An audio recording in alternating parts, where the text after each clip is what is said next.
Test, test. Test, test, 1, 2, 3.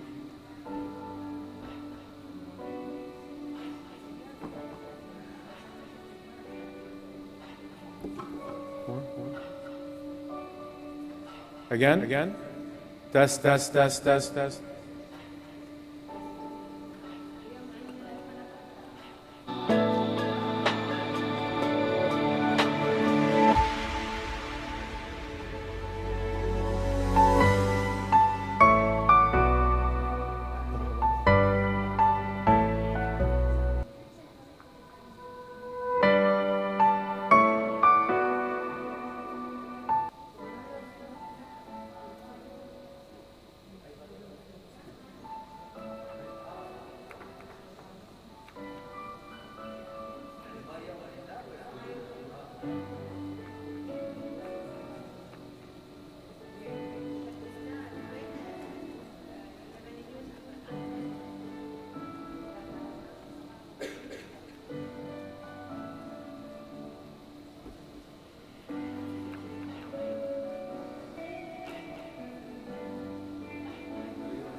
Ring the bell outside.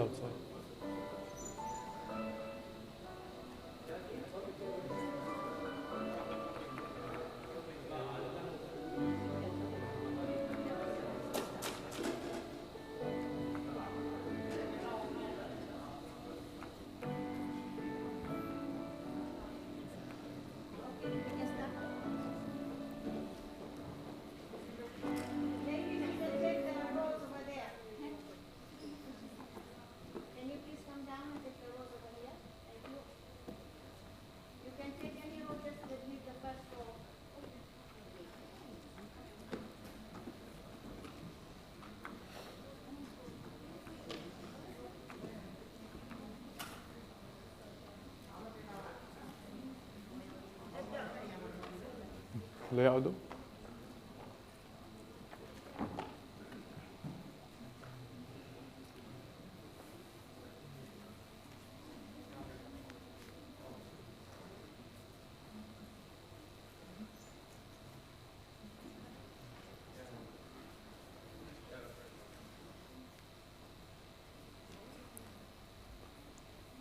Distinguished guests, teachers, members of the panel of judges, and fellow students, on behalf of the Emirates Environmental Group, I welcome you and thank you for joining us here today for the 21st cycle of the annual Intercollege Environmental Public Speaking Competition.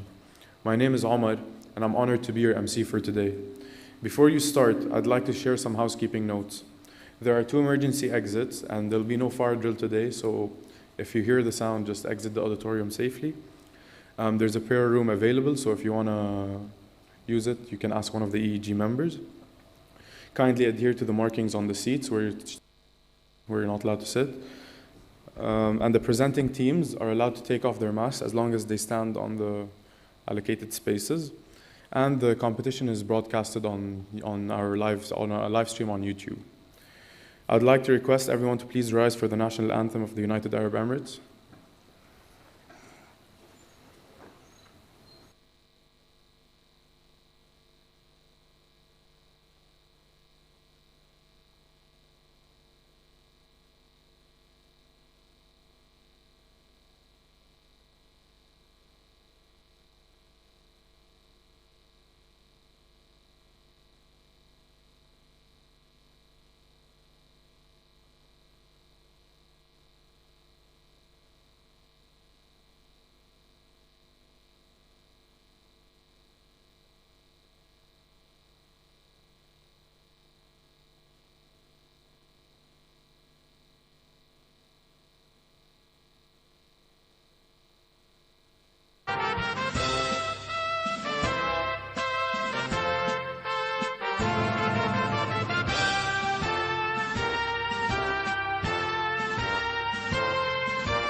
Now please join me in welcoming the co-founder and chairperson of Emirates Environmental Group, Ms. Habiba Al-Marashi, to give the opening address.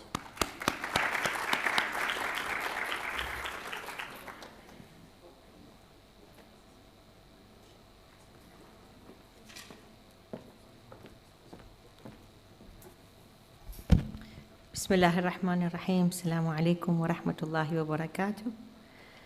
Dear students, faculty members, our esteemed panel of jury, thank you very much for joining us for the second day of the 21st cycle of the Inter-College Environmental Public Speaking Competition. Usually we start the process by thanking the entities that have come on board to support us, to enable us to roll out this program year on year. So I would like to start by thanking DP World, who have come on board as the main sponsor this year. And we hope that we will be able to continue this fruitful relationship. I would also like to take the opportunity to thank the Dubai International Academic City, who have been a host for this wonderful event for more than 2 decades. It is this kind of strong and effective partnerships that enables us as an NGO to really deliver on our objectives and to engage the different sectors of society in meaningful environmental programs and activities. I would like to thank our dear judges who have had a very hectic day yesterday, and I definitely don't envy them.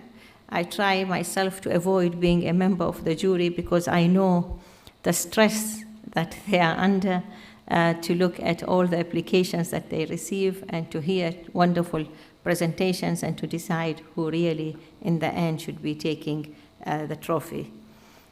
Yesterday we had 2 topics. One was sustainable living, a path for greener future, and the winner in this topic was Manipal Academy of Higher Education in Dubai. And the second topic was environment and education need for change. And it was the trophy was taken by New York University in Abu Dhabi. This is the 21st cycle. It means for the last 21 years we are conducting this program. We started it in the UAE, and after a few years we rolled it out for the GCC countries, and then we opened it up to the Arab countries. This year, because of Expo 2020, we have a special edition, and that is opening it up beyond the Arab countries. That's why you will find there are few teams that are coming from other parts of the world as well, as we witnessed yesterday. This is one of the unique programs and platforms that is provided for the students in the Arab world to really discuss environmental and sustainability issues, to look at it as a career path, to sensitize you about the different issues and challenges and opportunities that are out there, and to hear your perspectives on the suggested solutions. And I promise you, the solutions that we are hearing it from you are all very well received and appreciated, and I'm sure many of them are being rolled out as actual solutions to the challenges. You are the future, and the future sometimes does not look very bright when you look at the environmental challenges that are facing us. And I think you all noticed and you saw the world leaders meeting a couple of weeks ago in Glasgow for the COP26, and the different issues that were discussed. And one of the main issues that were discussed was the issue of climate change and reducing our CO2 emissions and bringing the global warming to a certain degree as per the pre-industrial areas and era. So what is your role in all that? Are we part of that, or do we consider ourselves out of that equation? I think this is very important for us to ponder on and to think about it critically. There are so many issues that are plaguing the planet, and I think we are all still living in the pandemic, and very unfortunate occurrence as a result of human intervention with nature. Scientists have proven very, very strongly that it is because our intervention, because of the proximity that is between us and the animal kingdom, that this kind of pandemics and diseases are coming to us. And God forbid, they say that they are warning actually that this is not the last one that we are seeing. So it is through these kind of platforms that we at Emirates Environmental Group hope that we can bring a new perspective, a new way of thinking, and to get you all together. That it should not be a place that you just go to learn some subjects and you come out of it. It is a career-changing path for you as well. So I hope through this platform you will take the opportunity to network with each other. You are coming from different universities from within the country and beyond. Get to know each other, network, even the faculty members. It is very important for you to exchange your views, opinions, and ways of collaboration. And I'm very optimistic that the resulting end will be a good one, a positive one, that you will learn from each other and you will be able to influence each other in a positive way. This is not just a competition. This is a platform, actually, that we want through it to sensitize you about different environmental and sustainability issues, to help build your confidence to be able to speak about environmental issues in a good, confident manner.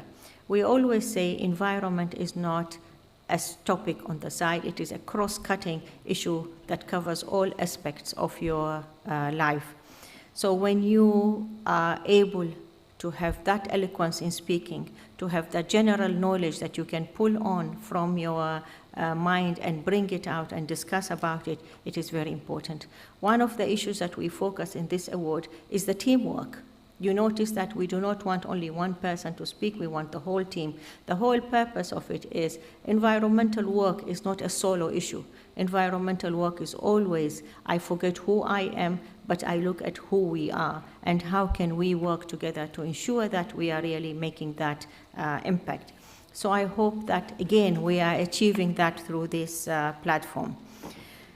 Today, we will be having another two very strong topics that we will be competing on. And by the way, these topics were not decided by Emirates Environmental Group alone. These were topics that were decided by your peers who participated last year, by the faculty members who joined us, by the jury members who joined us last year. So this is the process that we go through every year, through the feedback forms that will be distributed to you throughout the day. Filling that one up helps us to really look at what is your line of thinking, what do you want to know, and then we thematize them, roll them out, and bring them into topics such as the two topics that you will be competing on today. One of the important topics was balancing the 3 pillars of sustainability in a post-pandemic world. And of course, today, anything you discuss, if you do not have the pandemic angle in it, you have not covered it from all perspectives. It was such an eye-opening thing that we have all seen. It's an unfortunate thing, but it has really taught us many, many lessons, and I hope that we will take these lessons and we will turn them into life experiences. The other topic that we are discussing today will be integrating environment and technology, a solution for sustainability. And I think this is an issue that is very close to all your hearts. You are studying it in your different topics, modules in the colleges and universities that you are in. Through our program, we try to connect with global issues. And since 2015, we have started mapping these programs against the Sustainable Development Goals, which are 17, and I'm sure you know about them. But the more you go deeper into these issues, the more you understand the world, how is it functioning, and what are the challenges that are out there, but how can we be effective global corporate and individual citizens that we can contribute effectively in finding solutions to these issues. So one of the main goals that we target through this program is goal number 4, and that is quality education. Today, quality education is not just what you are taught in the classrooms. It is issues like this, it is platforms like this that we discuss issues and we learn. We talk about Sustainable Development Goal 7, 11, 12, 13, 15, and 17, and others as well, which are directly connected and related to the topics that we have rolled out, and others that are indirectly connected. Emirates Environmental Group slogan is "Together for a Better Environment," and we rolled it out in 1992. In 2015, the United Nations rolled out goal number 17, which is building partnerships to achieve the goals. So that is, again, a very strong message that you should learn. What is the importance of collaboration, cooperation, building partnerships, working with each other? Universities not looking at each one of us as competitors, but actually as collaborators. How can we work with each other? What one university has, maybe the other does not have. What we have in this country, maybe the other countries do not have.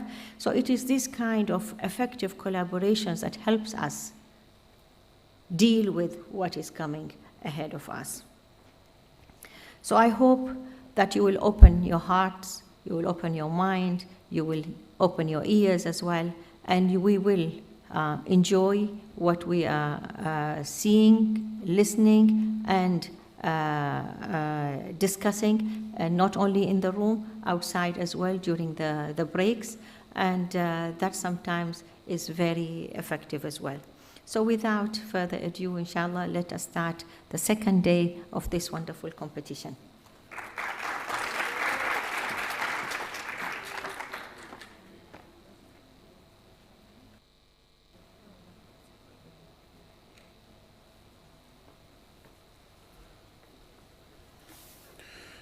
Thank you, Ms. Habiba, for that uplifting speech and sharing the updates on yesterday's proceedings. Moving on, each year we invite a distinguished panel of bilingual experts to judge the competition, and this year is no different. Today we have Ms. Hannah Dalmar, Manager Renewable Energy and Environmental Project at DP World. Mr. Majid Naeem Fayyad, Senior Advisor and the Royal Danish Consulate General in Dubai. Ms. Zaina Al-Hashmi, Sustainability Specialist at ADNOC. And Dr. Rashid Karkane, founder of Rashid Karkane Research and Training Institute, Associate at Hamdan bin Muhammad Smart University, and a lecturer at CUD and Zayed University. Respected judges, thank you for taking the time out of your busy schedule to join us. It's highly appreciated. The topics for the teams being assessed today are balancing the three pillars of sustainability in the post-pandemic world and integrating environment and technology, a solution for sustainability. Dear students, we are excited to hear what you have for us today, but before we move on to the presentations, I'd like to share some important reminders about the rules and etc. The time given to each speaker will be 10 minutes, so each team has 10 minutes exactly, that's the limit. There are two bells that will go off. The first one will go at the 8-minute mark, and the second one will go at the 10-minute mark, which will indicate your time is up. Points will be deducted if the teams exceed the allotted time, and points will also be deducted if you just read from a paper. For the teams who are presenting virtually, please start sharing your screens and turn on the camera once your team name is announced. And just be ready, because I'll always say who's next, so you know you're next. Just be ready to present the moment the team before you finishes their presentation. There are a total of 50 points for the competition. Clarity of speech, 10 points. Originality of ideas, 15. Assessment of the environmental impact of solutions, 15. Presentation of research evidence, 10 points. We'll have 4 breaks during the event, which will be announced every time we get close to one. I'll say when it is. There'll be refreshment break, lunch break, mid-afternoon short break, and then the refreshment break at the end, and then we'll have the closing ceremony after that one. I'd like to request all participants to be aware of the time allotted to each team. Before I call upon the first speakers, I'd like to request everyone to be seated and refrain from moving in and out to minimize distractions. I'd also like to remind you to mute your phones to avoid distractions as well. Also respect the utilities that were offered to us by Dubai International Academic City to ensure cleanliness of the facility. And lastly, you have been provided with the name badges, so make sure they're visible at all times. During the course of the day, you'll have the feedback form. This is really important because first of all, you'll need it to get your certificate, and second of all, those feedback forms are what make the competition better for next year. So yeah, it's very important for the students and the faculty members. Let us now begin with the presentations for the first topic today, balancing the 3 pillars of sustainability in a post-pandemic world. First off, we have Westford University College, who will be presenting physically, and after them we'll be having Institute of Management Technology, so be prepared to, Westford, yeah, okay, and second of all,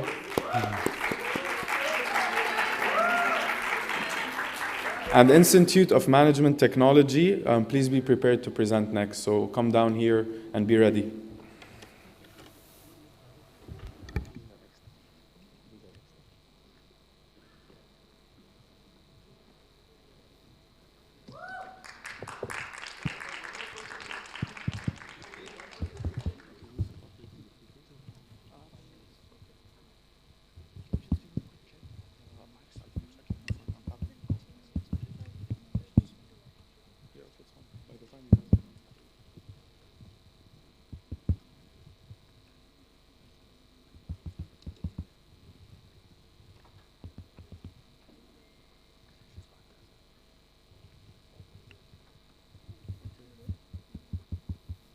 Hello.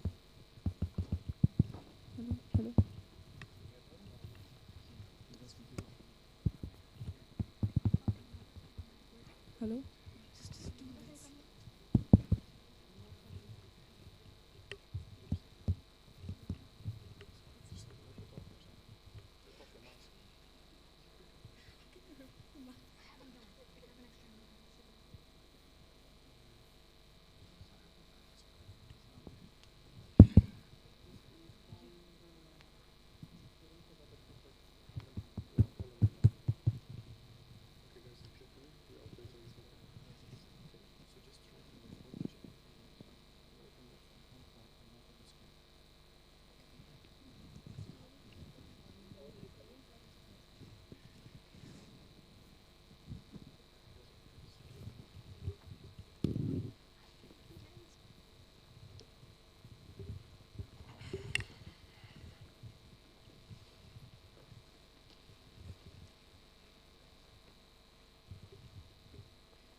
Hi, my name is Gabriel, and we are here from Westwood University College to present to all of you beautiful people the 3 pillars of sustainability and how we can balance it in a post-pandemic world. First of all, to start off, let me call upon the beautiful energy of Louis Armstrong in saying, "And I think to myself, what a wonderful world it can be if only we took care of it." Which brings us to that essential word of sustainability. Making a future in the world of tomorrow from what we have in the world of today. Over to you, Neha. So as you can see, there are 3 pillars of sustainability: the economical, the environmental, and social. Now, the economical pillar focuses on the financial area of an organization because it helps them reduce materials, which in turn helps them the cyclic process between sustainability and economy.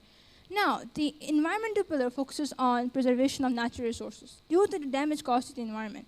It is at this stage that companies find ways to enhance their operating systems, making sure they cause as little harm to the environment as possible. And lastly, the social pillar focuses on developing legitimate and healthy work relationships in order to favor the personal and collective development of all people involved. Over to you. Well, before we jump on the post-pandemic data, it's important to see how the world was balancing the 3 pillars of sustainability. Over to you, Neha. So as you can see, unfortunately, the global growth hasn't been doing very well in the years of 2018, 2019, much similar to our mental health during the pandemic. And because of this, major economies of US and microeconomies of Asia have been heavily affected. Along with this, the US and China trade war and the uncertainty of Brexit have also had a very negative impact on the economic outlook. Now let's discuss the environmental outlook.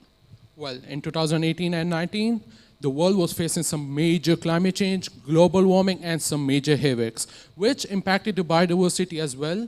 And as we know it, the world will not be on track to meet the UN SDGs by 2030s. Now, let's have a look at the social outlook. Now, unfortunately, the cultural clashes have managed to leave a huge impression on the last decade. And along with the recent development of social media, there has been a major decline in global freedom. But we cannot overlook positive factors. For example, how companies have started treating their employees in a much better manner and have started practicing positive levels of talent management. Over to you. Now, we all know that there has not been a lot of movement during the pandemic, which has allowed the earth to heal, but it also motivated companies to finding newer, safer, sustainable practices. Let's take a sneak peek into how these practices are actually functioning in the modern world. Over to you, Nita. Now, let's take the look at some of the post-pandemic conditions at the global level. Did you know that more than 235 countries were affected due to COVID? It's crazy, isn't it? Because of this, the global economy was shutting down and the business activities were slowing down the sustainability progress as well. And the major industries that were affected by all of this, the service industry, the food and beverage industry, the retail industry, and so much more than we can actually think of. Over to you, Banmeet. Well, that was a lot about the world. But what about the country that we all reside in? Yes, UAE. Like any other country, even UAE was highly impacted by the pandemic.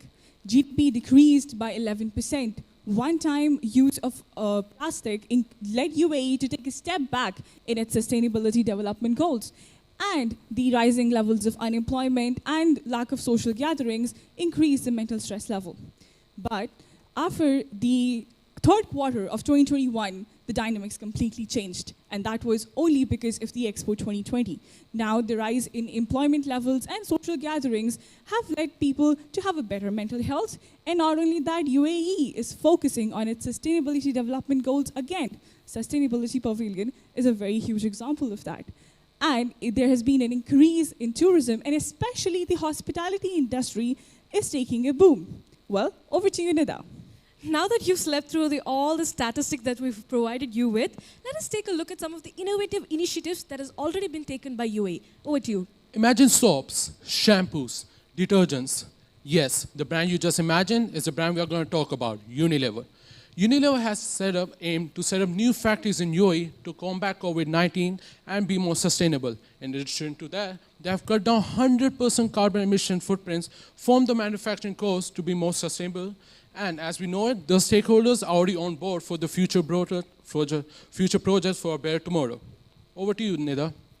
Have you ever heard of a food packaging company that manufactures their entire products from the starch of a cassava plant? Let me introduce you to Avani. Avani's core objectives is to provide restaurants during COVID with disposable and safe products.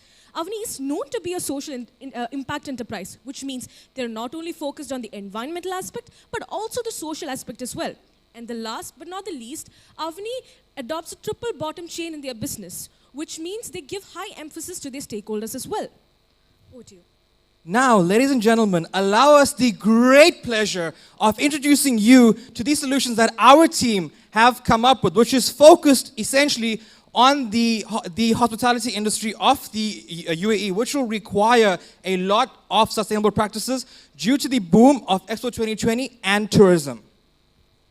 Well, ladies and gentlemen, we all know that during the pandemic, food wastage has been a very, very important issue.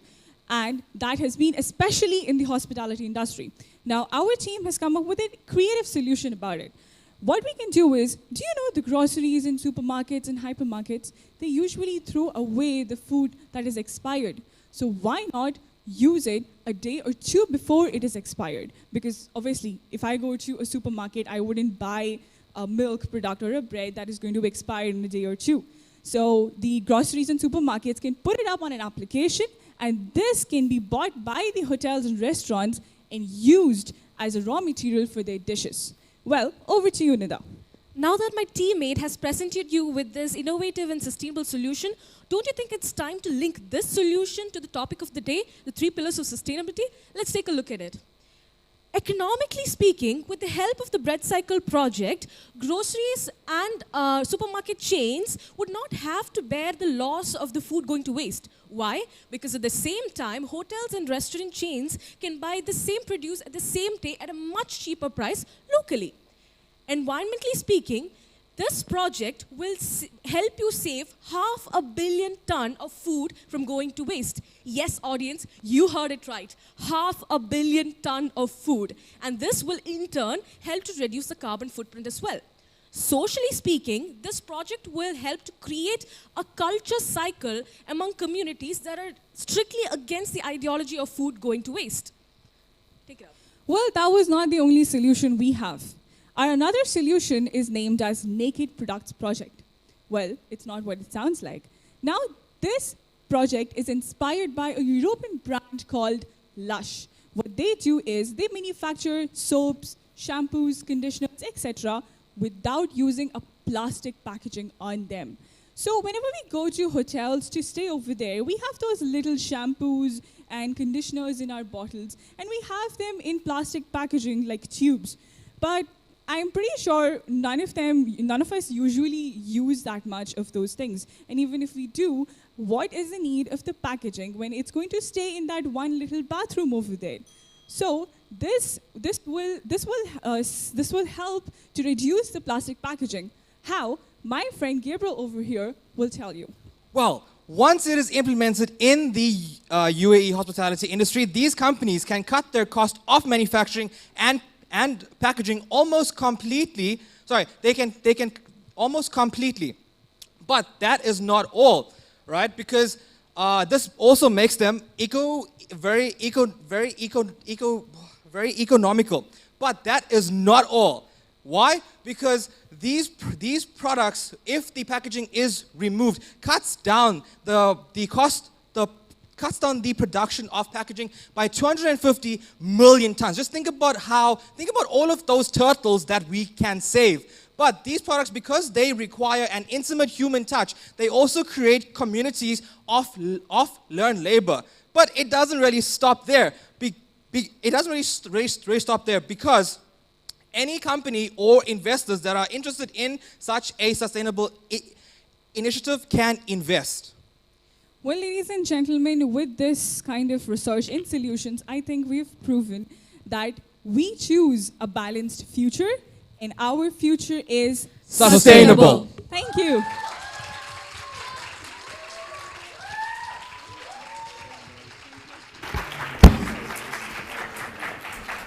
Thank you, Westford University College.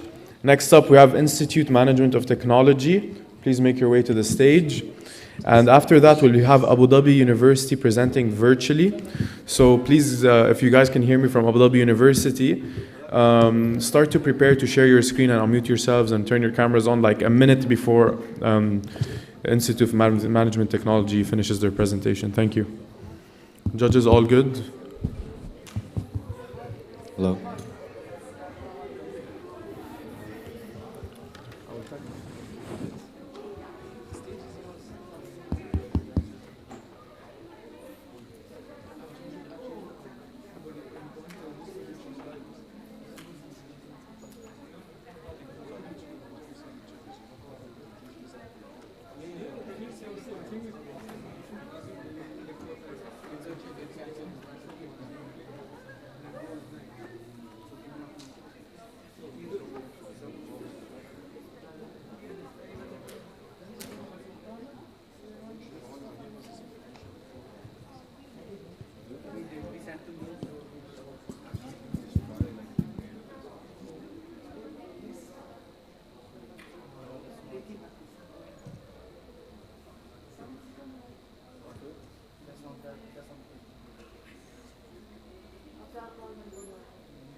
Sorry for the delays, they'll get on stage soon.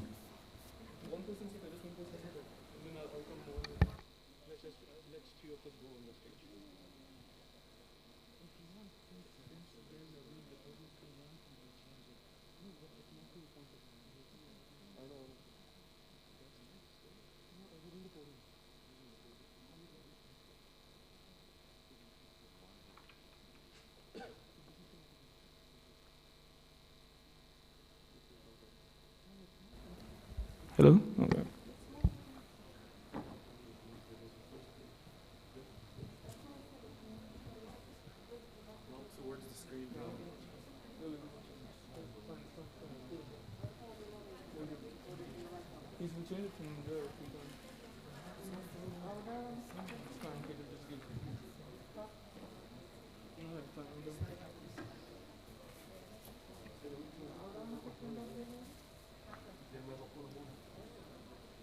Just start?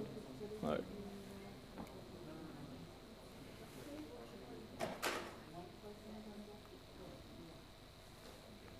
When is the count start? When I start speaking? All right. So, good morning, everyone. My name is Vahan Pant from IMT Dubai, and along with my team, we'll be talking about the 3 pillars of sustainability in a post-pandemic world. But before we begin our in-depth analysis of each of the pillars and go more in-depth about what organizations are doing in the present-day world, let us first have a little bit of the origin of it, where it started, and a little bit of defining aspects of it.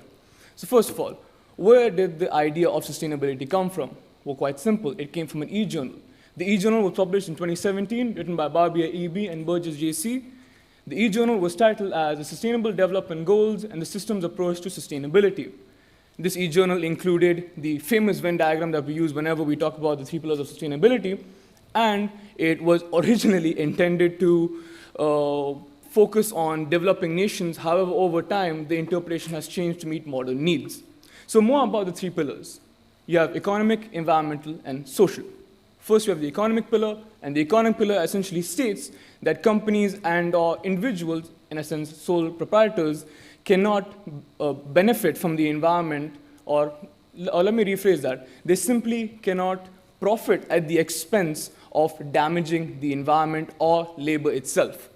Second, you have the environmental pillar. Quite in simple terms, it essentially talks about the impact of human beings on the environment as a whole. And an example could be the various types of pollutions. One of the more main known is being air pollution, and one of the lesser known being something like light pollution. And then finally, we have the social pillar, which essentially states that in order to reach that level of sustainability, it comes from the individuals themselves. And as written over here, the search of sustainability is based upon the idea of having a well-cared and a healthy society.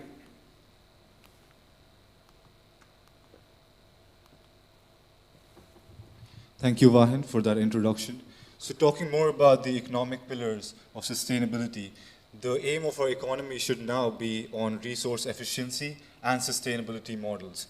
Businesses now need to make sure that they are working towards a more climate effective change, and sustainability has to be emerged from the business workings, all the way from designing more sustainable products to taking care of their employees' needs and stabilizing the work environment so the employees don't feel like they're working in an environment where their needs or the climate consciousness is not being taken care of. Toby Croucher, the energy lead for SAP, spoke about in a recent podcast, spoke about how climate consciousness is now the new norm and how we have to make sure as business owners and as economic leaders that we have to make a measurement which is going to make sure and tell us that what climate consciousness is being followed by the companies. So speaking about this measurement, Toby Croucher gave an example of the carbon budget. The carbon budget, simply put, is a measurement which tells about the climate emissions or the carbon emissions that all the companies are producing throughout their working. So sustainability, like I just said, has to be integrated throughout the work processes. Now, there are three steps that a company needs to take initially to work on this. The first being the employees. We are all in a situation where we're working from home and we were just attending university from home. So we have to make sure as company leaders and as company owners that this is still being followed in the future to maintain climate consciousness. Wherever needed, employees can work from home, and the people who have to work in an office, they have to have spacing done for them, they have to have sanitization done for them. My teammates are going to talk more about that. Talking about the vendors, it's very clear that partnerships should be built to last. If your partners are just interested in selling and buying, the business is not going to last. And the COVID-19 situation gave and shed more light on that. So your vendors need to be invested in your success so that your company is built to last. And if perhaps the situation has to come again, you have trusted partners that are going to help you and grow out of that situation. Talking about the business model, sustainability is something that has to be integrated all the way from product design to employing employers who have sustainability as one of their top goals. So having a business model where you're designing products that are sustainable for the environment and making sure that the customers are also invested in your businesses, it's very important for a business. Talking about the sustainable value chain, this is something that is derived from nature itself. There is no waste that exists in nature. Similarly, an economic sustainability model where businesses have to make sure that whatever products they're producing is in a sustainable value chain so that once the product life cycle is over, these products can be recycled and refurbished. Now my fellow Tejaswa is going to talk about the environmental factors. Coming to environmental, there's a very important factor coming into place, which is taking care of our environment, taking care of our nature, and taking care of the environment that we're living around. Coming to sustainability and the effects taken into place and the approaches taken by Emirates Airlines is very two simple areas that we can take into consideration. One is operational and one is in-flight. According to operational, the main factor that we have to take into place is fuel. Fuel is being used whenever we're flying. So the main way to improve efficiency is to manage air traffic and create more flexibility in flight routes. Emirates has taken into consideration these facts and then invested into systems and technology that will help them operate in a more efficient manner, creating their flights more flexible and allocating a flight for each sector around the world. They make it easier to move around. Then coming on to the onboard factor, there is a blanket created by Emirates made of complete 100% plastic bottles. These are 28 bottles that are spun into yarn and created into a perfect, soft, smooth blanket. This blanket, made out of plastic, makes sure that these plastics are not being put into wrong landfills and not being kept over there just for eternity to go through, and they're also not being let into the oceans and not polluting the areas. And these plastics are also improving the efficiency of other renewable resources or renewable factors that we can bring into the earth. Next up, I'm going to be talking about the social impact. Although the COVID has wreaked havoc in the world and affected every country in the planet, but if we are to take a pragmatic and optimistic approach, we can actually see this as an opportunity to implement some effective changes which can have long-lasting effects. So the first change we can implement is making sanitization as a new norm. Businesses and companies around the world can implement changes like observing social distancing norms, and they can make sanitization as the new norm. The next step is one of the reasons of most pandemics in the world is that the ecological boundaries between man and nature gets distorted, due to which many of the diseases gets unearthed and spread throughout the world. Now, what we can do is we can teach our younger generation about the impact of climate changing activities such as deforestation, and highlight the fact that it can not only impact the environment, but also has the ability to cause such havoc. The next change we can implement is speeding up the process of globalization. Contrary to popular belief, the world is not globalized to the extent that we generally perceive. So one of the things we can do is we can introduce new cultures to children very early on. This will speed up the process of globalization.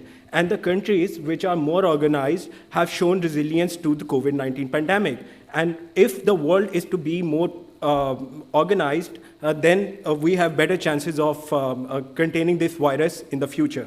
The next change we can do is empowerment of the women. So COVID-19 gave rise to domestic violence cases around the world. And one of the best strategies to combat COVID-19 domestic violence cases is for women to join workplaces and have financial security.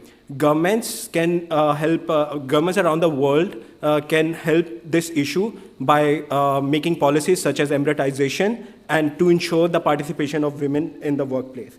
Lastly, we will encourage the act of charity. Now, poverty, since last year, the poverty levels have risen quite a lot.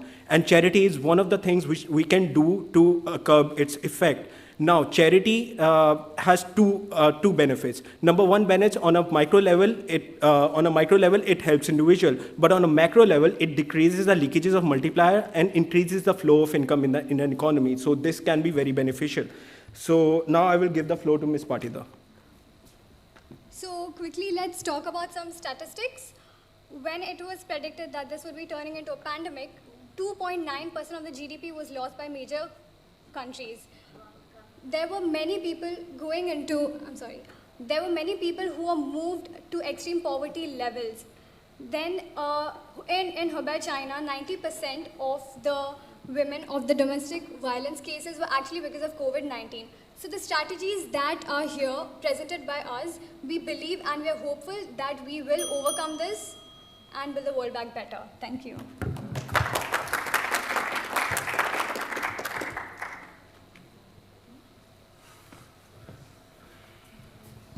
All right, that was Institute of Management Technology. Next up, we have Abu Dhabi University, who will be joining virtually. If you guys can hear me, don't start presenting until I can confirm we have you on our screen.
Is University of Wollongong here? You guys are ready to, you guys don't mind presenting now? Okay. Abu Dhabi is taking too long.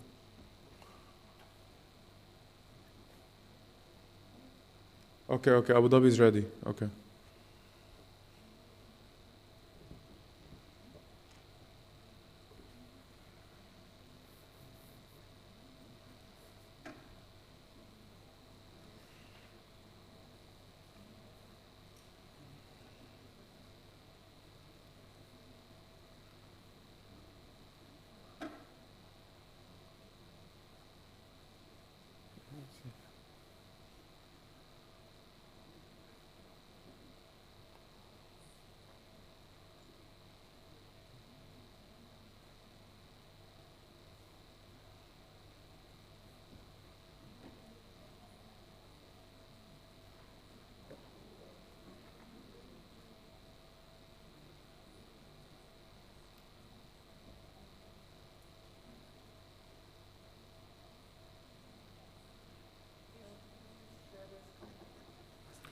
Abu Dhabi University, can you please share your screen so we can begin, please?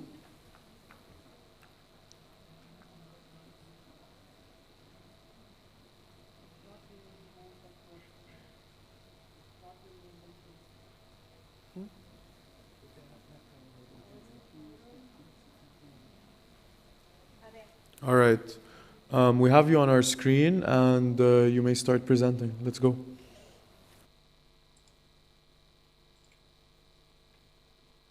Hi, good morning to all the judges and everyone. I'm Hamna Anwar. As students from Abu Dhabi University,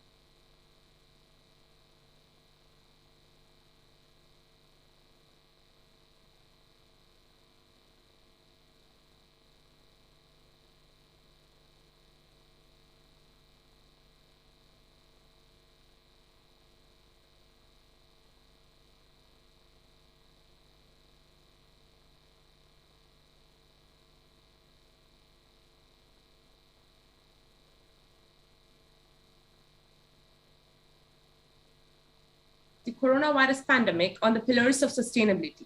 Also, the current and future environmental impacts due to the global lockdowns were reported in this research.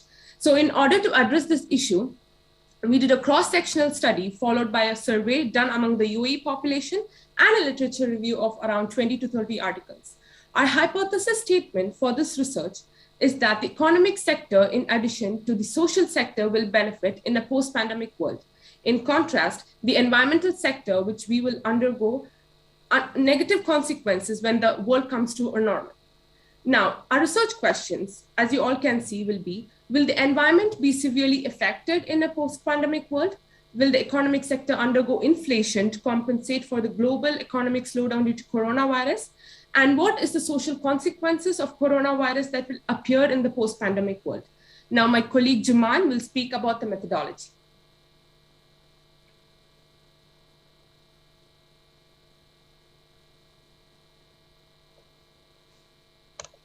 Okay, so our methodology included two main parts, literature review and a cross-sectional study. In literature review phase, a systematic literature search was conducted using Google Scholar databases. Literature review was conducted on peer-reviewed journal articles published in the last 22 months. Article selection criteria included studies related to the during and post-pandemic effects on the three main pillars. Cross-sectional study stage started with getting the IRB approval on our study and survey sample. We decided the survey question, defined our target audience, and then collected the data by sending it online. And after that, analyzed the data we got. Also, our sample size, which is 390 responses, was determined according to the UAE population with 90% confidence level. So the first pillar is, in our literature view, is the environment. We all know that due to COVID-19 restrictions, most countries around the world locked down for up to months. These restrictions actually affected the environment positively because main sectors like tourism, industry stopped functioning normally, and that dropped the CO2 emissions significantly. Therefore, many researchers think that lockdown has proven to be a highly sustainable approach to reduce different types of pollutants. But despite all the obvious improvements of the COVID restriction on the environment, some concerns have been raised regarding the post-pandemic situation, where most of the factories and industries will try to push in order to make up the lost period. This might re-increase the concentration of some pollutants. And another concern is the pandemic waste from domestic and medical waste sectors. For that, some countries like China has to build new medical waste disposal facilities and mobile waste facilities in order to expand waste disposal treatment from 50 tons to 263 tons per day. And now the economic pillar and Mira.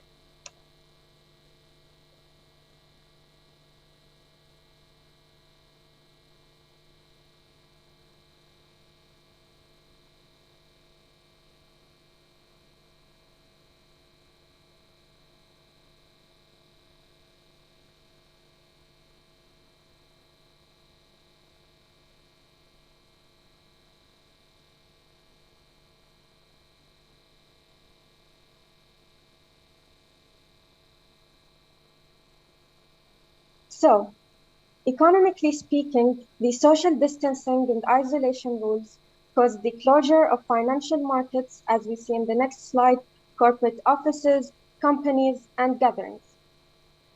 Moving forward, in the global level, the impact of COVID-19 on businesses' earnings have caused global stock market to lose around $6 trillion in worth in only 1 week.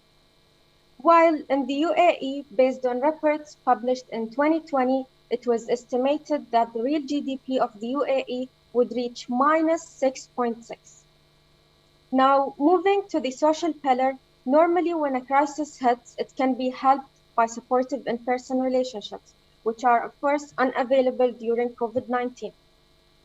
The main reasons that have impacted social well-being are social distancing, stay-at-home orders, and we know other safety precautions. So, because of that, different functions in the society have been affected, including scientific conferences, sport events, business meetings, and etc. Moving forward, on the global level, the impact of COVID-19 has affected different vulnerable groups of the society. For example, women, children, and adolescents who are at higher risk of domestic violence, and youth, as well as migrant workers and people with existing health issues. Moving on, in the UAE level, a cross-sectional study published that a high number of their sample suffered from psychological effects, but they experienced a reciprocated support from their loved ones. Now over to the results and analysis with Aisha. Hi everyone, so let's now interpret the data that we retrieved from the survey based on the 3 pillars. Firstly, we have the social pillar. People met 5 to 6 group of people more often before the pandemic than during, but the numbers went back to normal in the post-pandemic world. Next up, many said that the experiences that they faced were pretty moderate and not as hard, but at the same time, many people developed a fear of meeting people in person due to the virus. Moving forward, 54% people agree that wearing a mask and following regulations would really help the fear to be reduced. And 41.1% agree that COVID-19 has caused them possible mental health issues. Around 34.5% participants said that they had moderate effect due to decrease in social interactions on the mental health. On to the next. The post and pre-pandemic world have similar preferences to the larger group type of outings compared to during the pandemic, which is 52.9% for 2 to 3 people hangouts. Continuing, 42.5% of people agree they fear experiencing confidence issues while interacting with people due to earlier COVID social restrictions. Next up. So, overall, only 59.8% of people from our pool were socially active. Looking at the environmental pillar, 69% of people think that environmental pillar, please. 69% of people think they're well-informed individuals with regards to environmental health and issues. And 66.7% of the population agrees that COVID-19 has made the environmental health much better. Nextly, whilst also agreeing that in the post-pandemic world, the environmental health will start to deteriorate again. Finally, the business questionnaire. In our pool of people, many were not sure if COVID-19 was the main reason for their exporting challenges, but they did agree that COVID-19 was certainly a factor that caused disruptive challenges. Moving on to a hopeful note. 42.9% of people have expectations for better sales in the future months. But at the same time, many businesses are experiencing lower than normal expectations for their business stock levels when compared with the pre-pandemic world. Now over to Tahir to talk about the discussions and conclusions of our research. I'll be discussing about the current and the future trends of the three pillars of sustainability. First up is the social pillar. Social gatherings have been extensively reduced due to the pandemic. However, people are looking forward to more regular meetups, as 54% of our population agrees to. But there has been negative health effects due to these lockdowns, as the surveyed population has reported elevated mental health issues and decrease in confidence due to low human interaction. Next up is the environmental sector, which surprisingly benefited in the pandemic due to less human interaction and disturbances. However, once the world returns to normal, the environment will continue to be harmed with the rise in human activities, waste production, and economic growth. Lastly, the economic pillar was considerably impacted by the unforeseen pandemic. Apart from the dip in the GDPs, many business owners reported disruption in the businesses along with exporting challenges and lowered salaries. However, several studies hint at elevated GDPs in the post-pandemic world, whereas business owners also hope to have increased sales in the coming future to compensate for the losses. As the environmental pillar is predicted to be negatively impacted in the coming future, here are some of our recommendations to lessen the stress on the environment. Reducing waste production. Wrap it up. Reducing waste. Can I continue? Yeah, just do the conclusion. Reducing waste production and keeping the environment in mind with increased social gatherings. Reducing, reusing, and recycling resources is the right way forward. And the government can allocate part of their profits in the predicted rise in the GDP to construct the environment and have nationwide environmental campaigns. To conclude, I'd like to say the hypothesis turned out to be true and all the research questions were answered. And I'd like to reiterate that saving the environment is responsibility of every individual, and following the recommendations listed above, we could provide a positive contribution to the environment. Thank you. All right, thank you, Abu Dhabi University. Next up, we have University of Wollongong. So please make your way to the stage. And after that, we'll have Buremi University. So Buremi University, if you can hear me, please prepare to share your screen directly. And wait for confirmation for when we have you on screen. Thank you.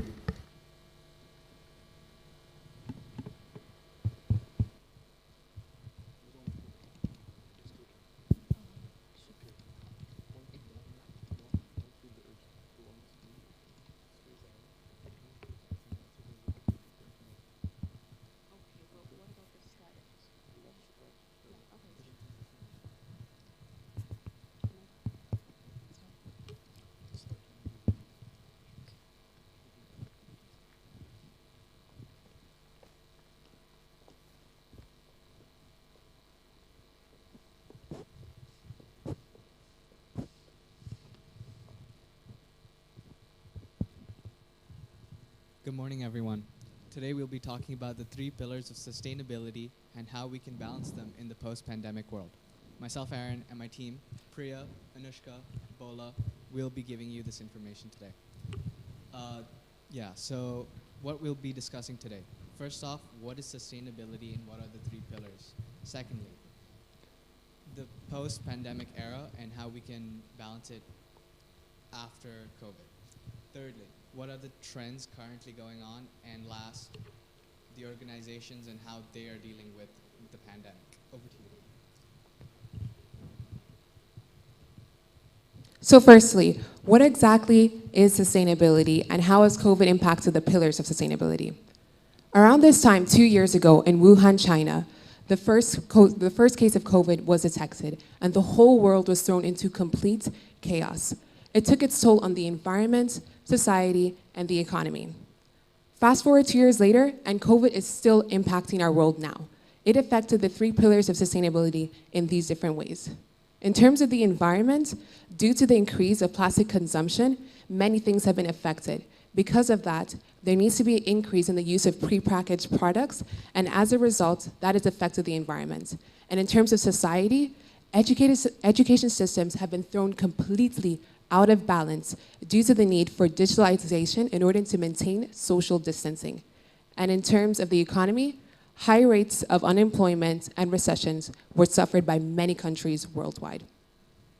On the 13th of November, Greta Thunberg, Joe Biden, and also many other leaders across the world gathered together to discuss the issue of sustainability.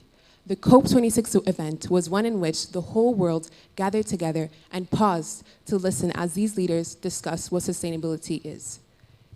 You see, in order to address the issue of sustainability, we need to understand what it means at its core fundamental value. It means meeting the needs of the present generation without compromising the ability of future generations to meet their needs.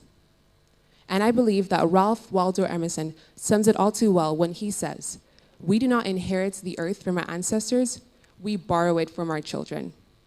And as a result, I believe that all of us need to have a significant impact in how we operate and work sustainably. We all believe that firms and individuals need to have a firm belief in how they operate in order to be agents of change in their society. Now I'll be talking about the post-pandemic world. So to discuss how we move further, I think we should look back on what happened during 2020. Socially and environmentally, it was a bit of a mixed bag because environmentally, we had a great impact due to less commuting, everyone staying at home. But socially, it was a bit of a blunder due to people not interacting, getting fear of interacting with one another. So now I'd like to talk about the impacts environmentally. The nitrogen levels in the air dropped by 38.2%, and the sulfur rates in the air dropped by 18.3%. Now, in the post-pandemic world, organizations are making efforts to be more sustainable than ever before. One method in which this is achieved is through the meticulous and careful use of crude oil by the shipping industry. Now, there are multiple studies being conducted to find a more clean and green source of energy, such as ammonia, hydrogen, and sulfur, in order to conduct the most cheapest and safest mode of transport in trade. Finally, to conclude this portion, I'd like to say that organizations have to take it up a notch. We have to work on what we think is more important. Is it our world or is it just the business? Of course, if our world is not good, how are we going to run our business? So that is what I'd like to conclude this portion with. Sustainability trends. What sustainability trends can be seen in our post-COVID world? Global lockdowns has prompted questions about the viability of the organizations, office spaces, and corporate spaces in order to Global lockdowns has prompted questions about the viability of organizations, office spaces, and corporate powerhouses in order to how we work and interact with our environment. Even before the pandemic, sustainability was always on our worldwide agenda. COVID-19 has depicted some positive impacts on the way we work now. Surprisingly, new companies are trying to invest more and are becoming ecologically sound. 45% of the companies are trying to become ecologically sound by investing more in the sustainability, and 55% of the companies are already increasing their level by 5%. When it comes to sustainability, agile startups and corporate powerhouses are leading the way by changing customer demands, using pandemic as a catalyst for change, reducing carbon footprints, incorporating green roofs, and using promotional materials for sustainability. In the ever-changing world, and especially a post-pandemic world, fast-forward and forward-thinking organizations have to take a step in being more sustainable. And they have to do this by looking through the vision of the triple imperatives of adaptation, mitigation, and risk assessment. To begin with, regional organizations have to look at how climatical fluctuations affect day-to-day trade and business units in order to establish a more sound and sustainable investment. Along with this, organizations have to protect their employees, their shareholders, and the broader stakeholder community, all while reducing uncertainty. Secondly, organizations need to be more resilient with the way they work. They have to think about how whatever ways they're commuting and the ways that they're working affects the environment. Now, to conclude this up, I would like to say that organizations have to think about how each way that they work, such as resource allocation, they have to protect that. They have to protect the way they allocate their resources, and they have to look at the way that they make use of it in order to be more sustainable down the lane. Even governments are making initiatives. Saudi Arabia has has put sustainability in its foundation for a Vision 2030. As the kingdom continues to shift from a carbon-based to a vibrant economy, the government is making much more initiatives as by its numerous green energy projects such as wind, solar, and hydrogen power. So now, how can organizations operate sustainably? We believe there are many ways that they can do that. Firstly, they can be involved in CSR. Corporate social responsibility is when organizations incorporate ethical, environmental, and social concerns in their operations. By doing this, they can add back to communities and build their positive brand. Secondly, they can also reduce their carbon emissions to net zero. By this, they would be able to operate sustainably and protect the environment. Thirdly, they could also make all of their packaging reusable, sustainable, and biodegradable. And lastly, they should also ensure that they also try to cut business travel and instigate a work-from-home policy. By doing this, this would help reduce their carbon footprint because employees wouldn't need to travel home and they wouldn't need to do that anymore. So that would help protect the environment. Moro Hub is a good example of how the UAE is also trying to incorporate the next level energy saving strategies in Dubai, in the UAE, through sewage cycling and also their switch-off policy in terms of how they plan to reduce their energy consumption. In the end, I would like to ask one question. So are we going to be okay? I would like to conclude this on the words of Andrew Winston, a megatrends expert. It all depends who the we is. Plenty of the world is going to come out okay, but there are some parts that won't. And it's kind of we who handle that species and will make the difference. Thank you. Thank you.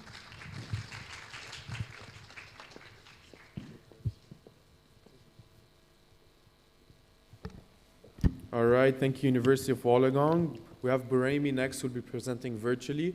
Don't start until I give you confirmation that we're here. Please share your screens and unmute yourselves.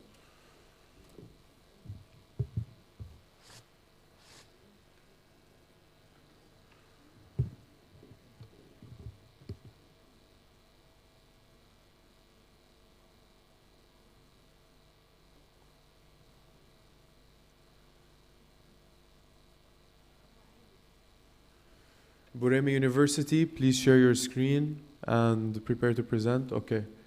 I can see you on our screen, so whenever you're ready, you can start.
في مشكلة شيء عندك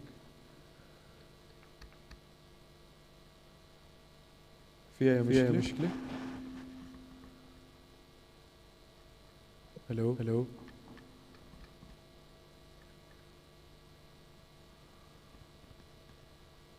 إذا فينا نحط البرزنتيشن على الفول سكرين ونكفي البرزنتيشن بليز.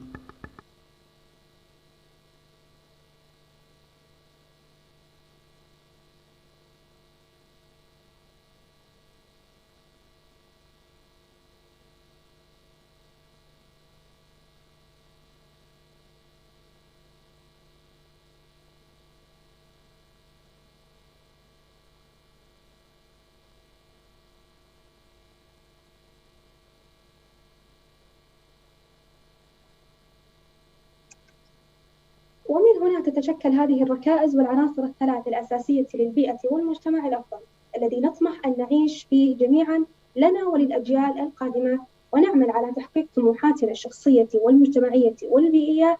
فلا تتحقق الاستدامة إلا بوجود هذه الركائز الثلاث، ألا وهي: أولاً الاستدامة البيئية. بلا شك أن هذا الفكر حاضر في أذهاننا وبشدة، فالاستغلال المفرط للعمل في هذه البيئة التي حولنا قد لا تتناسب الاستدامة، فيجب علينا أن ندرك استغلال الطبيعة ونعمل على استغلالها بشكل صحيح ونعمل على تجديدها أيضا. ثانيا الاستدامة الاقتصادية. لا يجب أن نعيش على هذه الأرض أو المجتمع بما لا يتجاوز إمكانياته اقتصاديا، لأنه سيؤدي بالطبع إلى خسائر لنا للأجيال القادمة. فهنا لم يتحقق مفهوم الاستدامة. لذا حتى يكون الاقتصاد مستداما يجب أن نعمل على تشغيله على أساس أنه طويل الأجل ونشغله بشكل صحيح. ثالثا وأخيرا الاستدامة الاجتماعية، حيث تتمثل في تنظيم المجتمع بطريقة تجعل التوترات الاجتماعية ضمن حدود، ولا تتصاعد هذه النزاعات، ويمكن حلها بطريقة سلمية ومدنية حتى تتحقق التنمية الاجتماعية.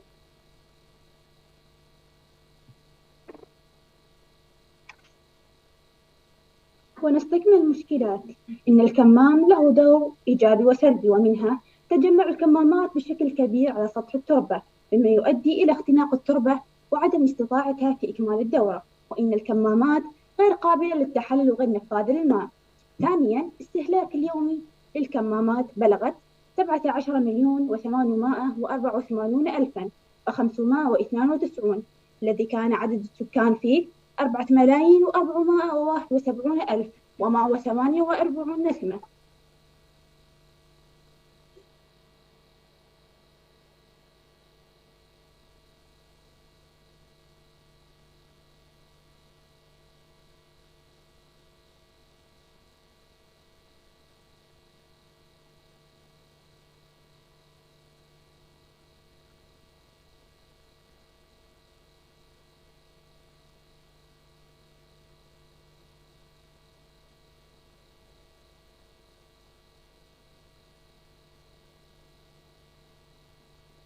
ومن أهم الأسباب التي تؤدي إلى تراكم الكمامات: أولاً إهمال الناس للأدوات الصحية المهمة لإنقاذ حياتهم وحياة الكائنات البحرية.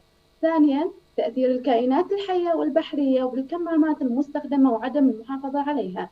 ثالثاً رمي الكمامات في الطريق قد يسبب في باطن الأرض والمياه الجوفية.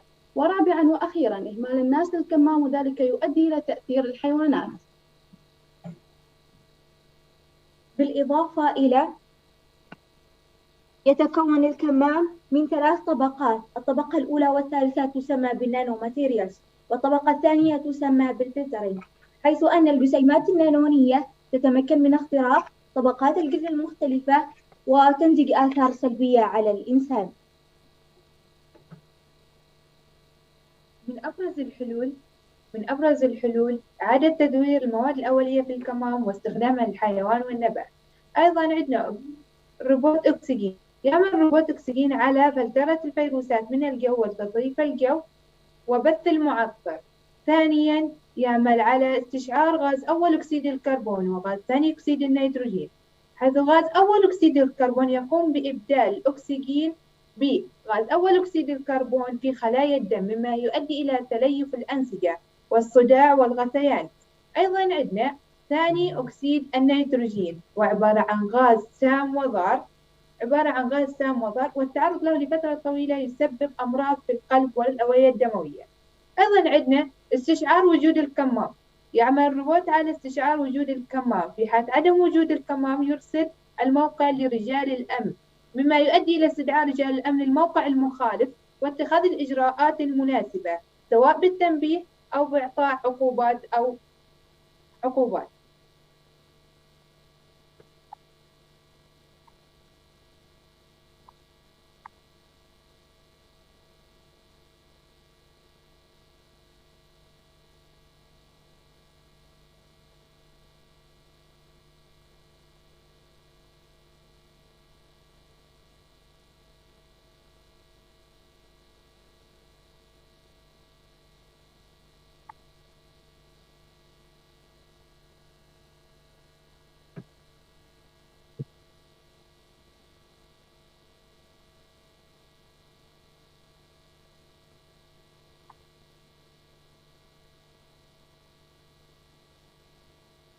وفي الختام، إن الإنسان أعلى قيمة يحرص عليها الإسلام، ويحرص على الموارد البشرية، والإسلام يدعو إلى إصلاح الأرض وعدم الفساد فيها.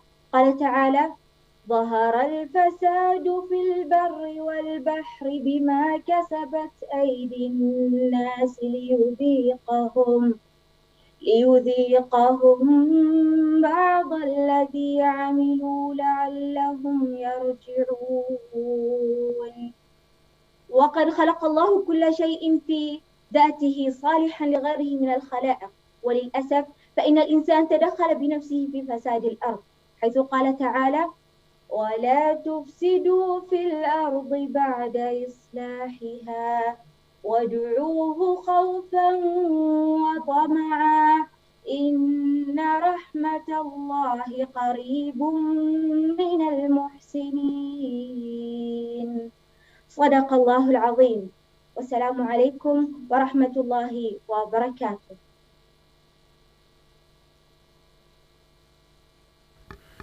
شكرا لبوريمي University. Next up we have University of Birmingham. You guys ready to present? All right, let's get it moving, guys. Also for the people presenting physically.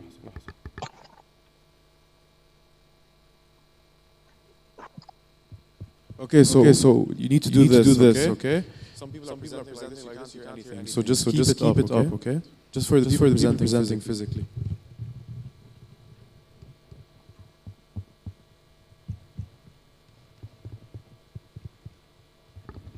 Okay, so for the judges, the ones that finished was Buremi. Next one is University of Birmingham. And then after that, we have University of Bahrain, who will be presenting virtually. So if University of Bahrain, you can hear me, please prepare yourselves. You're going after University of Birmingham. Thank you.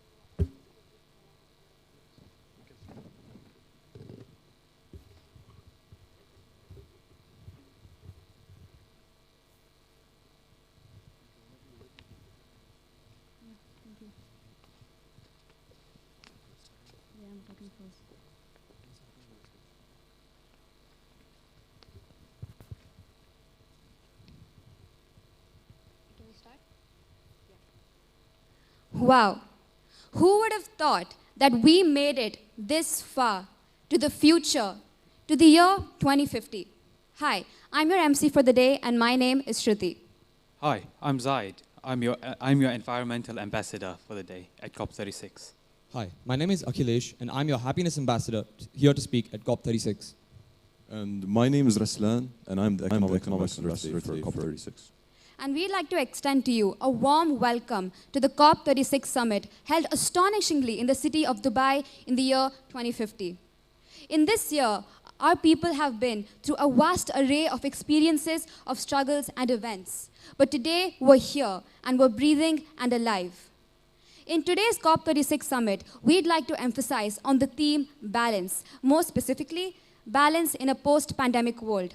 To emphasize this, we'd like to speak about the three pillars of sustainability: social, economic, and environmental. So without much further ado, I'll give it to them. Hello, everyone. I'm talking about environmental today. And if you could cast your minds back to 2021, what would you think? Well, today for our children, it's in the history books. By the time of 2021, it was a time of reckoning, a time of truth. In COP26, in 2021, many of the world's biggest leaders from some of the world's biggest countries and economies all sat around to discuss how we can make a sustainable future for our future generations so that they can live in peace. Over there, we had so many different leaders all together for one specific goal, building a unity for all countries to unite and create a strong goal. Boris Johnson has said, the clock is ticking, and it's very true, because pollution ain't waiting for no one. Carbon emissions is going to grow. Nothing is waiting. It's all growing. It's growing. People are dying. People are getting hurt. But in 2050, we are seeing the light. We are seeing people believe in something. We are seeing more generations have healthier lives. All this for what? What we did in 2021. What has helped us? COVID-19. Yes, many of the pillars that helped us in COVID-19, the measures taken in place, was not the same. What we needed for COVID-19, for the same for environmental. However, when we unite as one, what has it taught us? We can come out stronger. We can build back together. And this is such a strong message to everyone in the audience, because we are in 2050 now, where our message has been passed through so many generations, 3-4 generations, and now we're here together as one. I would like to conclude this message by saying, well done to everyone in this crowd who has stood by us, worked, pulled their socks up, and now we're here together, celebrating a beautiful new world that's sunny, that's bright, that's not as emission-based or is not as fuel-based, and now we have renewable cars, renewable energy, solar panels, solar energy, all these different features in our lives, but it's built us together. Good morning, everyone. Isn't it nice to see the sun today? I'm sure the environmental ambassador on my right would agree with me. As your happiness ambassador, it's my duty to ensure that the UN social goals set up are held here in Dubai. Starting off with the quality of education. Back in 2021, things were a little shaky. Things were not too good. There were various problems, some of them being some children of determination weren't paid much attention to, and children's mental health issues, significant mental health issues, there was not much consideration given to them. My point here being that even if the leaders and governments have good ideas, have good intentions for people, sometimes it doesn't always shine through, to no fault of their own, obviously. One of the institutions instrumental in changing and solving many of the problems students and the education system faced as a whole is the KHDA. Another example of this is early on, the KHDA identified a problem in students, that students learn in different ways. Some learn better audio, some learn better with visual aids, and this is just one of the many problems they've solved. They also, in the years between 2020 to 2050, they also managed to introduce 3 new courses and many more such as these. But some of the examples are life sciences, gender equality, social equality. This further evolved the mindset of the people of Dubai. Now, this revolution and revitalization of the curriculum led to the evolution of the SDGs as we know them. And this, in 2050 now, is known as the Education Revolution of Dubai. With the establishment of fine education, the standard of gender equality, women's safety, social equality, everything improved. And due to this attracted many brilliant minds, many innovators, and many fine universities from across the world to set up their branches in Dubai. Dubai has always strived to be better. Dubai has always decided to open its branches to the world, starting from 2020. 30 years ago, when the Expo 2020 was launched, Dubai opened up its doors to all the nations in the world. And because of that, we here, the people of Dubai, the people that have grown up here, and its citizens, they have all, known what the world is capable of, and we found out what we ourselves are capable of. In short, Dubai it had major ramifications at the start. It had problems, and it was vulnerable, but it decided to change. And because of its willingness to change, it became a beacon for hope. It became a beacon for change. And now in 2050, Dubai is one of the cities in the world. Dubai is one of the places in the world which has numerous sustainable cities, sustainable communities with people of all sorts of innovative mindsets. And that's why I am proud to be a part of Dubai. And that's why I can say that we are truly world leaders in change.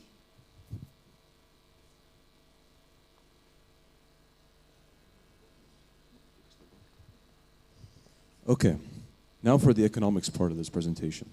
We've all heard the phrase, money makes the world go round. Personally, I agree with this phrase, but not in the way that you might expect. See, money makes the world go round so long as it makes the world develop. There is a massive difference between economic growth and economic development.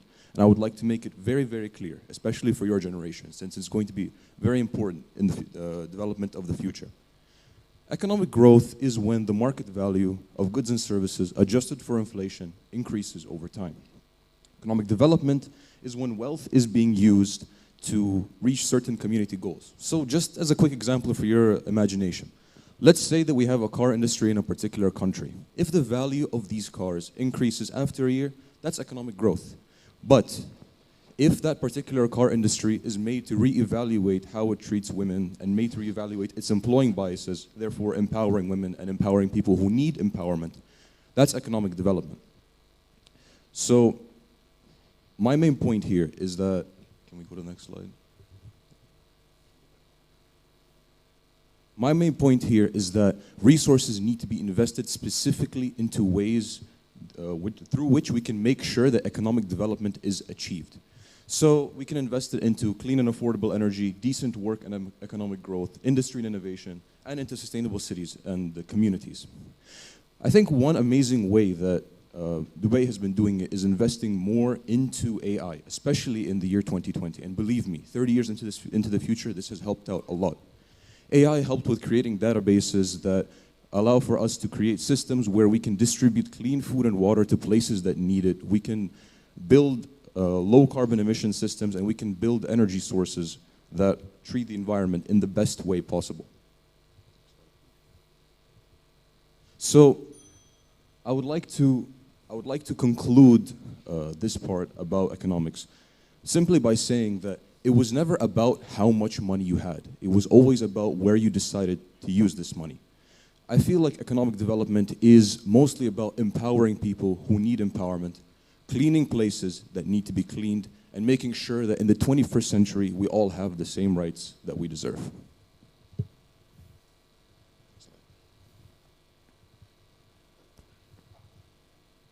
The reason why we chose to make COP36 a celebration of the balance that we've achieved is this. With every well-deserved problem being addressed in this summit, there must be a time when we honor and remember what the past brought. This 2050 resembles hope. It resembles the future. Thank you.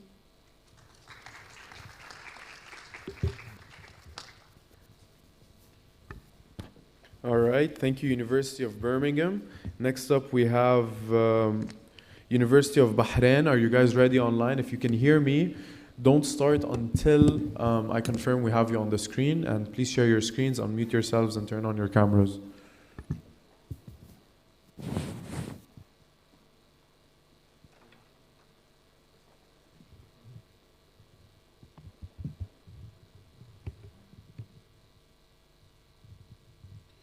University of Bahrain, if you can hear me, please begin sharing your screen.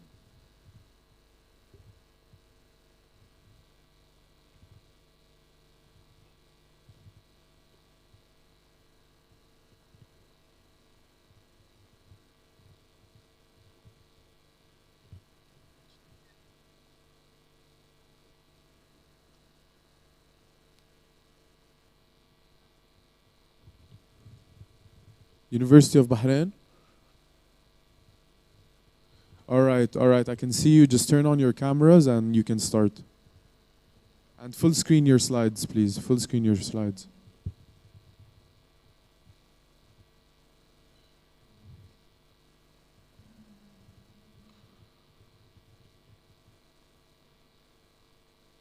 Full screen on the slides, and you may begin whenever you're ready.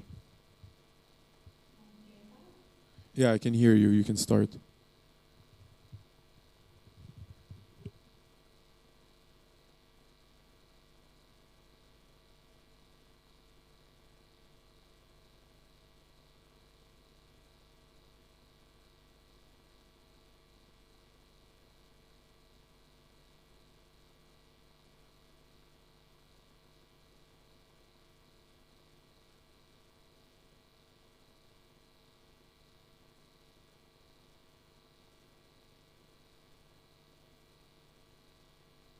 Anniversary of the COVID-19 outbreak.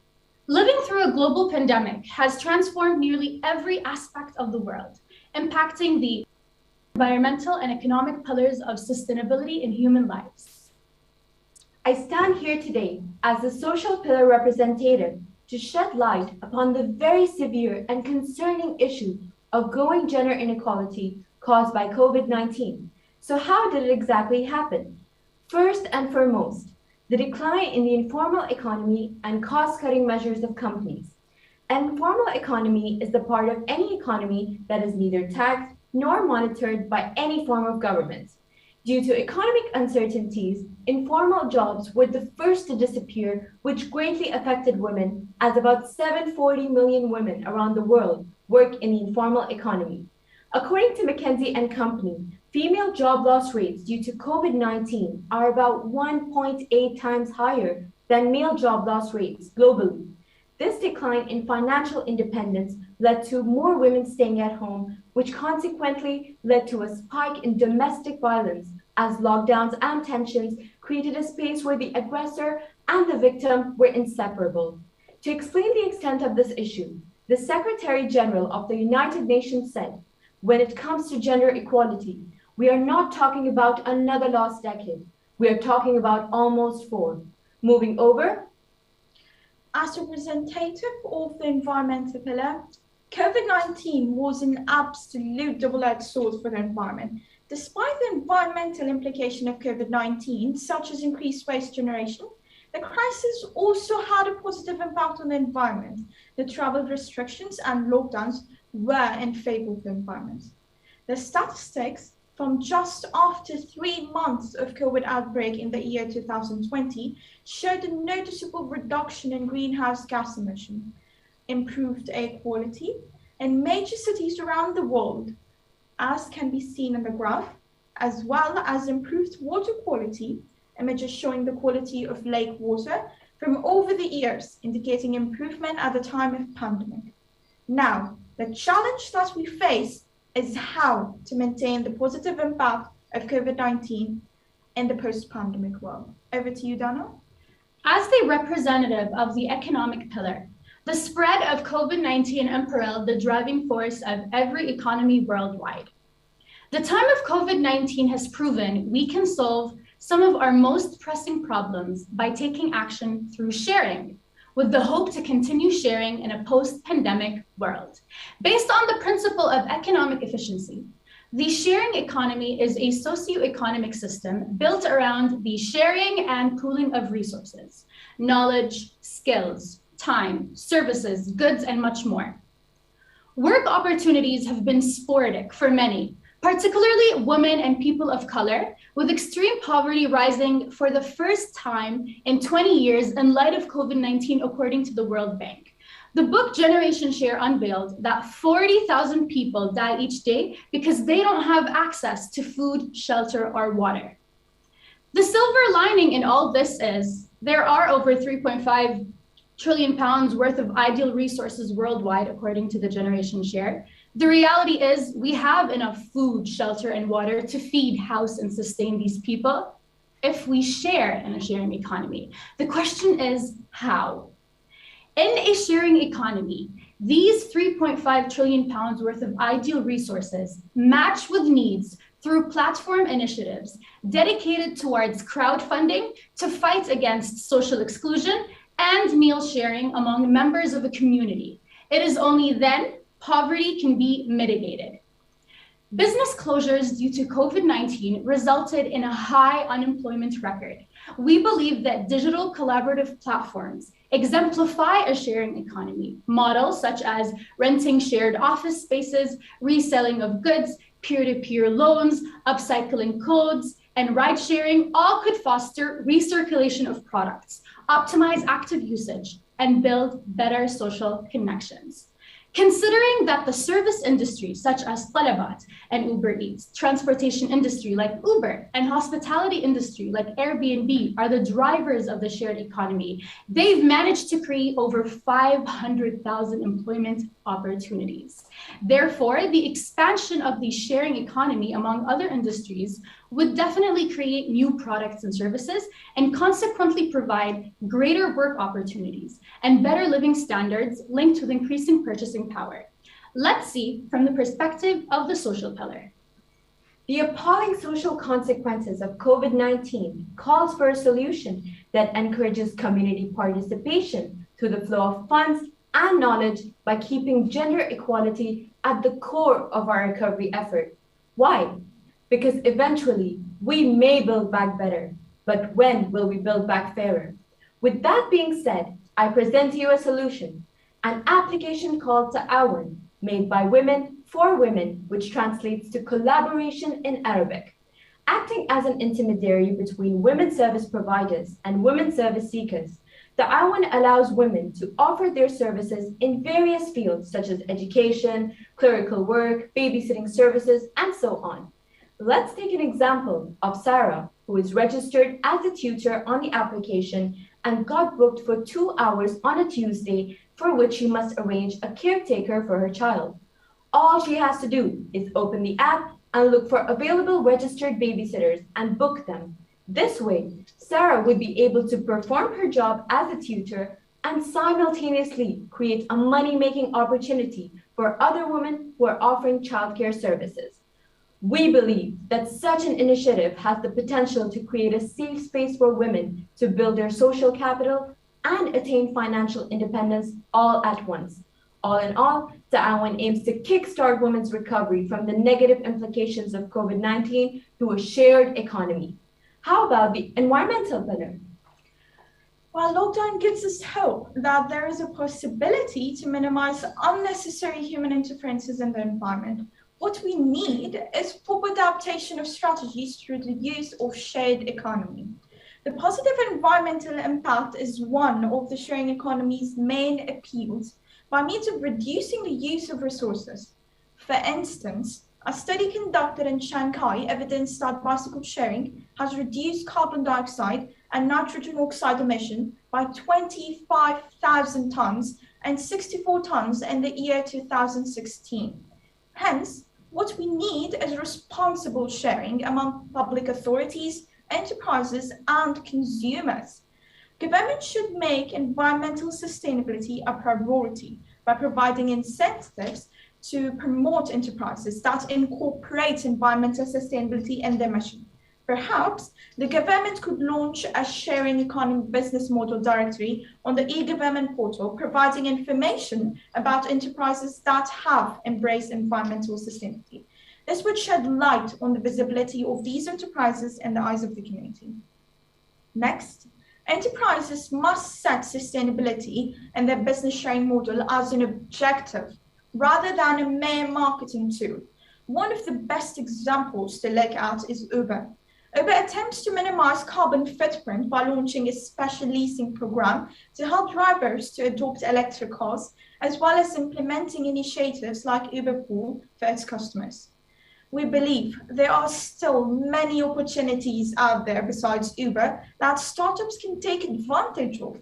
For instance, we could have a business model that can manage energy sharing using solar power, perhaps, among neighborhoods and office buildings, which would be a remarkable contributor to reducing greenhouse gas emissions. And lastly, speaking of consumers, the awareness from society is the driver for individuals to make sustainable choices in their daily living consumption. Thus, sustainability education programs are the need of the hour. In conclusion, a pillar cannot stand alone. Balancing the three pillars of sustainable development lies at the core of a shared economy, and the magic of sharing can transform the world. In order to attain the perfect balance to a shared economy, what we require is collective efforts from individuals, communities, and governments to work in unity. The pandemic for many has been a wake-up call, leaving us with numerous challenges to tackle. But what we need is to change our perspective and know that these challenges breed opportunities. So will you take on these opportunities to build back fairer, to build back greener, to build back better? Thank you. Thank you to University of Bahrain. Next up, we'll be having the Palestinian Technical College. Please make your way up to the stage so we can start the show.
هواء نقي، نمو اجتماعي، نمو اقتصادي، عند زيارتك لدولة فلسطين المحتلة والتجول في شوارعها وأزقتها سترى أطفالا يلعبون ألعاب الحرب بأسلحتهم الخشبية، كما سترى أكوام الدمار الذي خلفه المحتل من حولهم.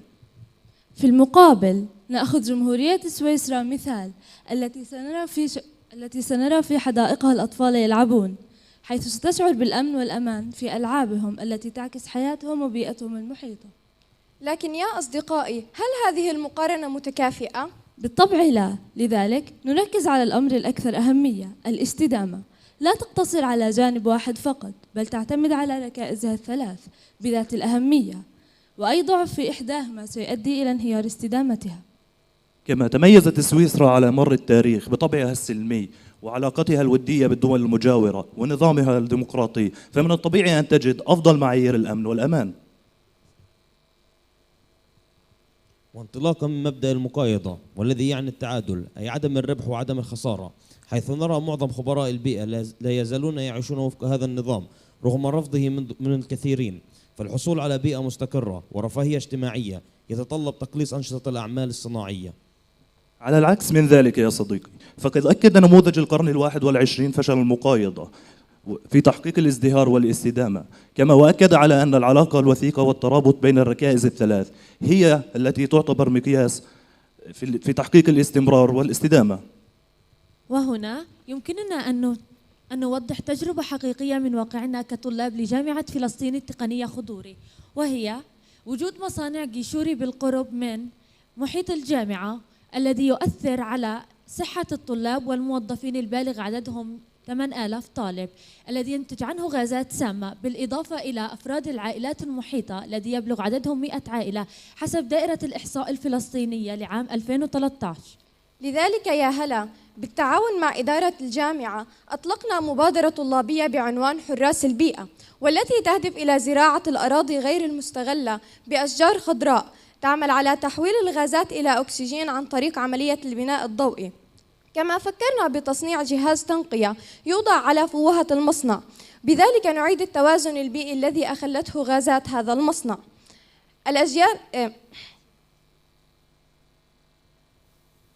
هذا ما يجعلنا نبحث بجدية عن بدائل صديقة للبيئة، فالأجيال القادمة سوف تعمل على تشغيل المصانع باستخدام الطاقات النظيفة كالخلايا الشمسية وترابين الهواء.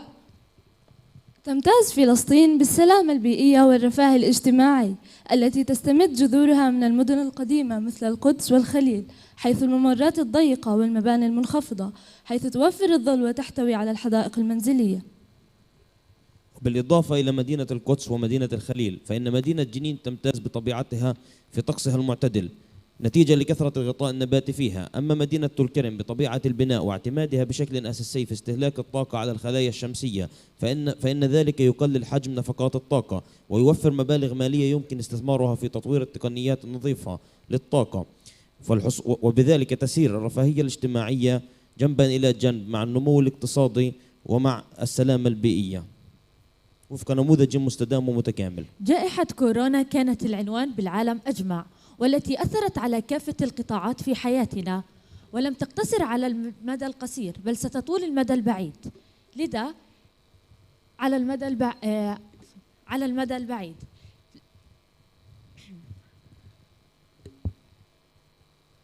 سوف تؤثر على المدى البعيد، فهذا يؤدي إلى خلل في الركائز الثلاثة للاستدامة للاستدامة.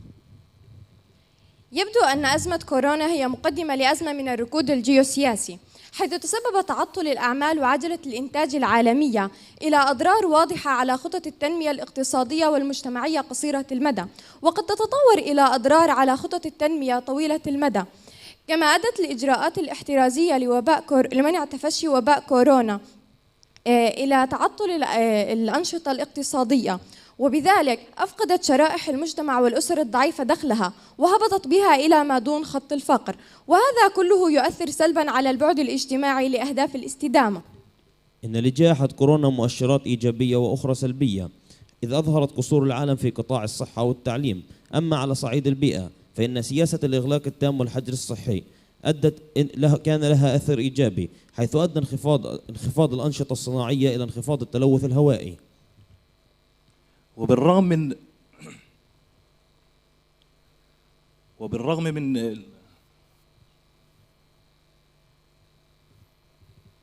جوانبها السلبية، إلا أن الجانب المشرق يتمثل في البعد البيئي، فقد ألزمتنا جائحة كورونا في سياسة الإغلاق والحجر الصحي، مما ترك فسحة للعالم أن يتنفس هواء نقي، أنقذ آلاف الأرواح التي كانت تموت بسبب مخلفات النشاط الصناعي. ومثالا على ذلك يظهر النموذج التالي في مدينة ووهان في الصين، مقارنة بين ما قبل جائحة كورونا وخلال الحجر الصحي والإغلاق التام، حيث نلاحظ ونستنتج من هذا النموذج انخفاض التلوث الهوائي خلال جائحة كورونا. يجب على كل دول العالم التعلم من هذه الأزمة والبناء بشكل أفضل لمواجهة أزمات أخرى ممكن أن تحدث. فلو كان العالم أكثر التزاما في تحقيق أهداف الاستدامة واتفاقية باريس بشأن المناخ ووجد نظام صحي أقوى وعدد أقل من الناس الذين يعيشون في الفقر المدقع، كان من الممكن أن يواجه العالم هذه الأزمة بشكل أفضل. كما على العالم في هذا الوقت أكثر من أي وقت مضى للتضامن من أجل التخفيف من الأضرار التي تركتها كورونا على العالم، ويجب على العالم العمل معا لإنقاذ الأرواح أولا واستعادة سبل العيش وإخراج الاقتصاد العالمي من هذه الأزمة، وهذا هو منطلق عقد العمل لتحقيق أهداف الاستدامة. وفي حسن الختام لكم منا شكر وعرفان نيابة عن الأرض التي قدمنا منها، أرض فلسطين، ومن جامعتها جامعة الدولة جامعة فلسطين التقنية خضوري، هذه الأرض التي نسعى قدما نحو ازدهارها، فهواؤها النقي وتقاربها الاجتماعي ونموها الاقتصادي عوامل أساسية تغرس جذورها في الأرض ليكون في استدامتها ثبات كما هو حال أصحابها. وقد أوفت حروف زملائي التي بلغت مقصدها وأجملت لكم جل العقبات والمشاكل وما ترتب عليها في خطتنا لحلها. هي بذرة إن زرعت بإتقان ستبقى الأجيال تتعاقد في حصاد ثمارها. وشكرا.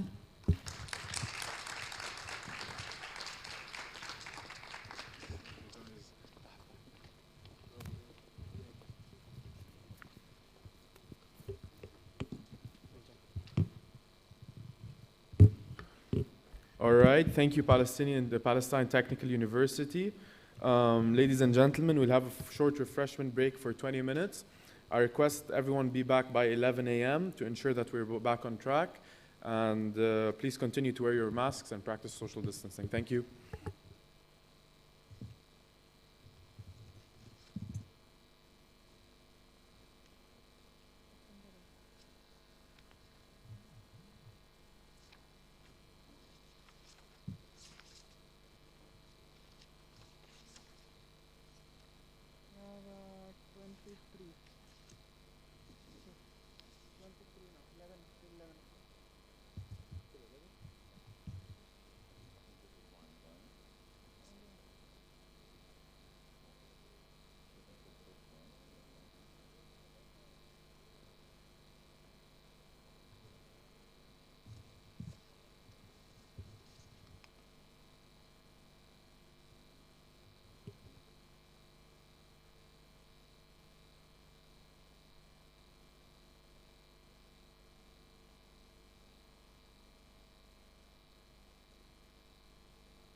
Welcome back, guys. We will continue the topic, balancing the three pillars of sustainability in a post-pandemic world. I would like to remind you to take note of your presentation slots. We have some teams joining us virtually. I would like to remind the presenters to switch their cameras on, unmute themselves, and start sharing their screens when they're called upon. Please switch off your mobiles or put them in silent mode. Thank you. Our first presenters from the next session is University of Science and Technology in Fujairah. Please make your way up to the stage. And after them, we have Times Education Abu Dhabi. I hope they're here. You guys can make your way down to the bottom so we can start when Fujairah are done. Thank you.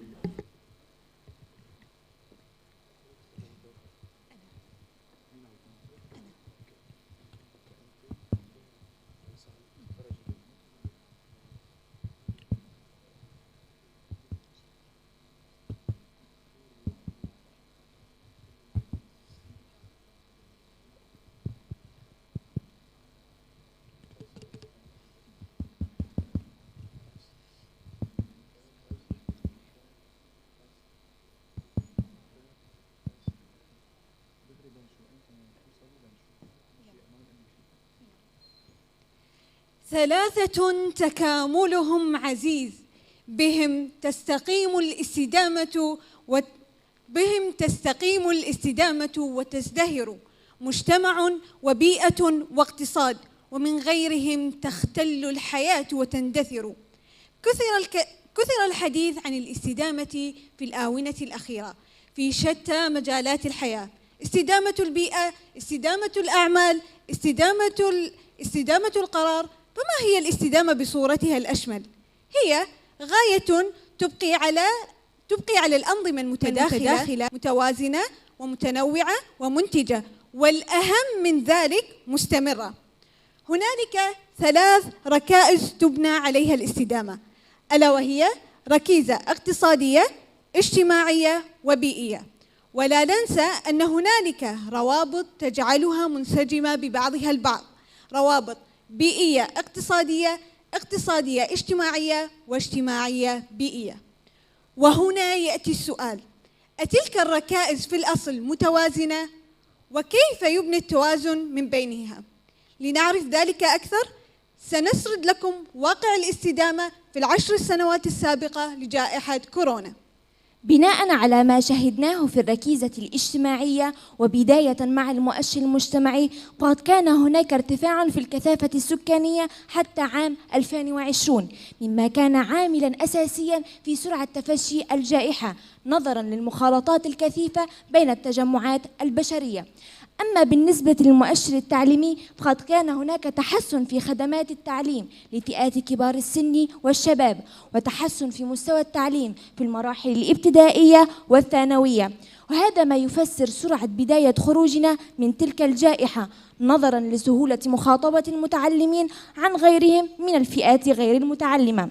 في المؤشر الصحي كان هناك اعتدال نسبي بين عدد المرضى وطاقم الرعاية الصحية، وثبات في معدل الإصابة بالأمراض المعدية من عام 2001 حتى عام 2019، ولكن لوحظ وجود زيادة في معدل الإصابة بالأمراض المزمنة، لا سيما مرض السكري، مما كان عاملا مؤثرا في زيادة مضاعفات وباء كوفيد. مؤشر الأمن المجتمعي يشير إلى انخفاض في معدل ونوع الجرائم، كما أن معدلات الإنفاق على التسليح انخفضت لصالح الإنفاق على الإصلاحات الاقتصادية. أما بالنسبة للمؤشر البيئي فكانت الصورة أكثر قتامة، ولقد رأينا هبوطا حادا في مساحات الغابات وارتفاعا في ملوثات البيئة مثل ثاني أكسيد الكربون وثاني أكسيد النيتروجين، مما يعني أن مقاومات الركيزة البيئية لم تكن في أبهى صورها. أما بالنسبة لمقومات الركيزة الاقتصادية فكانت الأفضل بين الركائز الثلاثة، فلقد رأينا ارتفاعا في مؤشرات السياحة والنقل الجوي ووسائل الاتصال وتوفر البنية التحتية. ولكن هل بات الوضع على حاله؟ بالأمس كان العالم على ما يرام، عالم ينشد السلام والأمان، يجمع الشعوب والأديان. صحيح أن لكل منا دولة ينتمي إليها، ولكن جميعنا نعيش على بقعة واحدة وعلى كوكب واحد. ففي يوم من الأيام حدث ما لم يكن في الحسبان. في ديسمبر من عام 2019 اقتحم زائر عالمنا، قد بث الخوف والهلع في قلوب البشر. أصبح العالم أكثر قلقاً. أغلقت المنازل والمتاجر والأسواق، أغلقت المدارس والجامعات والمطارات. أصبحنا نعيش في كوكب مختلف لم نعتد عليه. فجائحة كورونا هي كارثة وقعت على العالم أجمع، ولكن لحسن الحظ أننا أبناء زايد، أبناء هذا الوطن العظيم، الوطن الذي لا يعرف المستحيل. فعلى الرغم من هذه الظروف العسيرة إلا أن قيادتنا الرشيدة كانوا قادة المشهد في العالم أجمع. فكما قال والدنا سمو الشيخ محمد بن زايد رعاه الله: لا تشلون هم. هذه العبارة الرنانة التي أضحت شعلة الأمل التي قادتنا إلى بداية مسار التعافي في سبتمبر من عام 2021. ولكن لا يزال العالم يعاني من تبعات هذه الجائحة، من بطء في انتشار فرص العمل، وكذلك بالنسبة إلى القطاع الصحي فوجود عدد من الأمراض المزمنة كالسكري والسمنة أدى إلى تبعات خطيرة في الحالة الصحية للمرضى. أما بالنسبة إلى الجانب المجتمعي فلوحظ تدهور في القطاعات التعليمية، وعلى وجه الخصوص المناطق الأفقر من العالم.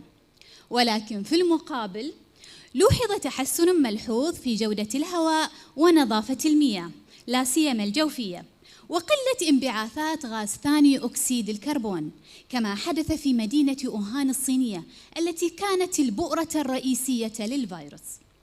وكذلك لوحظ تنامي أعداد الحيوانات البرية، وذلك بسبب حظر التنقل، مما أسهم بخفض عمليات الصيد غير المقنن. وبذلك يبدو بأن البيئة هي المستفيد الأكبر من هذه الجائحة، ودعما لذلك سنوافيكم بنتائج لدراستنا التالية. أريد أن أشارككم استبيان أجري على مستوى إمارة الفجيرة، وقد ضم هذا الاستبيان 64 مؤسسة حكومية وخاصة. وبناء على مخرجات الاستبيان وجدنا ما يلي: بسبب قلة الطلب على الخدمات والمنتجات قامت 81% من المؤسسات بخفض رواتب عامليها بنسبة 10%، وأيضا قامت نسبة بسيطة من المؤسسات الخاصة بترحيل أو إنهاء خدمات عامليها بنسبة 10% أيضا. وقد لجأت جميع المؤسسات دون استثناء إلى العمل عن بعد، وعبر 92% منهم عن إيجابية هذه التجربة. وأيضا عبرت المؤسسات التعليمية والتدريبية عن أفضليتها لسبل التعليم الهجين. هل هذا يعني أن التعليم لن يعود كسابق شكله السابق؟ أيضا عبرت 97% من المؤسسات عن دخولها مرحلة التعافي وبقوة. وأيضا عبرت مكاتب المحاماة بنسبة 72% عن انخفاض الخلافات القانونية من حيث حدتها ومن حيث النوع. وعبرت المؤسسات أيضا عن وجود تغير إيجابي في مجال البيئة من حيث تلوث الشاطئ ونقاء الهواء. وهنا يأتي السؤال: هل المساواة والتوازن مصطلحان مترادفان؟ الإجابة قطعا لا. وبذلك أعني أن ليس بالضرورة على الركائز الثلاث أن تكون متساوية، بل عليها أن تكون متوازنة. ولكل مشكلة حل يأتي معها، فإما أن تنشغل بالحل فتجده أمامك، أو تنشغل بالمشكلة فلا تجد شيئا سواها. وقد أتتكم من زميلاتي علامة: علينا أن نسعى لتحقيق تكاملها لنضمن لخيراتنا الإدامة. فمن واقع مخرجات الاستبيان نرى أن الحل يكمن في مساعي الاستدامة، بمعنى أن يكون هناك مؤشر ديناميكي يتغير بتغير كل ركيزة وكل مقوم فرعي في هيكل الاستدامة، وهذا المؤشر مبني على متغيرات فرعية مأخوذة من هيكل الاستدامة ومقوماته الفرعية، حيث يعطى هذا المؤشر لكل مؤسسة بناء على تقييم ما تقوم به من إنجازات في سبيل تحقيق الاستدامة.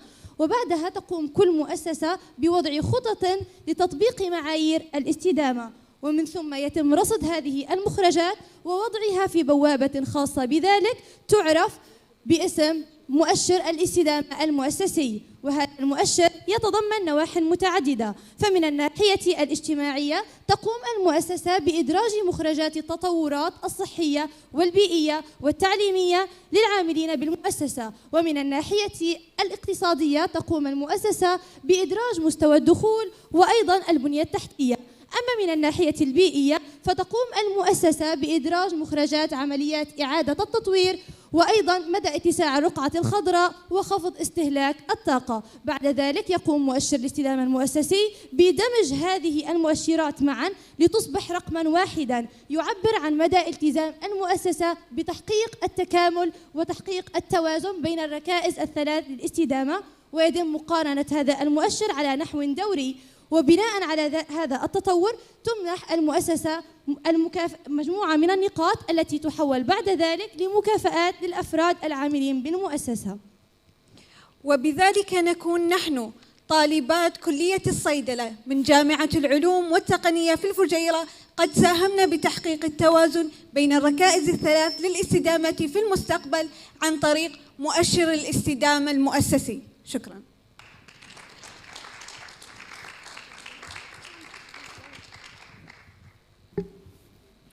Thank you to the University of Science and Technology in Fujairah. Next up, we'll be having Times Education Abu Dhabi. Are you guys here? Times Education? Oh, okay, sorry. Yalla. And after that, we'll have Lebanese student family who will be presenting virtually. So if you guys can hear me, please prepare yourselves. You're going after Times Education.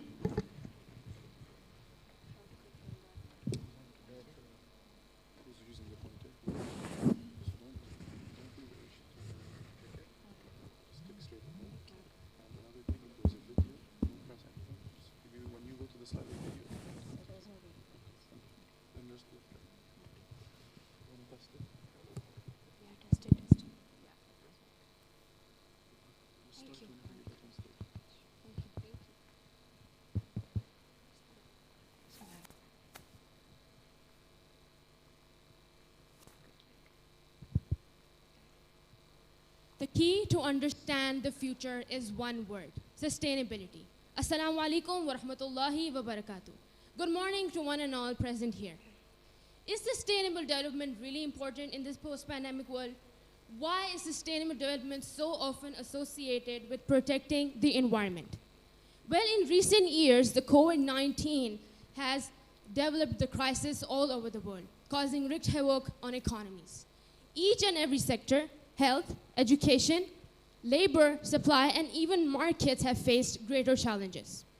According to recent United Nations report, which tracks all the sustainable development goals, have estimated that an additional 119 to 124 million people have been pushed back to poverty in 2020.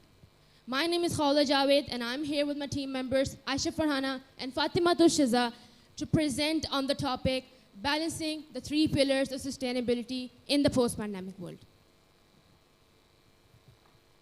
Sustainability means the capacity to endure. The vast majority of businesses want to endure. They want to be successful not just today or this year, but in the future.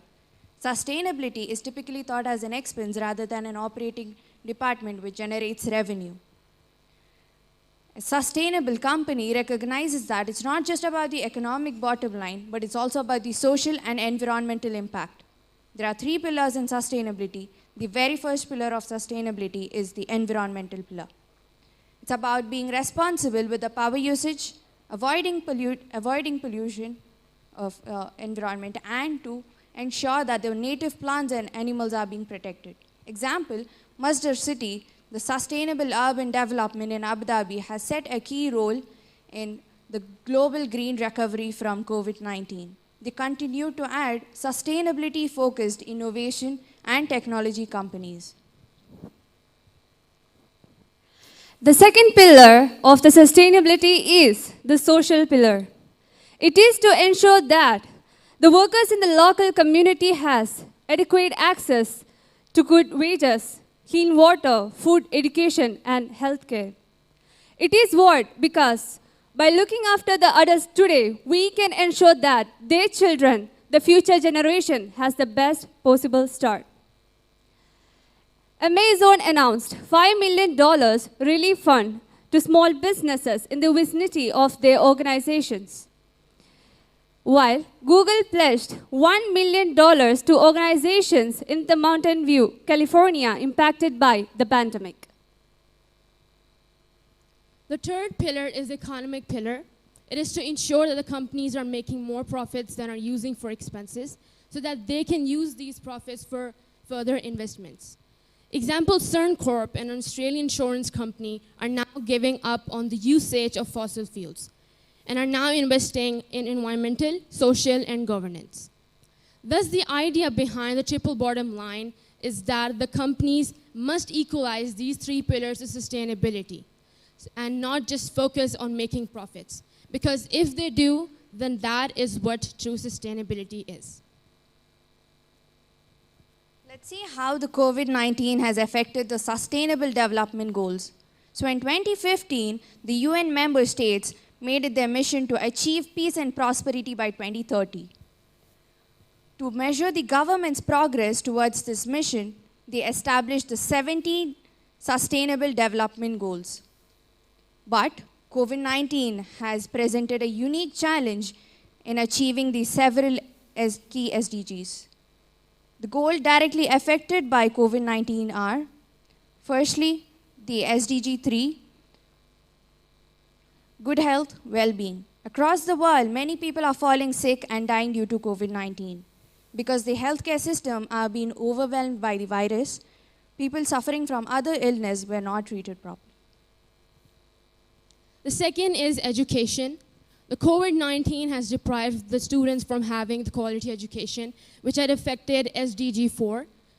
It is now estimated that about 90% of students are out of school, which has caused inequality between the poor and the rich students.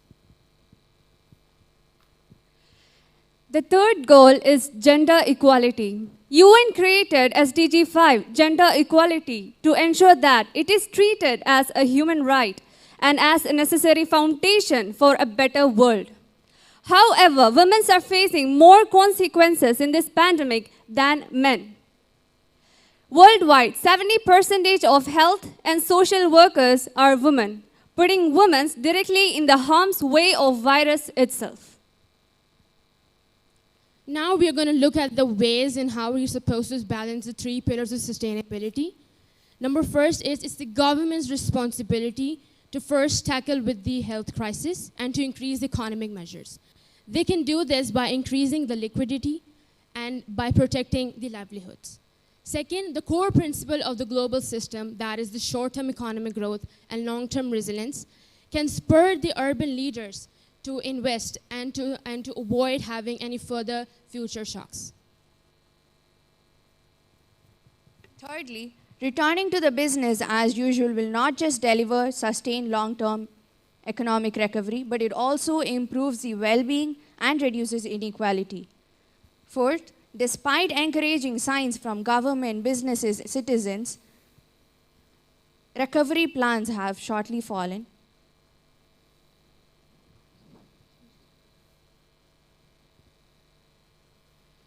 So, according to the Global Risk Report 2021, we can see that existential threats that are long-term risk, which can exceed from 5 to 10 years, shows that environmental risk is more when compared to social and economic risk.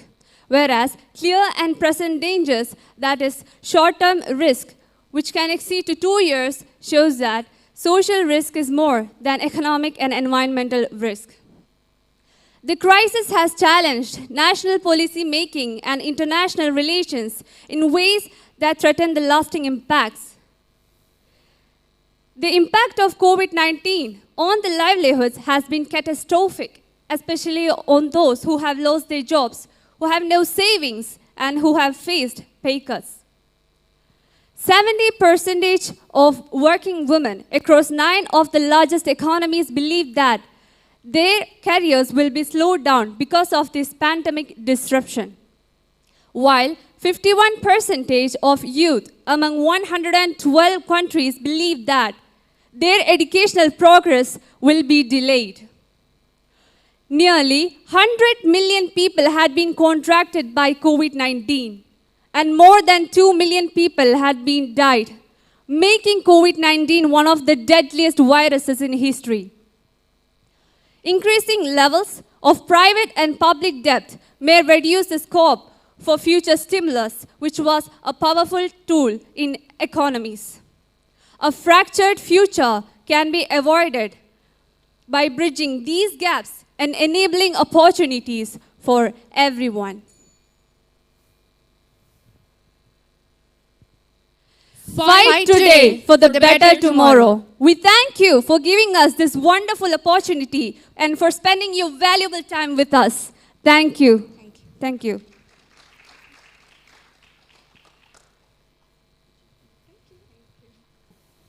Thank you to Times University. Next, we'll be having Lebanese student family from Lebanon who will be presenting virtually. Guys, if you can hear me, start sharing your screens, unmute your mic, and open your cameras. Just don't start until I can give you confirmation that we can see you.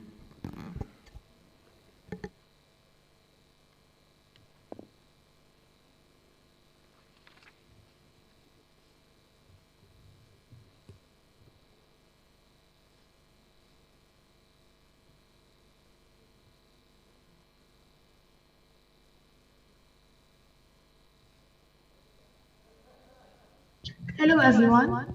We are going to present Balancing the Three Pillars of Sustainability in a Post-Pandemic World, prepared by group Lebanese family students, Mayan Isa, Noor Hash, Chandra Hash, Marisa Slider. And due to some circumstances, we are going to present Noor Hash and I, Marisa Slider, under the direction of Dr. Fadi Kara.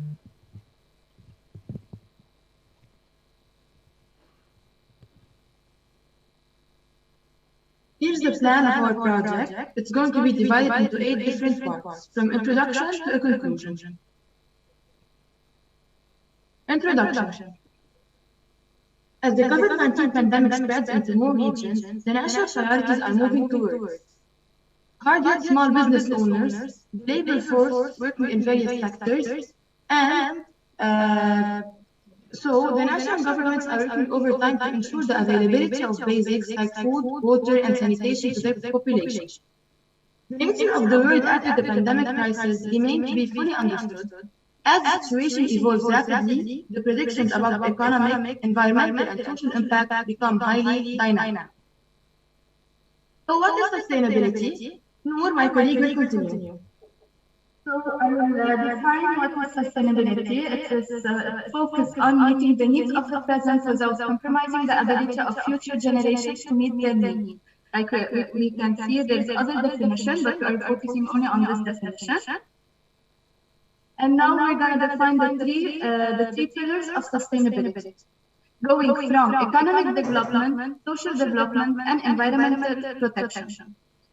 What is economic development? It is the job creation, profitability, and proper accounting of ecosystem services from up-to-purpose benefit analysis. It is the process of which emerging economies become advanced economies. The creation of wealth from which community benefits are realized. It is more than a jobs program, an investment in growing the economy. Social development. It is awareness and the legislation protection of the health of people from pollution and other harmful activities of business and other organizations. It is also about maintaining access to basic resources without compromising the quality of life. The final element is education, encouraging people to participate in environmental sustainability and teaching them about the effect of environmental protection as well as warning of the dangers if we cannot achieve our goals. And finally, environmental protection. Besides reducing our power consumption by switching electronic devices off rather than using standby, by walking short journeys instead of taking the bus. Businesses are regulated to prevent pollution and to keep their own carbon emission low. It defines how we should study and protect ecosystems, air quality, integrity, and sustainability of our resources, and focusing on the elements that place stress on the environment. So, what are the primary goals of sustainability? We have many, beginning with the end of poverty and hunger, enabling access to affordable and clean energy, minimize the depletion of natural resources when creating new developments, sustainable economic growth while promoting jobs, stronger economies, gender equality, and taking care of the education and healthcare system.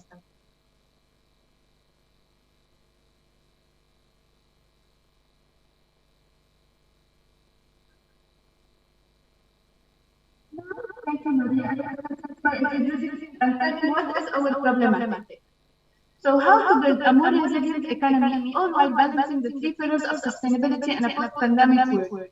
So in other words, how to build back better.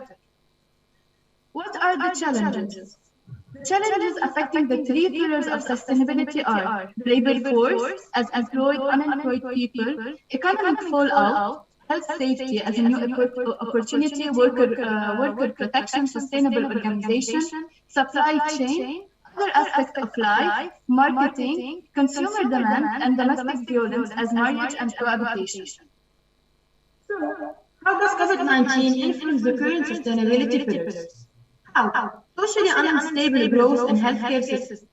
Faster breakdowns and strains on the existing system due to a sudden surge in the number of COVID-19 patients, increased unemployment, salary cuts, unnatural resource diversion on social welfare, reduced spending on non-essential services. So the coronavirus pandemic has triggered economic degrowth, leading to a reduction in greenhouse gas emissions. What are the solutions? When it comes to solutions, to build back better, we can talk about many. Beginning with strengthening climate resilience, reducing biodiversity loss, improving supply chain resilience and circularity, innovation building on behavior changes, and finally, aligning net zero GHG emissions. Okay, we're going to start with reducing biodiversity loss. How? By recycling, composting, going package-free, buying sustainable, protect local habitat and make wildlife welcome, and finally, drive green.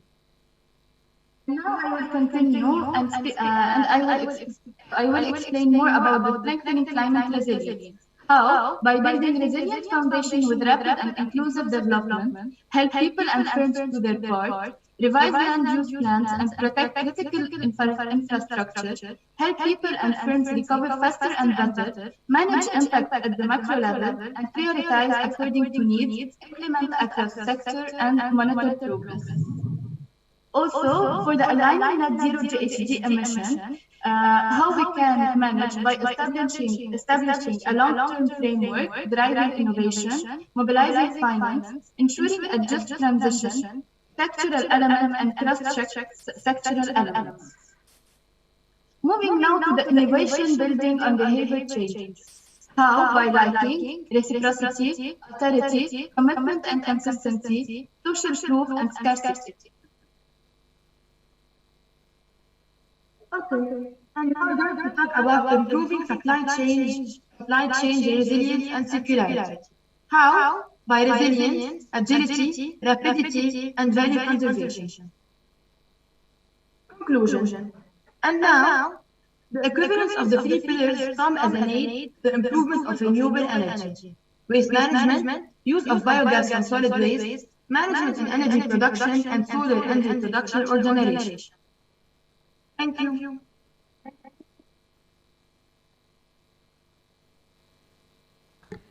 Thank you to the Lebanese student family. Next up, we have University of Sharjah. Please make your way to the stage. And after that, we'll have Dubai Women's Campus, Higher Colleges of Technology, who will be presenting virtually. So guys, if you can hear me, please prepare yourselves and get ready to present after University of Sharjah.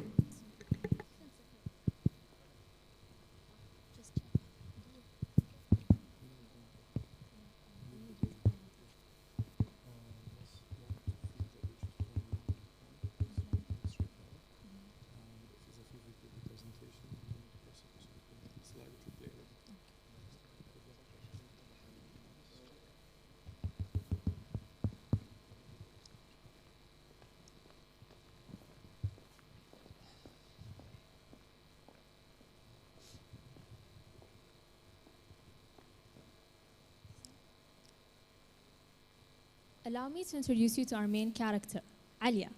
She's a fifth-year medical student in the University of Sharjah. She spends her weekdays trying to catch up with her syllabus and her weekends with her hands dug deep in the soil of her backyard. While she's away at the dorms, she misses the smell of her lush backyard and the joyful sounds of her little brother's laughter. Her biggest quirk, her love for grocery shopping. One day, she was strolling through the aisles of the produce section and she noticed something really weird. All the vegetables were from countries all across the world. Was everything imported? 2 months later, COVID-19 hit and it devastated society. Countries were losing their food security. Poverty was rising, food prices were going up, and starvation was at an all-time high. News was pouring in. And we all learned that COVID-19 will double acute world hunger by the end of 2020. Alia realized that this was a graver problem than she ever thought it could be. Was the UAE going through a similar situation?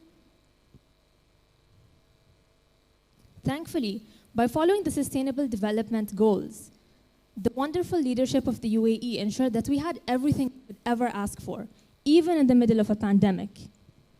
The UAE globally stood at number 21 in terms of food security, with aims, according to the National Food Security Strategy, to reach within the top 10 by 2021 and become number 1 in 2051.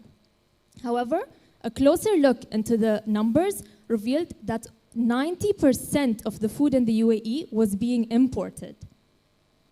And Dubai recorded up to 34.7 billion dirhams spent on imports.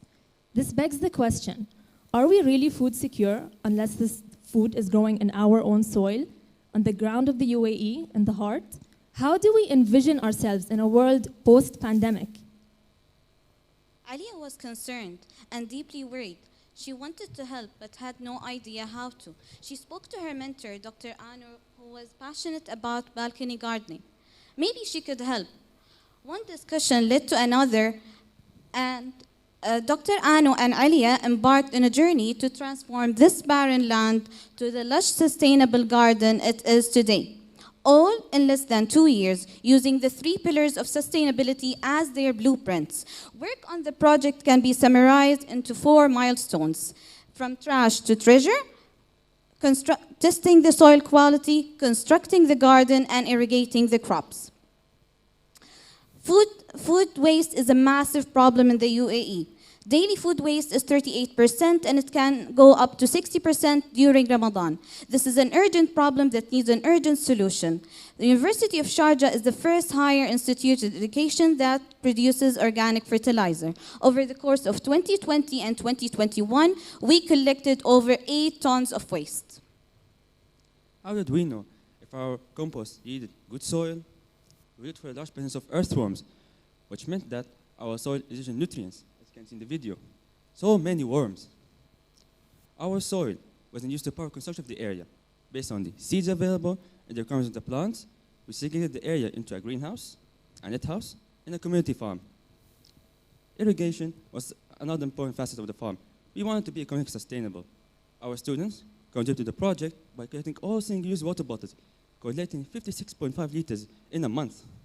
When we first started using the farm, we used 35,216 liters of water over a period of 2 months. This was not good at all and has defeated the idea of sustainable farm. But, as they say, necessity is a mother of invention. We installed HDPE liners, which retain moisture, and facilitated the reuse of excess runoff. This has dramatically reduced to 100.7 liters of water over the same period of 2 months. This has saved 35,170 liters of water post-HDPE installation. So what was the result? Our baby steps towards supporting sustainable local produce yield some very tasty crops. We started with tomatoes, then grew to 60+ varieties of tomatoes, 2 different colored carrots, watermelons, multiple types of beans, cotton, spinach.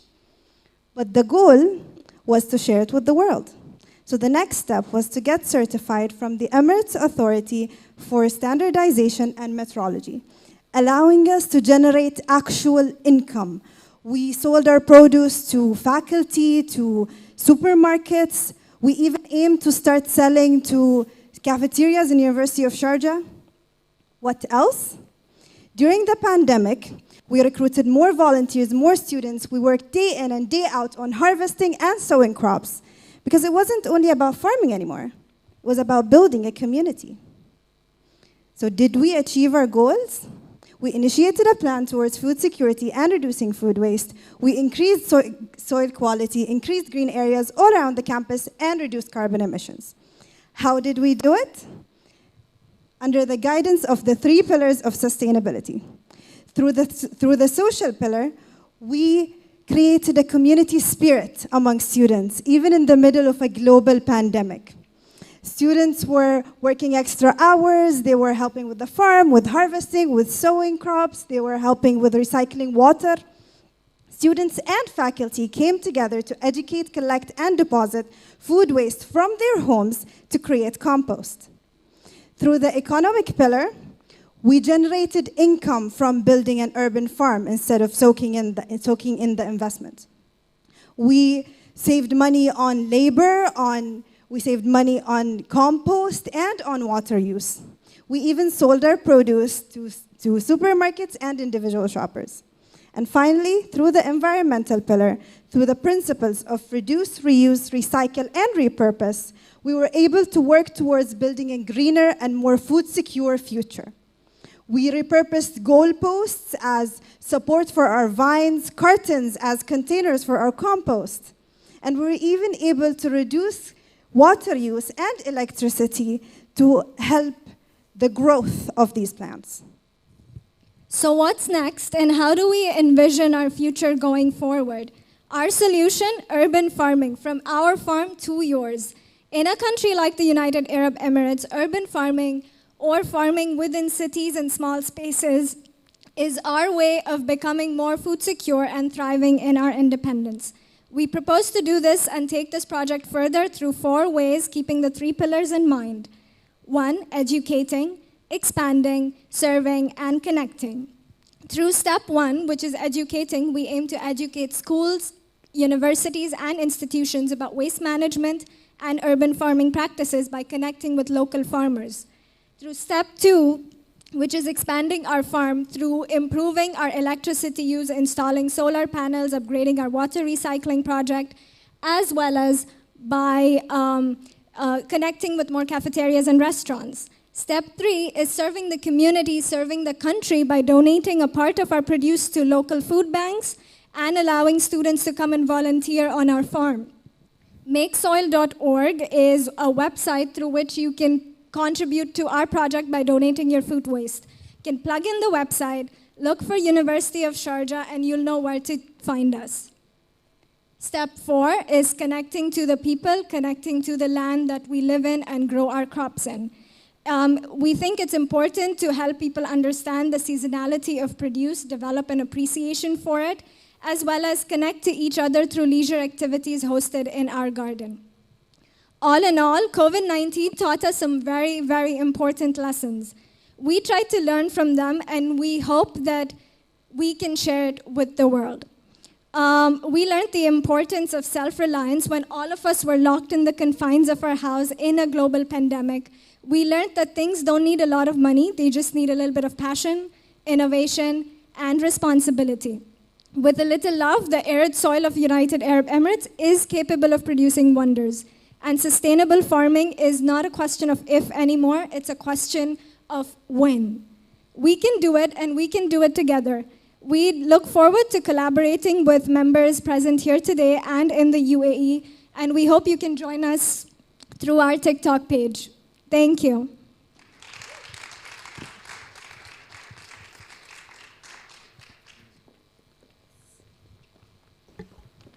All right, thank you, University of Sharjah. Next, we have Dubai Women's Campus, Dubai Women's Campus Higher Colleges of Technology, who will be presenting virtually. Guys, if you can hear me, wait for me to confirm that we can see you on the screen, and then we can start.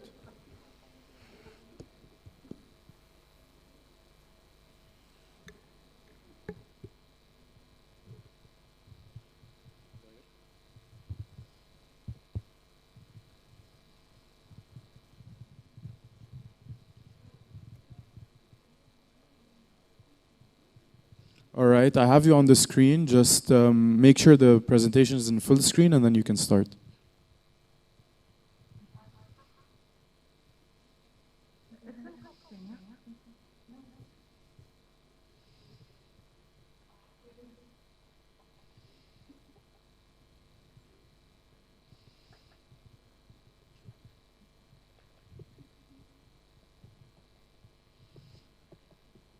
If you can hear me, just the presentation needs to be in full screen and then you can start.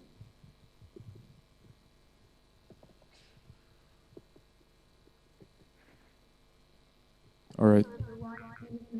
I'm from Dubai campus. My partner's name Shogun. My first part is about the social. I'm gonna talking about the social stability. Like we said, that the environmental change, people will suffer more as the environmental crisis grows. The environmental crisis grows will make more regions and countries unstable. People will be displaced due to the climate.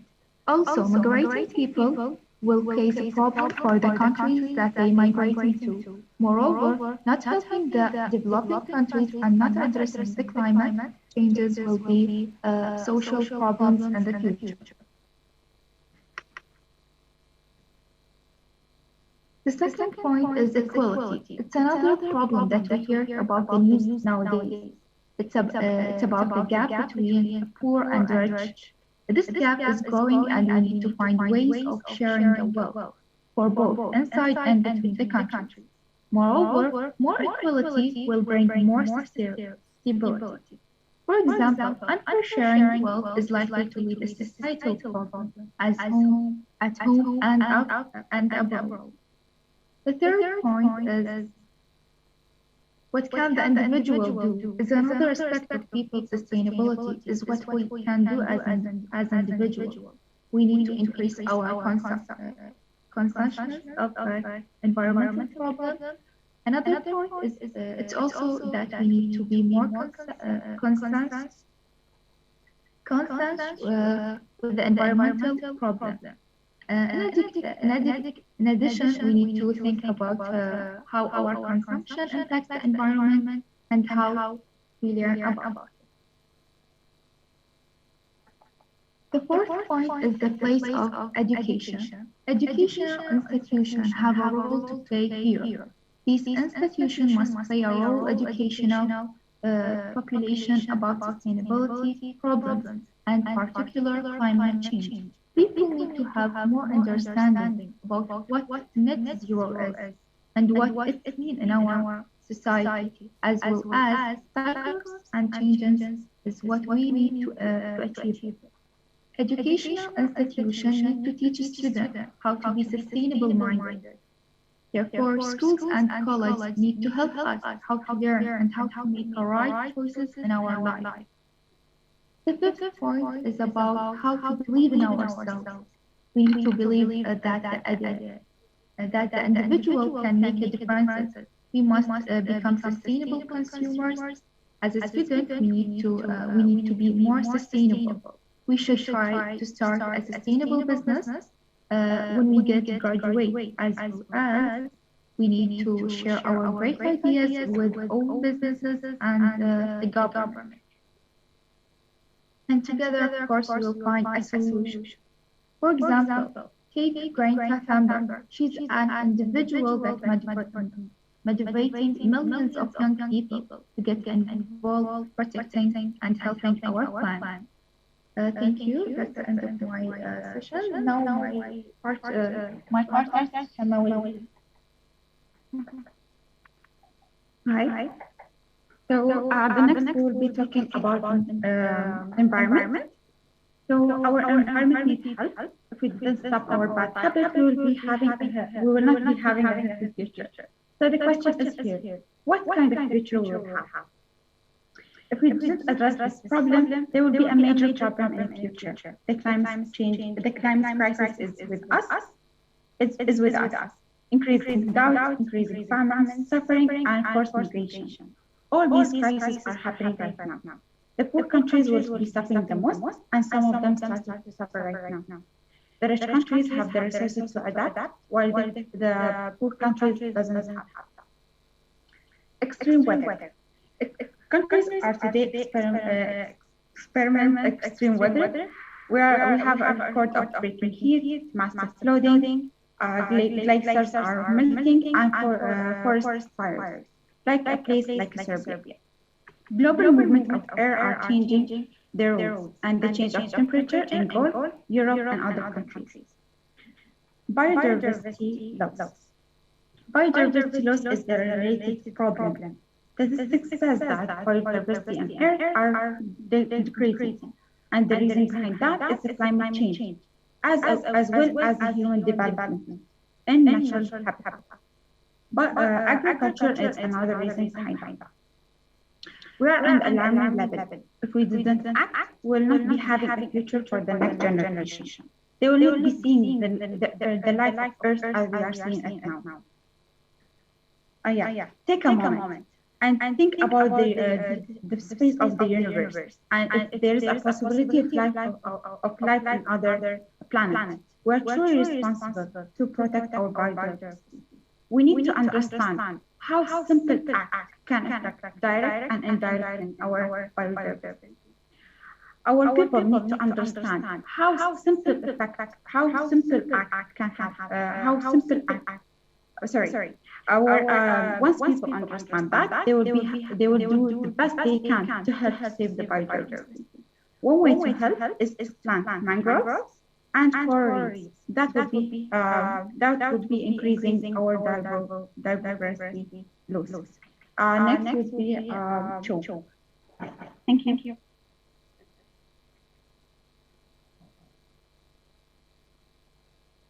As we know, economic activities must be sustainable. This will encourage people when they see the businesses taking up the challenge. Hopefully, in the post-pandemic era, we can see that sustainable businesses will grow. For example, the new Green Deal in the United States. It aims for sustained businesses and addressing climate issues. And this will create millions of green jobs. Thus, this will help addressing climate issues as well as unemployment problems. The pandemic as well has helped us think differently.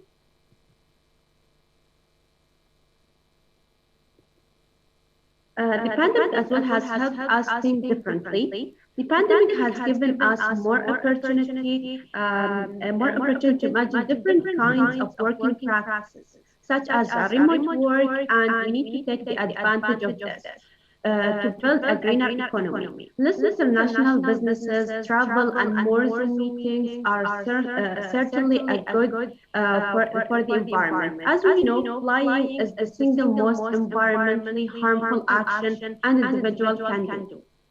Finance is becoming greener. This is how it should be. Strong and sustainable economy will require both innovation and consideration for the environment. So, finance companies are investing less in fossil fuel businesses rather than investing in unsustainable businesses. And this will lead to for the green industry to invest more in the stable businesses. Green technology as well play a big role in sustainability. New technology and new types of businesses are developing daily. Projects such as carbon capture gives us the hope. But this is just one part of a plan. We need to deal with the carbon problems. Big businesses is central in change. I believe that big collaboration can do much to make our lives more sustainable. The big businesses have the power to make great positive changes due to their size. When they make a change in their activities, it can have a big effect. It's very good to see businesses which are directly interested in investing or solving environmental problems. Thank you for listening.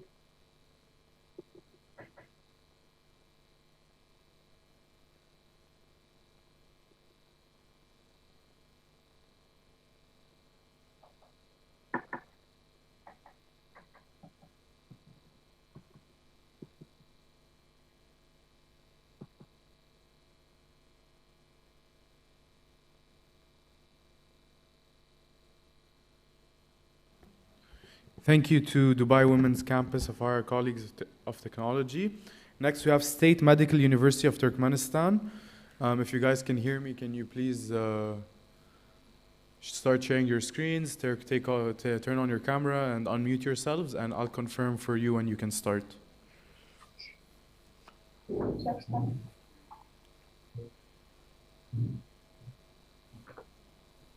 Okay, are you hear us? Do you hear us?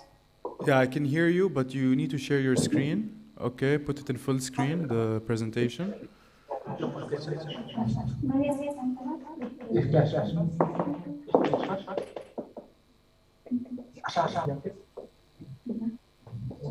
Hello. Hello, dears. We present our... You just need to put it in full screen before you start. Hello, dears. Can I start? Hello, dears. We present our team from Turkmenistan, from the state medical university of Turkmenistan, named after Murat Karim. We want to talk about how balance the three pillars in post-pandemic world. My name is Injan, and our team consists of 5 people, and we are very excited to participate in this great competition. At first, it's need to say that pandemic is affected every human life, and of course, including society, environmental and economic too. There are negative but also positive effects in our life. And we need to say that we follow all the sanitary actions just for prevention. For example, near and change after 2 hours masks, keep 2 meter distance, don't arrange crowds with people on the streets, in the shops, and the trains, etc. And let's go to the aim of the presentation. The first is what was the most effective 3 pillars in the pandemic world, and the second is how to balance these 3 pillars in the post-pandemic world. The next will be a resource. We will continue our presentation. My name is Rasul. Today we will discuss 2 concepts below. Our first concept, which is what are the most effective 3 pillars in the pandemic world. And what are the most effective 3 pillars in the pandemic world, which are economical, social, and environmental. Let's move to our first pillar, economical impact in the pandemic. The pandemic has affected nearly every country in the world. It has definite economic suffering and clearly has the potential to set an unprecedented economic recession globally. By the end of 2020, the world's GDP was about 7.5% lower than previous year. And our next pillar is social impact. The COVID-19 pandemic has resulted in massive loss of life with far-reaching social impacts. Some segments of the population were more exposed to the risk of anxious, depressive, and post-traumatic symptoms due to the pandemic. Last but not least one, which is environmental impacts. The global disruption caused by the COVID-19 has brought about several effects on the environment and climate. The pandemic has both negative and positive effects on the environment.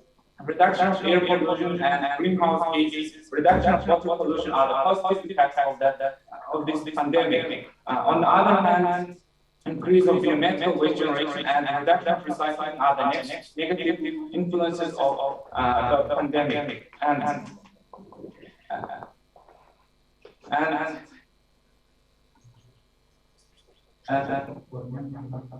Can you see?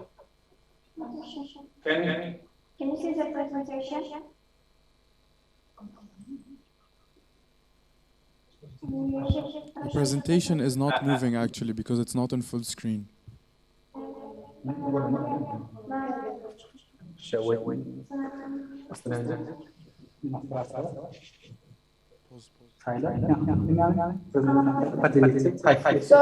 technical problems. And okay, this is good.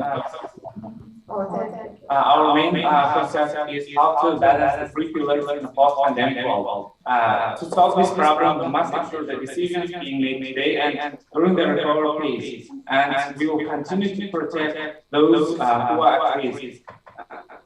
And to balance our economy after 2020 economic crisis, the International Monetary Fund recently raised its projection for economic growth in 2021 to 6%. And to balance environmental impact, we must follow 3R concept. For example, we can recycle ocean plastics into paste plastics. This simple action will save a lot of life under the ocean. Our presentation will continue with energy.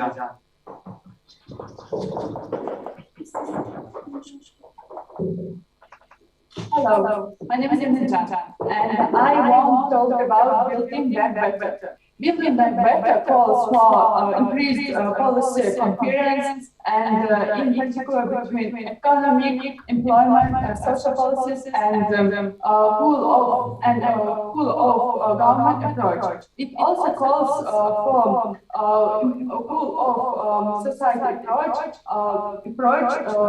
that involves all stakeholders and leads to the identification and implementation of society of country-specific policy package. All parts of society need to contribute to this effort with a sense of shared responsibility. Then I want to talk about the main and important ways of building back better. The first one is enabling a rapid response.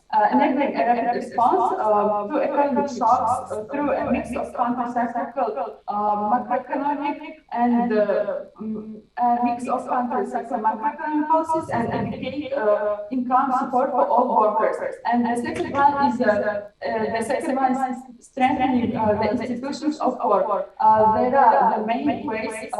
It is improving working conditions, modernizing employment services, and making them more flexible, and exercising social dialogue. Exercising social dialogue as an effective way to design balances.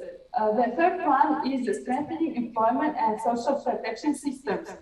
Next is promoting lifelong learning opportunities for all to match changing skill needs. The fifth one is promoting gender equality in the labor market. The last one is promoting lifelong learning opportunities for all to match changing skills needs. Particular focus should be put on strengthening digital skills and with people with low digital literacy to opportunities to work and learn online. That's all. Next, please. Now I will speak about the 3R concept, which also will help for balancing three pillars in post-pandemic world. So 3R concept means reduce, reuse, recycle.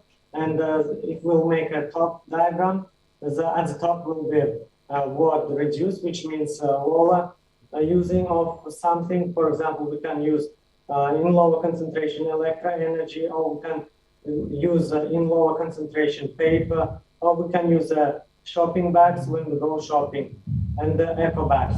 Also, the next one is reuse, which means reusing some kind of materials. For example, we can reuse all the furniture, all the clothes, and the toys, and other things. And the last one is recycle. Recycle means if we can recycle something, we must do it. For example, some electronics and machines and other things can be recycled easily. And next, also, we can speak about recovery and disposal. They also will help for our for environment, and if we'll do this, it will help not for only for environment and also for social and economy concepts. And next we'll continue, Jenny. Why is being sustainably important? At the moment, we are producing resources, using energy and creating waste at a rate which isn't sustainable. By making some small changes to our lifestyles, you can reduce your carbon footprint and help to tackle these issues. By using less energy, you can help to reduce carbon emissions. There are different ways of it. You can save energy at home. Drive less, drive green, walk, bike, and like that. To avoid plastic paper, choose to receive less letters or email, and only print of documents if it's only necessary. By growing your own fruit and vegetables, you can ensure that you are not using pesticides that will contribute to water and air pollution. Keeping your home in a shape improves your energy efficiency. Everyone knows that plastic never goes away. Today, billions of pounds it can be found in swirling convergence, making up the 40% of the world's ocean surfaces. Every year, thousands of seabirds and other animals are killed after ingesting plastic. So, prevent this by choosing to use reusable and eco-friendly alternatives instead. And the last one is choose wild energy. Kicking the fossil fuel habits is critical to saving wildlife, slowing climate change, and protecting our lands and waters. So, it's small changes that we use this courage us to lessen our environmental impact. Thank you for your attention very much.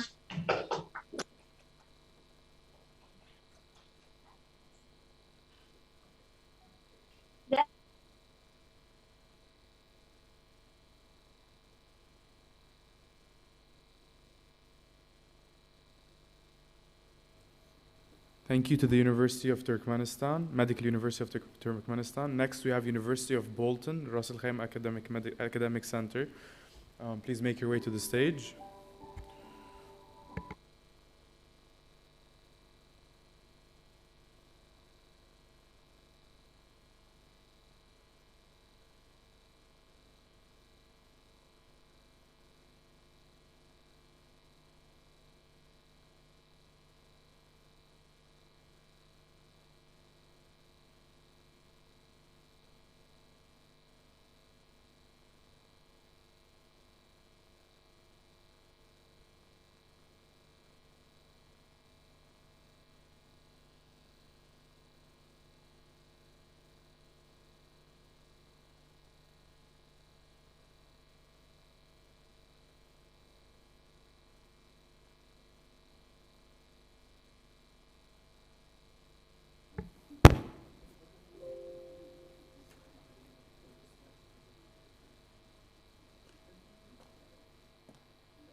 COVID-19.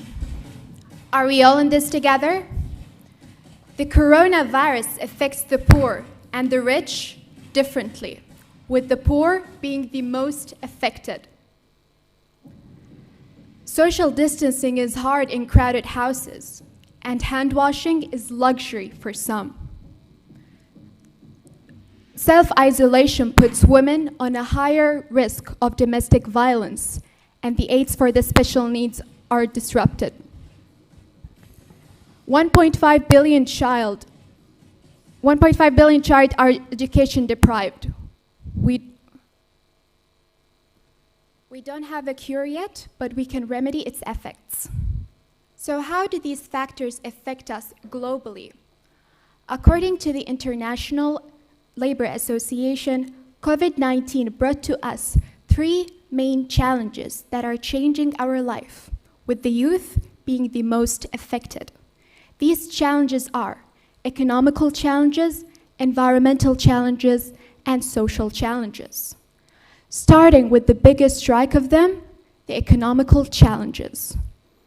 Low wage, tax cuts, inequality, and zero-hour contracts are just some of these effects, which are so strong they can be compared to the effects of World War II, pushing the national debt rates to rates very high, exceeding the peak of the World War II. The economical challenges can be summed up in 4 main points, and these points are liquidity problems. Okay, liquidity problems, capital problems,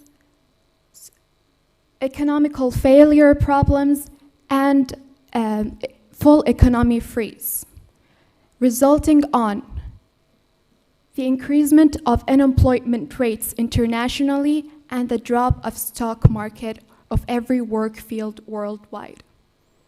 The second strike was socially, with the women and children being the most affected, by rates of 1 of every 3 women were victims of domestic violence and the rise of the homicide and violence rates, and the increasement of global hunger rates internationally. The social challenges can be summed up in 5 main points, which can be summed up in debt, asymmetry, disruption, age, polarization, and trust. The third strike of COVID was in our environment. COVID-19 caused more than 7,200 medical wastage to be thrown daily, and most of which are face masks, causing water pollution and air pollution, and an increasement of mortality rates. The effects of COVID-19 aren't just some statistics nor paper research, but a reality we are all living. So what's next?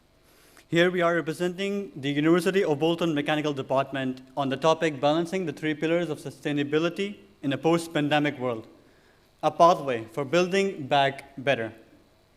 First off, we have the economic sustainability. And as per the research, attaining this sustainability means utilizing our resources efficiently, prioritizing improved sustainability, and reducing food wastages. Second, we have the social sustainability, which primarily means businesses should prioritize the well-being of people, those impacted by their operations, and support to vulnerable communities. Third, we have the environmental sustainability, which is living in the means of our natural resources, reducing the environment impact, and reducing plastic packaging and greenhouse gases emissions. As for the recovery in terms of economic, reliance on technology for food safety and integrity, supply chains becoming more local, automations and technology making supply chains more resilient. As for the social recovery, reducing health inequalities, long-term reforms for adult social care, and additional support for the youth to create better and sustainable environments. And lastly, for the environmental sustainability, climate change reversal by aligning net zero transitions and decarbonization of supply chains.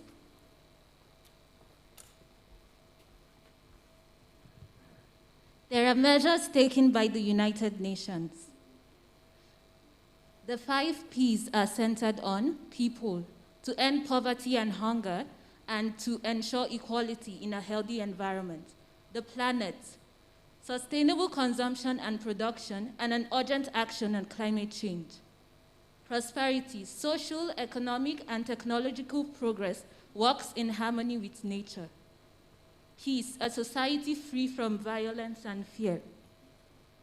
Partnership, a global partnership for sustainable development.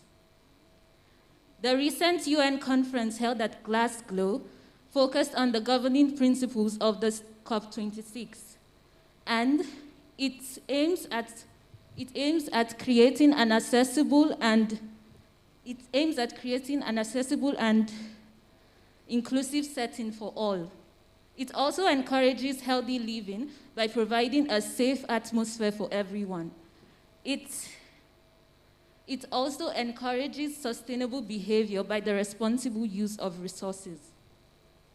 The ILO's four-pillar policy for the combating of socio-economic problems caused by the COVID-19 can be summarized in 4: stimulating the economy and employment, supporting incomes and enterprises, protecting workers in the workplace, and relying on social dialogue for solutions.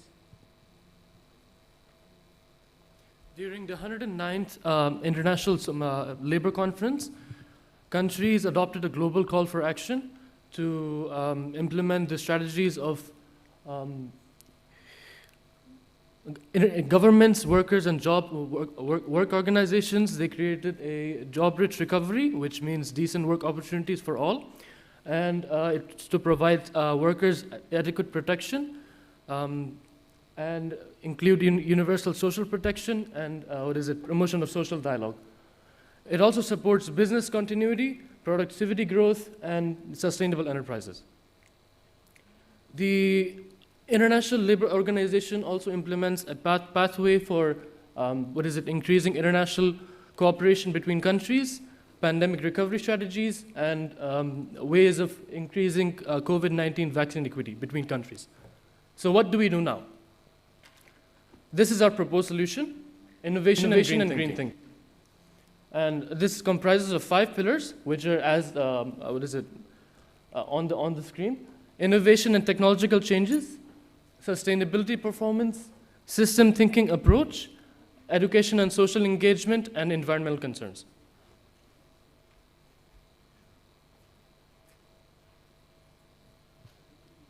To conclude, the quote of Christina Lagreda sums it all up.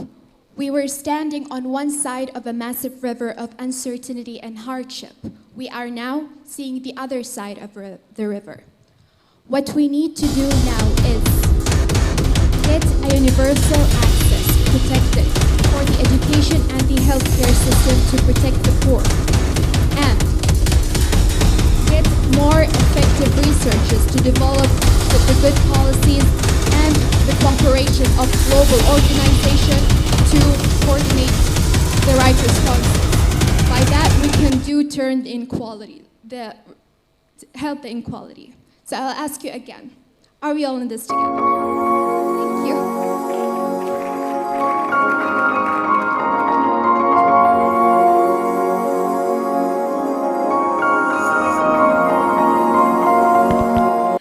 All right, thank you to our second set of presenters for the first topic. Please give yourselves a round of applause for doing a tremendous job putting forth your viewpoints. Thank you, guys. A kind reminder to please fill in your feedback forms, because those of you...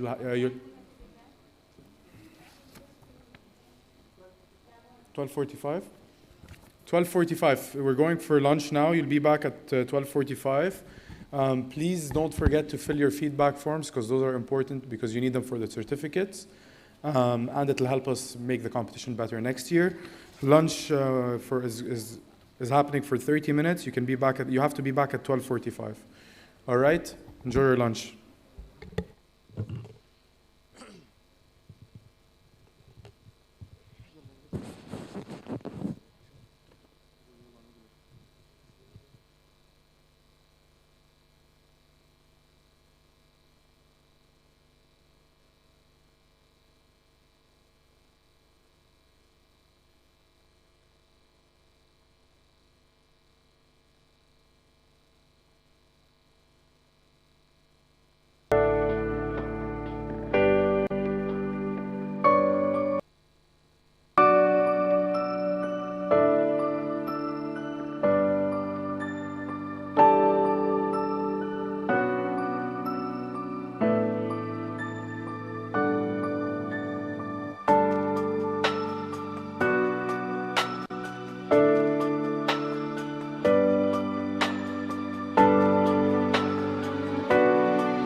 Welcome back, guys. I hope you enjoyed your meal. I'm sure we're all looking forward to start and get this on. The next topic is integrating the environment and technology, a solution to sustainability. We shall begin on the first presentation this afternoon. Please take a second to check your phones are on silent mode after the break. Let's get settled in and remain our seats during the program. Kindly note there are 9 teams presenting in the next topic, so there will be no break in between the presentations. Please welcome Ras Al Khaimah Medical and Health Sciences University. Are they here? Yep. Come on, guys, make it down to the stage. And Dubai Medical College, are you guys here? Yeah, okay, just be ready to present after them, all right?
Let's take a trip to the past. Mother Nature at her prime. Her serene presence, her blistered sunrise, and her majestic demeanor not only rejuvenates my soul, but also gives us a sense of vitality and life. When man descended on earth, she harbored them. For a brief period, they coexisted. But man's arrogance put nature in a dilemma. Rivers dried up, ice caps melted, temperatures rose, and air polluted. Man realized his actions led to their undoing, and this paved the way for sustainability. From conservator practices to innovative machine-driven techniques, man started to give nature life again. But what if we included more technology? Would we progress? Or would we regress? What would our future hold? Technology is growing at such an enormous rate that it's encroached into multiple sectors of our life, fundamentally changing the way we live and work. AI, robotics, automation, machine learning. They may seem to be a boon, but what is the reality of it? It is undeniable that humans of the 21st century are causing significant environmental change. This is due to technology that consumes more power and resources than they should. So, what price are we exactly paying? To meet the rising demands of this tech-led world, there is a need for more materials and resources. One such material being minerals. A finite amount of minerals go into making our e-devices. The more you delve into its utilization, the more varying and bleak the picture becomes. Mining minerals not only increases the carbon cost, but it also increases water consumption, deforestation, and pollution. For example, cobalt mines in Congo, lithium despoiling in Chilean desert, and toxic sludge in Inner Mongolia. The list goes on. Another such example is improper waste management. Would you drink a fish and banana smoothie? No, right? So why would our planet Earth drink a cocktail of toxic chemicals and heavy metals? When these materials end up in our landfills, not only do they pose a threat to our public health, but they also can pollute ecosystems for generations to come. And it doesn't stop there. Technology induces carbon emissions, water pollution, depletion of natural resources, leading to deforestation and soil erosion. Furthermore, mobile tower ultra-radiation, various toxic gases causing greenhouse gases, causes a detrimental impact. These instances demonstrate how our desires and needs are destroying the environment. Still not convinced?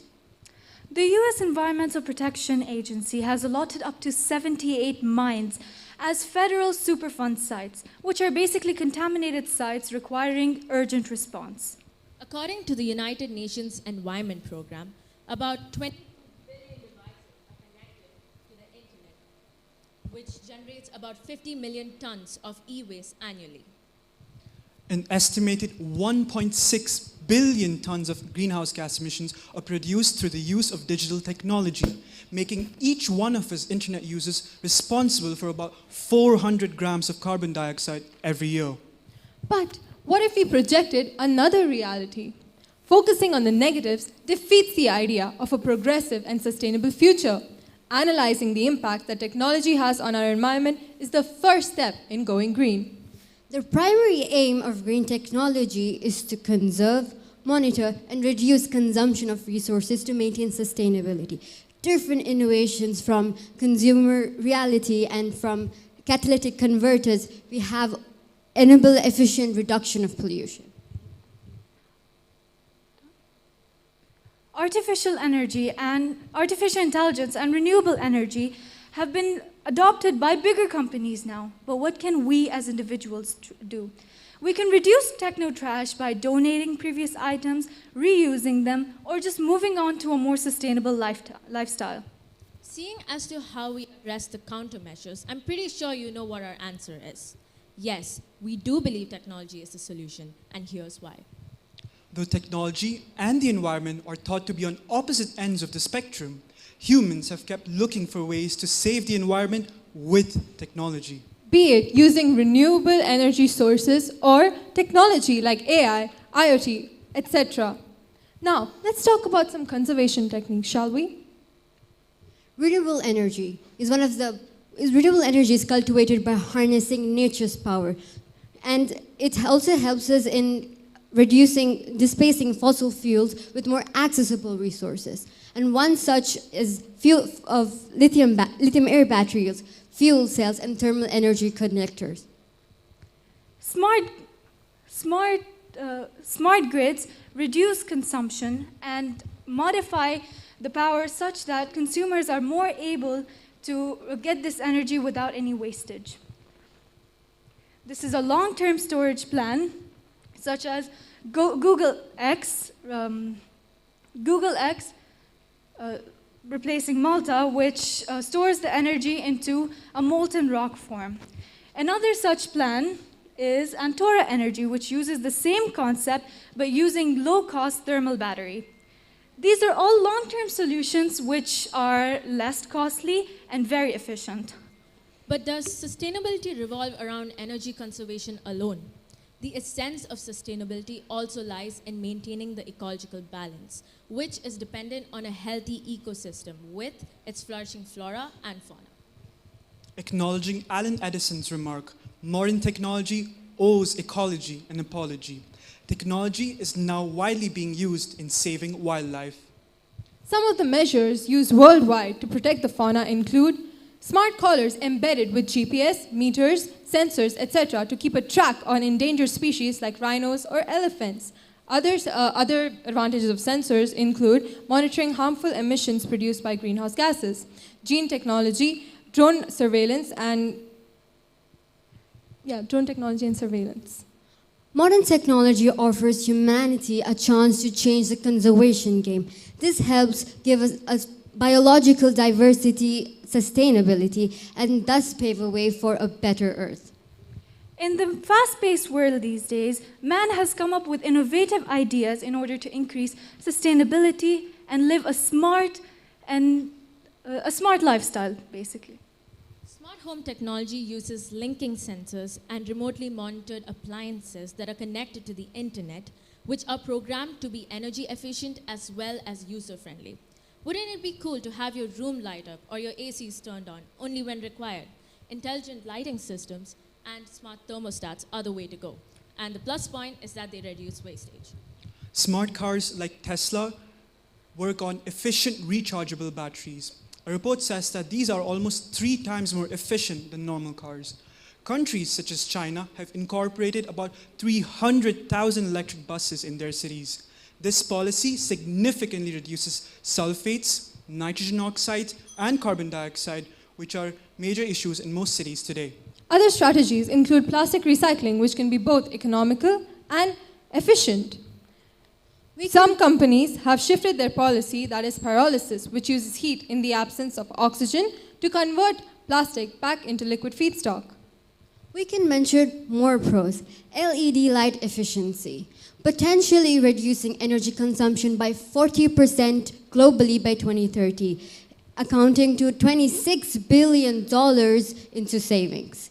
And also carbon capture and storage, as well as direct air capture. It helps industries in capturing carbon, compressing it, store and manage. Even hydrogen helps in reducing carbon emissions, and thus they give us a long-term storage for renewable electricity.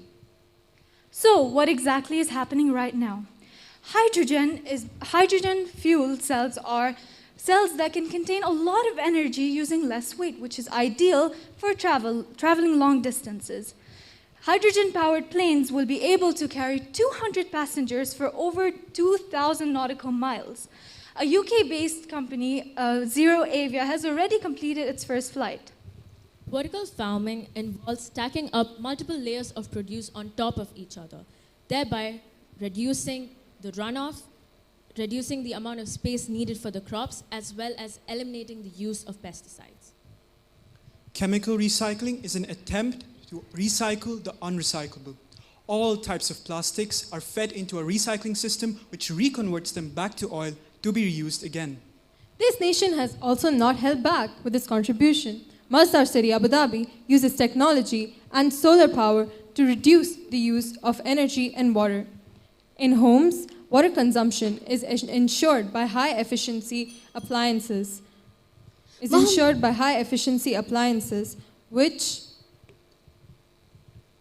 Mohammed bin Rashid Al Maktoum Solar Park Dubai is one of the largest solar park single-sited in the UAE, where it helps reduce carbon emissions by 6.5 million tons of carbon when it's complete.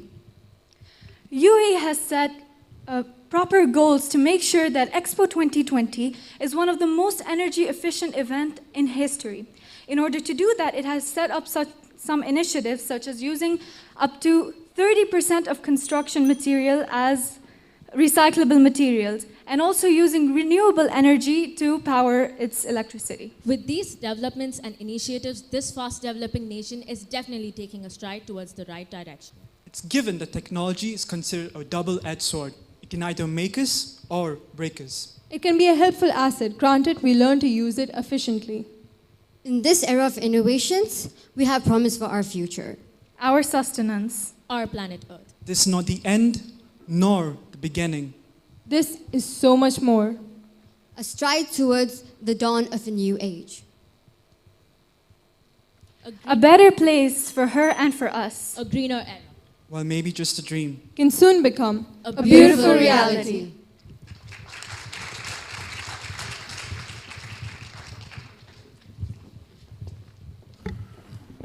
All right, guys. Thank you to Ras Al Khaimah Medical and Health Sciences University. Guys, just for the people presenting physically, let's try and keep the mic up.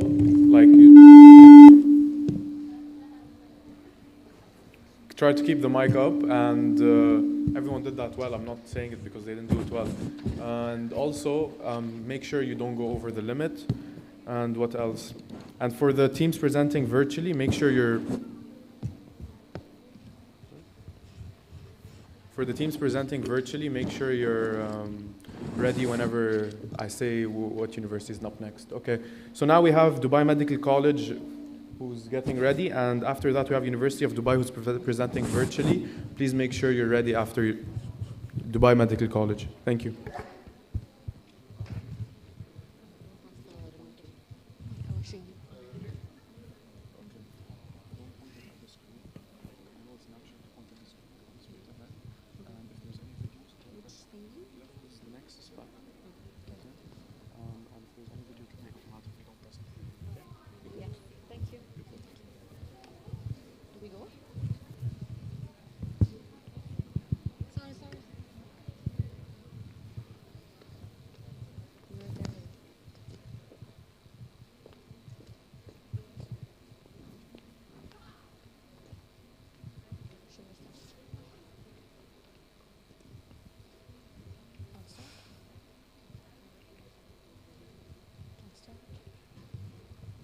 It is our individual and collective responsibility that we preserve the world that we live in, which is why we present to you our solution today, FIMS, Futuristic Innovative Machinery, a Sustainable Solution.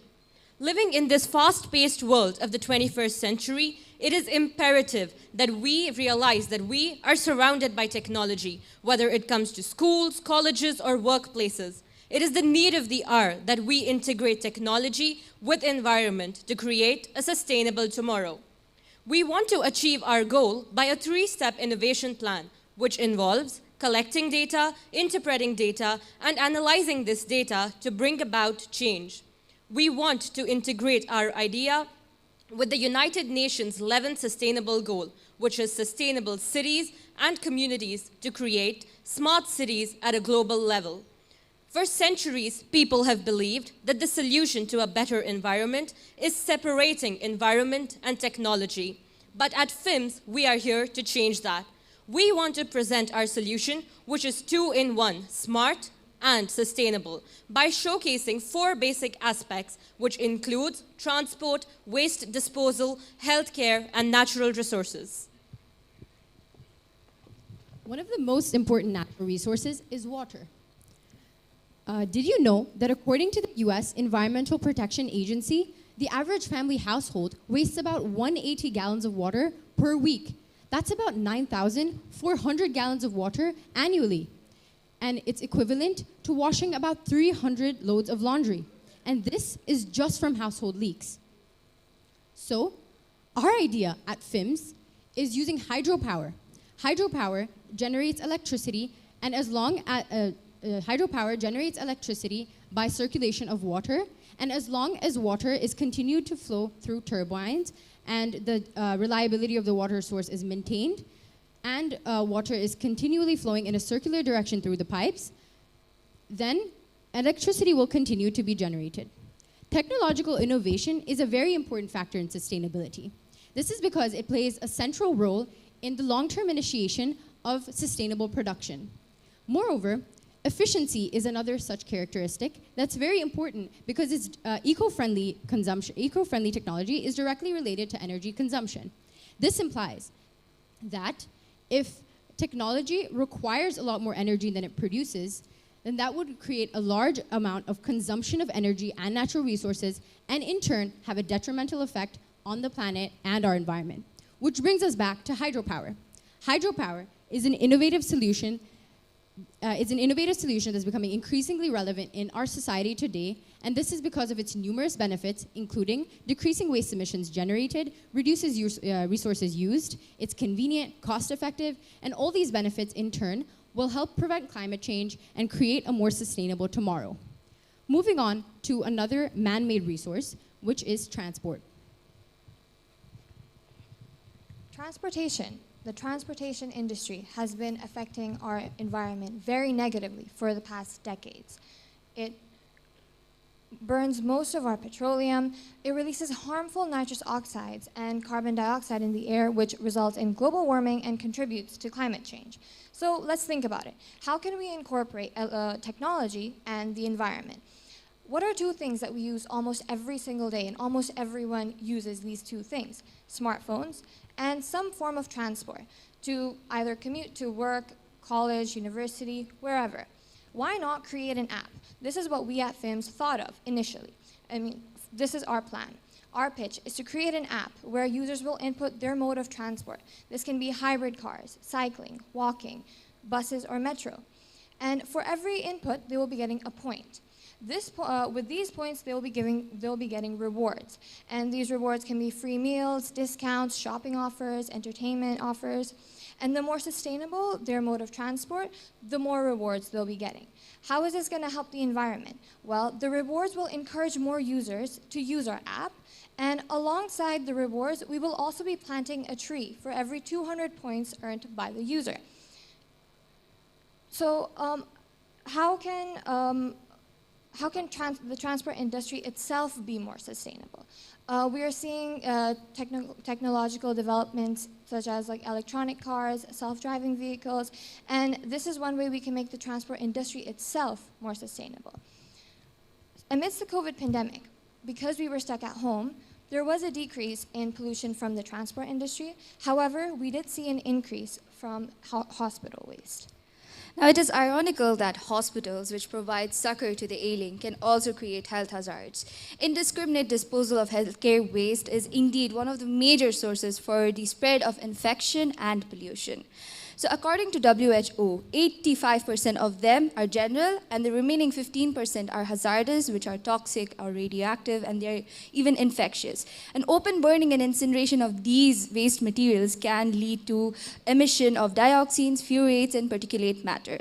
So let us understand the situation more deeper with the help of a research. So there was a research conducted by an American Nurse Journal where they took two patients. They examined these two patients in a contact isolation, and they found that majority of them were the majority of the waste were from the municipal solid waste and the PPE. So there was a tremendous amount of waste generated while people, the nurses, the hospital, the doctors wearing PPE while they were caring for patients.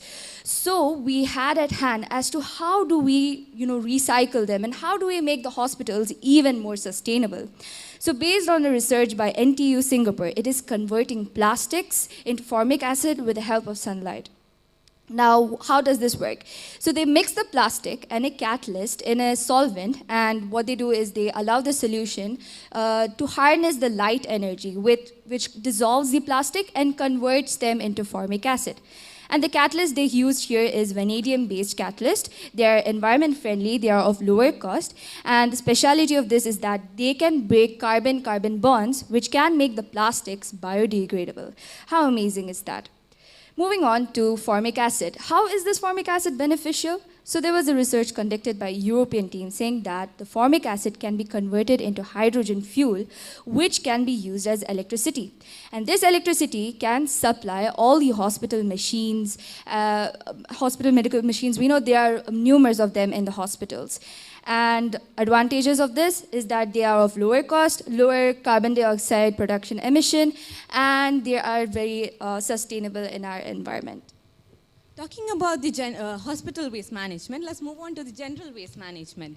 UAE, being a hotspot for tourism and employment, has seen an increase in its population and hence an increase in its waste production. This waste production can be seen in terms of food wastage and careless littering. So to combat this issue on a small level, we propose the Duofuel 21. This machine runs on two fuels, the primary fuel, which is the biodiesel, which is obtained from the converted vegetable oil from fast food restaurants, and the secondary fuel, which is biogas. Now, how does this machine work is that it initially runs on biodiesel for its motility, and it sucks in the waste product into this container. Once this machine runs throughout the whole day, this waste product is contained in an airtight container, and the anaerobic bacteria starts decomposing the organic matter to produce biogas. Once sufficient amount of biogas is produced, the motor switches from biodiesel to biogas, hence running on the energy that is obtained from the waste that it has collected. The byproducts of the decomposition process yields manure, which can be used for the growth and the replenishment of the nature of the city. Now, where do we use this? We can use this in parks and markets, which are crowded regions and more prone to careless littering by the public. And why? Because there is an increase in fast food chain restaurants in UAE. Hence, there will be more used vegetable oil, which can be converted to biodiesel, which can be used as a fuel for a Duofuel 21. FIMS stands for Futuristic Innovative Machinery Sustainable Solution. So for the future scope of our project, we want to incorporate the idea of our app with the Road Transport Authority, RTA of Dubai, and incorporate a GPS system to monitor the different people who use the vehicles and different modes of transport. For planting trees when people get awards by the apps, we want to collaborate with the Dubai municipality. We would also like to collaborate our idea of Duofuel 21 with Dubai municipality and make this a reality in Dubai parks and across Dubai cities. In this age of technological advancements, it is imperative that we change our mindsets to believe that technology is what will create a sustainable tomorrow.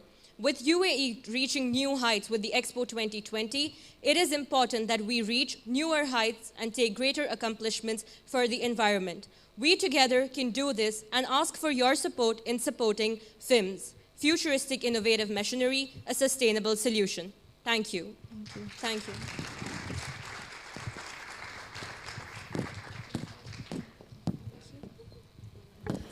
All right, we have the University of Dubai presenting virtually now. So if you guys can hear me, just wait for confirmation when we have you on our screen. Turn on your cameras, unmute your mics, and start sharing your screens.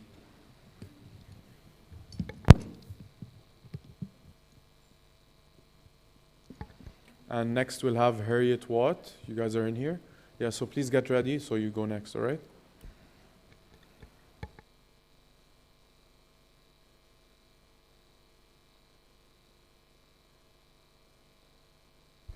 All right, guys, just full screen the presentation. Full screen the presentation and you can start. We have you on the screen. Okay. Hello, good afternoon, everyone. My name is Tariq Handash, and I'm representing University of Dubai along with my colleagues, Muhammad Ahmad, Ruba Lavanian Vamadiva, and Halal Umari. So we are really happy to be here in EAG. It's a great opportunity and a great experience for us. I would like to thank the board of EAG for organizing this and the executive board of University of Dubai, specifically our president, Dr. Isa Al-Bastaki. So we are here to discuss topic number 4, which is integrating environment and technology. Is this a solution to sustainability? And we will be discussing and defining the key terms. Yes, so we have 3 key terms here specifically for topic 4 as Tariq discussed. So sustainability, how do we properly define it? Well, in essence, sustainability is the ability to persist in a somewhat consistent manner throughout multiple realms of life is referred to as sustainability, which is also meeting the demands of the present generation without jeopardizing future generations. Ability to satisfy their needs is another definition of sustainability. As we move along to technology, technology is the application of scientific knowledge to real-world problems, particularly in industry. Such forms of technology include scientific knowledge contributed to the development of technology and equipment, and also the engineering or applied sciences is the discipline of knowledge that deals with these subjects. As we move along to our most important point, environment. Environment is the circumstances, things or conditions that surround one. That is the basic definition. However, environment can also be defined as the collection of physical, chemical, and biotic elements, such as climate, soil, and living creatures, that interact with an organism or ecological community to determine its shape and survival. As we move along to the present situation across the world. The present situation is dire. Technology is causing several potentially dangerous hazards to humanity and the environment. At first, technology has caused grave danger to our environment. Radiation emitted from tech devices has caused the destruction of many wildlife and organisms, which are the very essence of the nature that we love so much. Moving on to the next point. Damage is caused to plants and animals. This will indirectly affect humans. This is because when people consume these animals and plants, people indirectly consume the carcinogens and chemicals that are found in e-waste, which is buried in landfills over which plantation is taking place in many developing nations. So whenever you enjoy your sandwich or drink your milk, remember, technology might cause cancer and might be of grave danger to you. Further, there are many health issues that are caused by technology. The list is not exhaustive. However, the most dangerous of which is macular degeneration. Do you know that spending too much time in front of your screen can cause permanent disability in your eyes? The gift of vision that you have might very well diminish because of this improper use of technology. Technology causes many other illnesses, including carpal tunnel syndrome, anxiety, and depression. One research found that people prefer their smartphones over their meals. People have neglected their children, and that is a form of child abuse. To the next point. The pollution that is a direct result of this e-waste has killed hundreds of thousands of people over the past decade. This is very true in developing nations such as Africa, where e-waste is dumped and is disposed. This creates many toxic gases, which is damaging the very air that we love so much. So please remember, the breath you take, verbal might be the last breath. Finally, technology demands the use of natural resources such as hydrocarbons and silicon, both of which can deplete. Therefore, technology is causing the depletion of natural resources. This is very similar to cutting the tree's branch that we are sitting on. To sum up, technology can cause grave health hazards. It can damage the environment that we know and love and rely on so much. It can deplete the natural resources that will ensure the very survival of humanity in the future. Now, looking at the solutions, we have come up with quite a few that we think would be very helpful. Our first solution would be to standardize the technology and classify it. So this would be to ensure that all hardware and software used are one. Usually when we come to retrieve data from one software to the another or one server to the another, we find issues doing that. The data doesn't come out fully due to different encryptions. Now, this can be a very big problem in fields such as the healthcare field. Let's say a patient comes in with a very critical emergency and needs to be treated right away. By the time that it takes the nurse to look up his information and his medical history from one server to the other, it would have been too late. Whereas if all entities use the same software and the same server, everything would run much smoother and they would be able to find his history and treat him properly. Our second solution would be to test technology before use. Now, this is to see that if the technology will have any negative effects over the long term. An example is the new 5G technology. 5G uses higher frequency waves than earlier mobile networks. This means that it does give us faster internet access. However, to do so, it does also give off more radiation. Now, this radiation has actually been classified by the World Health Organization, along with the International Agency for Research on Cancer, to be possibly carcinogenic. So is the faster internet access really worth our health risk? And our final solution would be to have the government able to access the testing data during prototyping. This is to ensure that everything that the company does say is true.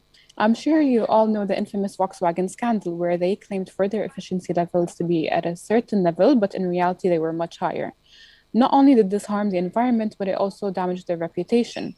Many people turned away from Volkswagen after that because they were deceived and they thought that they were helping the environment, but in reality they were not. So if the government does have access to this information, they would be able to hold those companies accountable for what they say and make sure that everything being put out is completely true with no lies. Now, to look at the benefits that our solution gives. So clearly there's a lot of benefits that we can experience here. The first benefit will be a drastically improved standardization in implementing and operating technology. So the more we implement and operate technology here, the better we will be able to practice it. And furthermore, it will be really beneficial for us to do this. And the next benefit is there will be increased health and safety standards. The more we focus on implementing these solutions, the more our standards of health and safety will improve. So we'll have more technology and information available to us, and we'll be able to practice with it even more, which will really help us in the long run. So yeah, the next benefit would be, well, there's a lot of risks going on in the world. There's a reason that sustainability is something that has been somewhat of a trend during the past few years. Sustainability has been a word that personally I have been hearing ever since I was probably 12 years old. And it's a problem, it's a topic that has been talked about for years. As we start to lose natural resources, as they start to get depleted, we look at sustainability to solve these problems. And if we do not look at sustainability, then, well, the world as we know it will fade away, and we will not, the future generations will not be able to live. There are movies like Mad Max and all of these post-apocalyptic movies. Yes, they seem insane to us, But if we actually do not implement sustainability, if we do not implement these solutions, then we might even end up in a world like that, a world where currency is water, a resource like water. How can that be currency? So if we do not end up implementing these solutions, the world as we know it will be in a big problem. To conclude, as I mentioned previously, as my colleagues mentioned, everything we are doing here is very important to saving planet Earth. And we really need to be careful with the methods that we use. Whatever methods we use will be really instrumental in determining the final result, the final impact of how the Earth will continue to move on and how future generations will live. A big thank you to Emirates Environmental Group for this. I really wish that our team was able to be there in person. However, we had so many complications and we were really unable to do that. And thank you.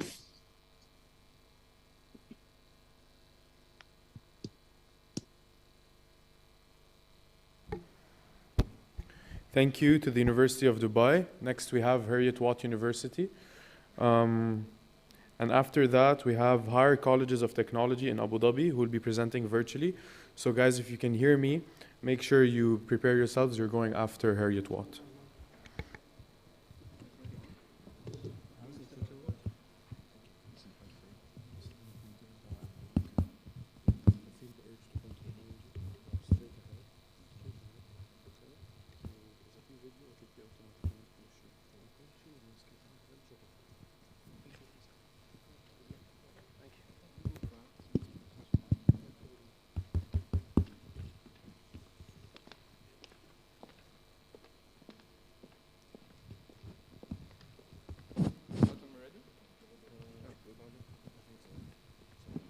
We are the last generation that can prevent irreparable damage to our planet, with increasingly common floods, droughts, global shortages, and heat refugees. Good afternoon, everyone. We're the Heriot-Watt Max team, and we're here to present you our solution, the Green Score. Technology has undoubtedly changed our lives, anywhere from the food we eat, the infrastructure we use, and the way we interact with each other on a daily basis. Advancements in technology have allowed us to achieve the impossible, not only when it comes to NLP, robotic surgery, or space exploration technology, but also when it comes to telecommunications and social media. An example of that is in 2020, around 6 billion people owned smartphones worldwide. For scale, that's more than the number of people who have access to clean water. But with some of the deepest pockets in the world, we have to ask, where do tech companies stand when it comes to climate change? We often hear tech companies promising net zero emissions or becoming carbon negative by 2030, but not all their promises are always backed by policies and action. In fact, according to an analysis done by Influence Map, tech giants have put around $65 million into lobbying in 2020, yet only 6% of their lobbying activities were actually related to climate policy. Furthermore, the energy required to maintain the infrastructure of these companies amounts to about 45 terawatt hours per year. That's as much energy as the entire country of New Zealand consumes. So with such vast-reaching influence and the energy demand matching that of countries, and so wealth goes with it,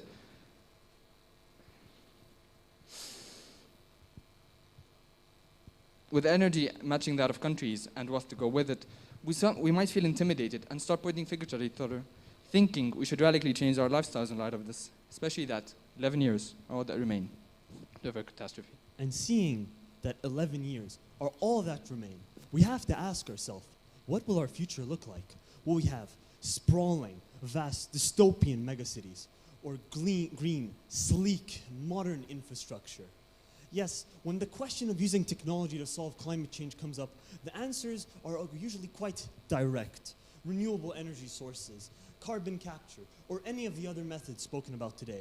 Yes, these techniques are all viable and they do work. However, without proper government funding and incentives, they will never truly be implemented. This is why we would like to present our solution, which attacks the core root problem of climate change, which is inaction. Ladies and gentlemen, I would like to present to you the Green Score. The Green Score is a platform which forces companies and people to take accountability for their actions. We will utilize a plethora of technologically based methodologies, such as machine learning and sentiment analysis, in order to extract the green sentiment of each company and public figure. These companies and public figures will be spotlighted on our platform. Those who are impacting the environment positively will be highlighted, and those who are impacting it negatively will be blamed and shamed for their actions. Furthermore, we will use a deep multi-layered perceptron neural network model in order to extract, in order to predict the future impacts that each company will have on the environment and show this to the user. Lastly, we will also provide the user with a wide variety of additional reading. The impact of this is that the user can stay fully informed on who they are supporting, who they are voting for, and from which companies they are buying. Lastly, we would like to, yes, recognize that our own solution has its issue with the cost that we have spoken about before. This is why we will make sure to use the most efficient algorithms available and use the least amount of storage space possible in order to reduce our own environmental footprint. However, even if we did not do this, we believe that we will have an overall positive impact as we will reduce carbon emissions from multiple sources as opposed to simply our own. So why did we choose this solution in the first place? Well, companies have tried to shift the blame to consumers ever since climate change became relevant to the public eye, telling us to do better, to be better, to take care of the environment around us. Do you not care what happens to the earth? Starbucks commanded, replace those plastic straws with paper. Tesla urged, buy an electric car. Samsung begged, trade in those smartphones. When all is said and done, it is what you do that impacts the environment. Or is it? So wait, I should buy a paper cup, yet Starbucks still harvests 1.6 million trees every year for the same?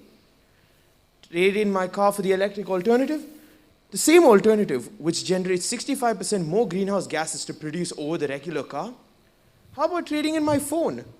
Does it really stop the 155,000 tons of electronics thrown away every year? The blame keeps being thrown back and forth from companies to consumers. Take the case of low-income homes. Many, if not all of them, lack access to a clean and consistent supply of electricity and have no choice but to use diesel generators, leading to high emissions of carbon. In cases like this, it is very difficult to blame them, and it's very hard for them to make eco-friendly decisions as well. When you have a product made from environmentally friendly methods, be it packaging, straws, or even clothing, it tends to have a higher price compared to the regular ones, leaving the low-income people with not much of a choice. While on the other hand, you have the top influential figures from different sectors, be it tech, energy, automobiles, even healthcare. Many of them claim to be advocates for change, even state ways to bring them, but very few of them actually take initiative and work on it. Our aim is to take the blame from the consumer and shift it towards those who can actually make a better difference here. As Barack Obama said, no challenge poses a greater threat to future generations than climate change. It is indeed a challenge we all must fight, but not alone. And this brings me to the most important goal of the Green Score. We all become one. The platform serves three main purposes to achieve this. First, current sustainable solutions and contributors will be viewed by anyone in the globe as spreading awareness and educating a larger crowd are some of our intentions to actively update the audience with where our planet is headed and what is being done currently to reduce the negative causes that pose a threat. This will also help contributors establishing a stronger image and further promote their businesses. Furthermore, the Green Score will bring CEOs and well-known figures together, influencing each other to invest more in sustainable solutions and development for sustainable living, thus globally increasing their green status. The pressure that's put upon consumers will reduce since the suppliers will be working with them to improve their lifestyles. Lastly, the platform will exhibit environmentally friendly products, services, and ideas to the public and other companies, causing a rise in viable solutions to existing and future problems. The development of very ecologically sound solutions will also be encouraged through the collaboration of the companies to research under the banner of helping the ecosystem. New sustainable methodologies can also be shared and implemented as through the effort of participation, as this will allow further economic growth of all parties, as well as provide more opportunities to raise more funds. Overall, with the collaboration of highly influential individuals and the public, a positive change can be seen as we tackle climate change together. And today can be the first day of this positive change. Growing up, we have heard that even a single drop of water is worth saving. And as we scramble to piece the world back together to protect our homes from the disastrous effects of climate change, a step back revealed an even more shocking discovery. Just how much is wasted by large corporations and industry giants, which account for over 71% of our greenhouse gas emissions. Through a novel perspective and attempt, we presented our solution, Green Score. By using the very technology that benefits from climate change, we study how companies live up to the environmental standard using NLP. With public information, even a common person can read and access the company's history with climate impact, effectively forcing the companies to account for over 1.4 trillion euros of damage every year. Green Score has three key impacts: collaboration, awareness, and sustainability. With the world coming together, we look forward to creating positive change where countries have started to take legal action seriously against climate change. Greenhouse is here to bring that change. With the power of social media and public platforms, we hope to build a future of collaboration and learning so that we can all head towards a greener earth. And as we end our presentation, I would like to end it with a quote: "The future will be green or not at all." Thank you very much.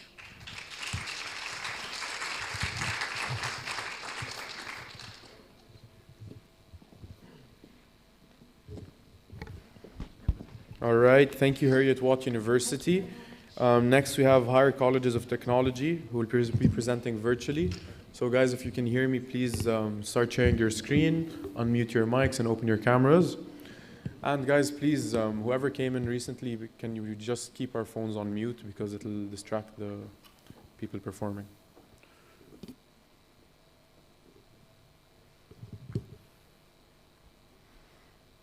Higher Colleges of Technology. Can you hear me? Yes, we can. Yes, we can hear you. Okay, perfect. You can start. We have you on the screen now. Sustainability is a hard but not achievable goal. Today, we will discuss integrating environment and technology as a solution to sustainability. Nowadays, we are facing many environmental problems that can only be solved with technology. Therefore, the implementation of technology is essential in the process of reaching sustainability. Some of the problems that can act as a barrier to technological implementation to reach sustainability are that the resources are finite and technology often uses rare material. However, one of the suggested solutions is switching to reuse, remake, recycle economy. The other problem is that the energy combustion is growing, technology usage and population growth. And the suggested solution is switching to clean and renewable sources of energy. Finally, the last problem we will be discussing is that the disposal of hazardous material is critical, and the recycling of the material is crucial to sustainability. And the suggested solution is using waste to energy plants to safely dispose the hazmats and further recycle of other materials. So when we hear the word technology or think about technology itself, the first thing that comes to mind is the production industry. Hence, it is essential to make the production industry more sustainable. One of the technological ideologies that have been implemented is the circular economy. The circular economy is the ability for a business to produce components that can be used multiple times in a closed loop manner before it gets classified as waste. The following can help us manage the currently available resources more efficiently by planning how to reduce, reuse, and recycle the products beforehand. One of the products that achieve the circular economy objectives is lithium-ion batteries. Lithium is already a substance that is being extracted from brine, which is the water from desalination. Hence, it adds more economic value to brine. Also, lithium has a long life cycle of 8 years, which makes it reusable. These batteries can be recycled by chemically obtaining the usable lithium and other valuable materials, where they get reused in producing more of lithium-ion batteries or other new products.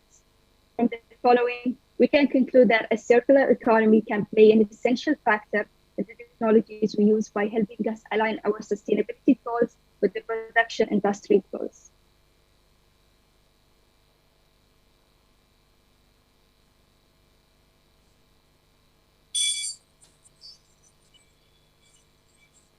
Wake up, humanity. It's time to tidy up.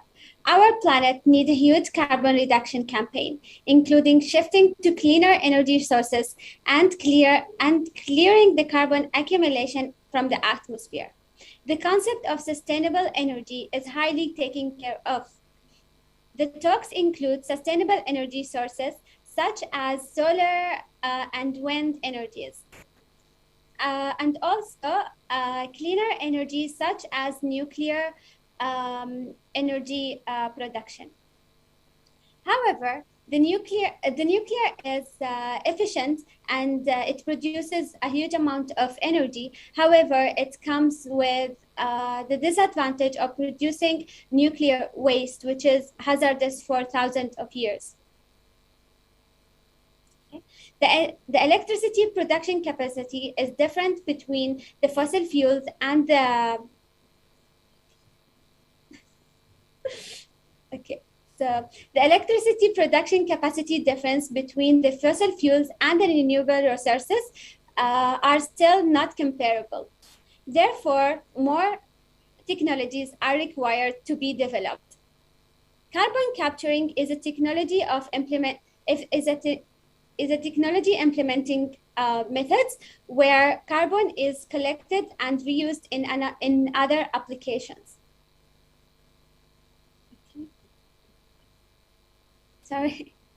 Carbon capturing can be applied in many industries, starting from energy plants and going down to urban applications such as such as car engines and such as house energy production. So we can place the technologies of carbon capturing in urban locations such as building roofs, maybe the roadsides.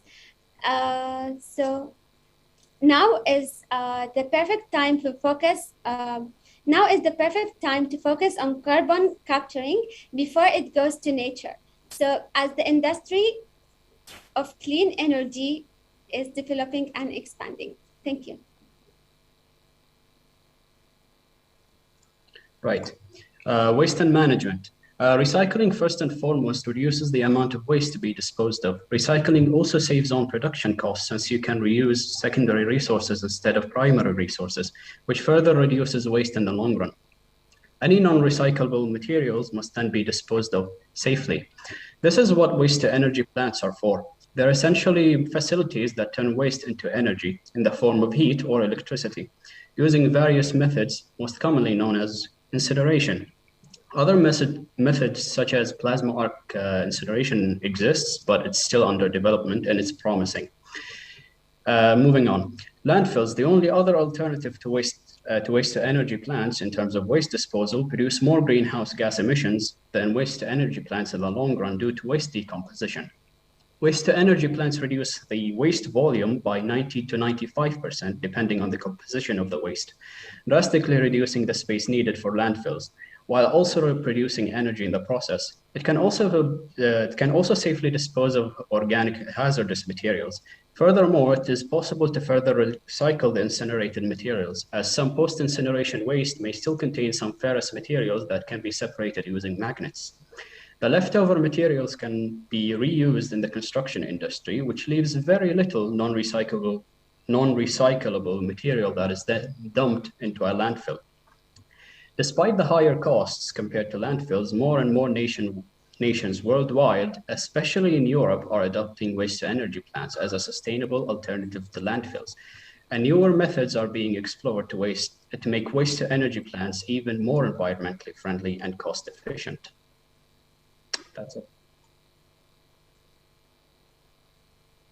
In conclusion, all of the suggested solutions implement technology, where we can all see that drastic changes in front of us as technology shows promising results that make us feel that our sustainability goals are close to reach. However, the way of living in this century shows otherwise. According to the World Green Building Council, 39% of the carbon dioxide emissions are due to constructions. 28% of the emissions come from the usage of heating, lighting, and cooling devices, and 10% of the emissions come from farming. Therefore, is the implementation of technology only by itself will be enough to reach sustainability? Our group believes that implementing technology will reduce carbon dioxide emissions, but it will not reverse its impact. Yes, it helps us reach sustainability, but it still won't cool off the earth. According to an article written by Dave Keith, cooling the earth will take thousands of years as greenhouse gases slowly dissipate from the atmosphere. Therefore, technology aids in reaching sustainability, but it's not a solution to sustainability. Thank you.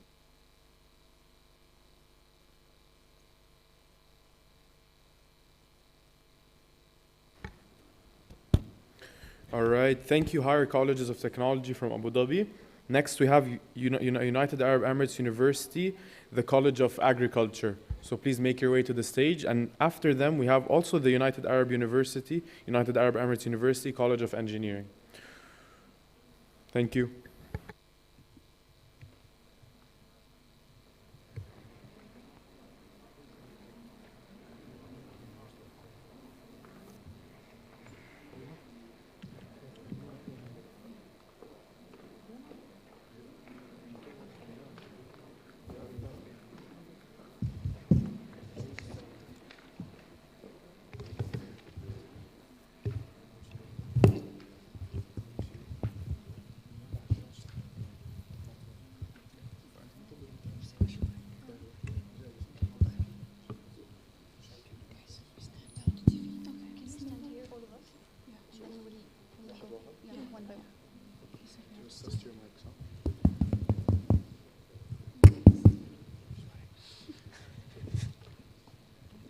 Respected judges and dear friends.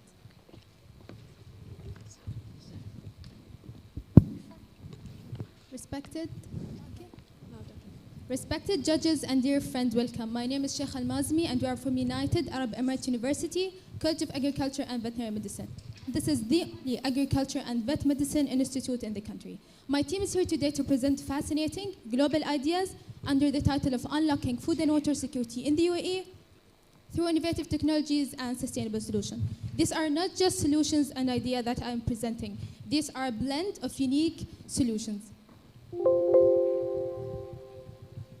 So the problem that we are discussing today is food scarcity. Food scarcity is a shortage of food may happen when not enough food is produced. This might be due to drought, pest, shortage, or surplus of water. That's why we are looking to maintain our food security system. So food security is the availability, access, stability, and utilization of a country food system. The next slide shows a very interesting graph to present you the trend of food security analysis in the UAE from 2014 and onward. It has been more or less stable, and we need to push that to a level to keep it maintained. Moreover, UAE have been depending on importing food for the last 10 years, can you imagine? But it fell gradually in 2019 to 6.2%, which is a good indicator. In spite of so many measurements that has been done by the United Nations, the Global Organization, and Food and Agriculture Organization, Unfortunately, there still remain around 800 million undernourished people in the world. And what are the causative factors for that? Of course, population growth, we need to check that. Hot climate, which is an alarming situation, and other climatic factor that is affecting this. All these factors lead the UAE to import more food and depend on water desalination process, which will consequently lead us to the risk of global price and other environmental threats. Therefore, let's work together to maintain our food security. So it's important to avoid such a problem in the future by the following solution. Mariam, please come over to address the first innovative, sustainable solution. Hello everyone, I am Mariam Shamsi and I'll talk about the probable solutions for sustainable farming systems and recycling to address the problems of food shortage, water scarcity and climate change. Here comes the solution of a perfect mix. The integrated system cultivates tilapia fish, salicornia plants and mangroves. Tilapia is a very hardy fish and can be easily reproduced. Salicornia and mangroves are halophytes which can tolerate high salinity levels. Here's the process. The seawater is pumped into fish ponds where fish and shrimps are grown. The waste produced by tilapia fish is used to fertilize salicornia plants. Excess nutrients are taken up by mangroves that help clean the wastewater before it makes its way to the sea. The very interesting thing is that biofuel can be extracted from salicornia plants by drying the plants and extracting its rich oil seeds. Once the oil is refined, it looks like water and becomes usable fuel. Did you ever know that we can generate wealth from waste? Well, here's the evidence. Livestock waste, crop residues, water waste, and food waste undergo anaerobic digestion to produce biogas that can be used to generate heat and electricity, and digestate that can be used as a biofertilizer instead of harmful chemical ones. Another part of the integrated system is vertical hydroponics. We saw other teams presenting about vertical farming, but our team is here to provide a more unique solution, which is vertical hydroponic system, which consists of vertical columns used to grow plants in a soilless medium. The water tank is filled with a nutrient-rich solution and is pumped up to irrigate the plants through the water emitter just like rain. Excess nutrients are collected, excess water is collected in a pipe and drained back to the water tank. The benefits of these systems are multifold: saving water, producing biofuel and biogas, increasing the growth rate of plants, producing food in a more sustainable way, preventing pests and therefore limiting the use of pesticides, and also lowering the emissions of greenhouse gases and thus combating climate change. And here comes the sustainability champion, Sarah, who will introduce you some novel ideas in agriculture. Hello, my name is Sarah Al-Kaabi. Today I'll talk about drone technology, future of agriculture. Do you know that it takes 2.5 months to plant 400 golf tree in the traditional method? Benefits of planting golf and using drone. Drone tree need less water, provide habitat for native animals, native trees, handle heat, golf track groundwater. The use of drones will avoid any effect on soil structure damage, soil nourishment. Drones use imaging sensory to identify soil combination and artificial intelligence. One tree has many benefits. Golf has the ability to improve soil combination and other benefits like medicine, habitats for animals, and shade to cool down the earth. The mechanism. The drones scan possible planting areas and assess weather condition. The calculation. It calculates the best spot to drop each single ball. The location is memorized for future reference. GPS identify each spot. Assessment of tree development are done on monthly basis. Now my friend Sanat will complete. Now, imagine that water in your house would only be available for 3 hours. What about for the rest of the hours? No water? That sounds stressful to me, isn't it? Well, this is something that may happen in the coming 30-40 years.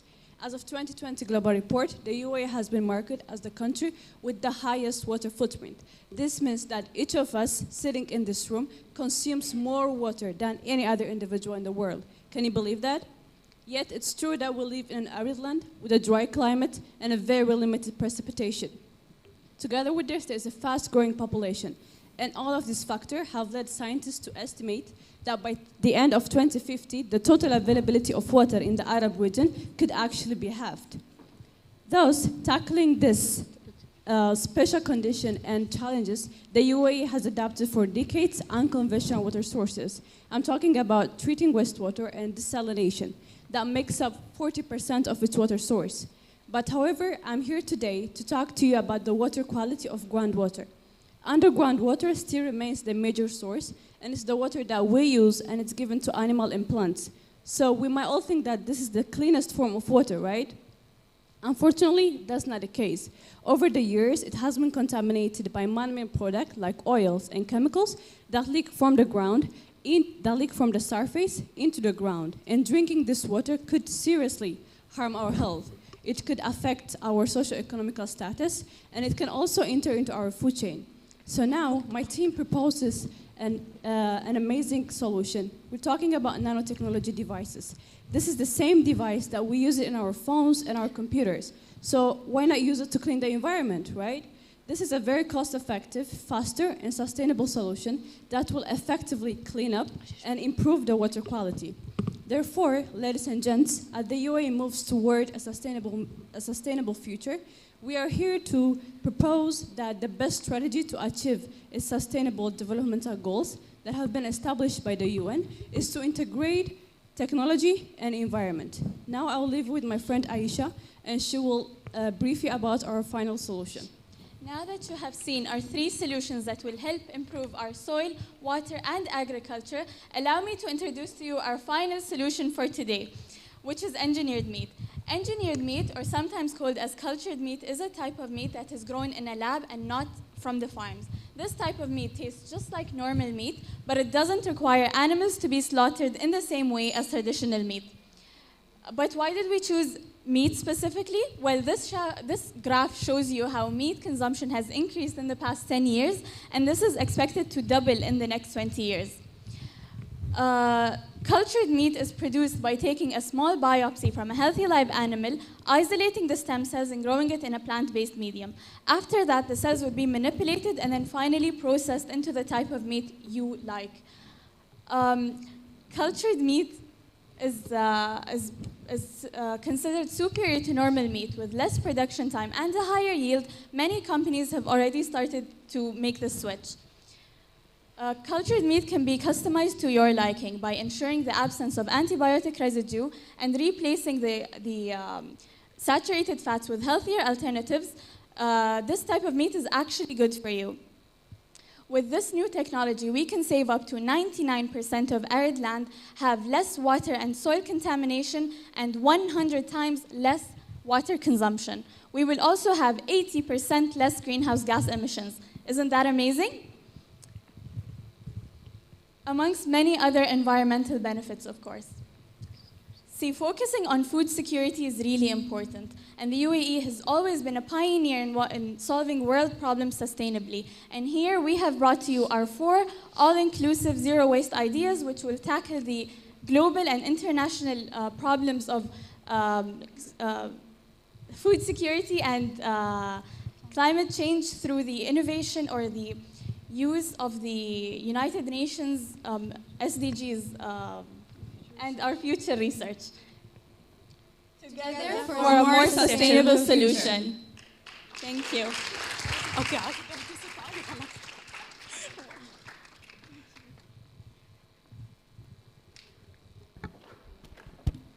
All right, thank you UAE University College of Agriculture. Now we have UAE University College of Engineering. So let's see what they have. And Mendel University, you guys are after them, so be prepared.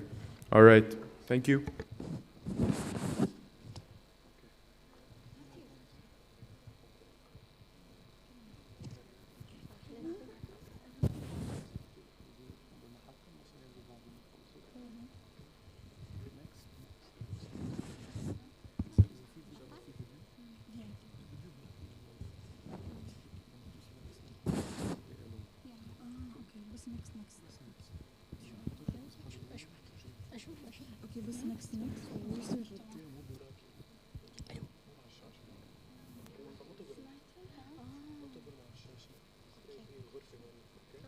Okay.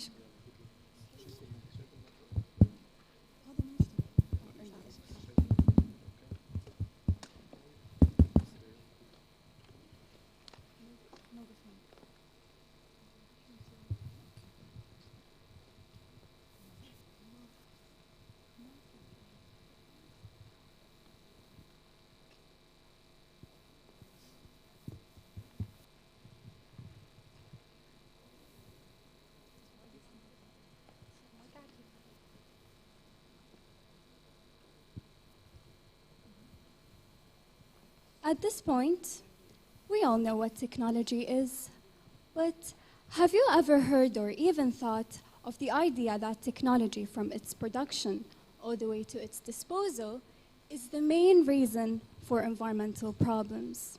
Have you ever? Tell us with a show of hands.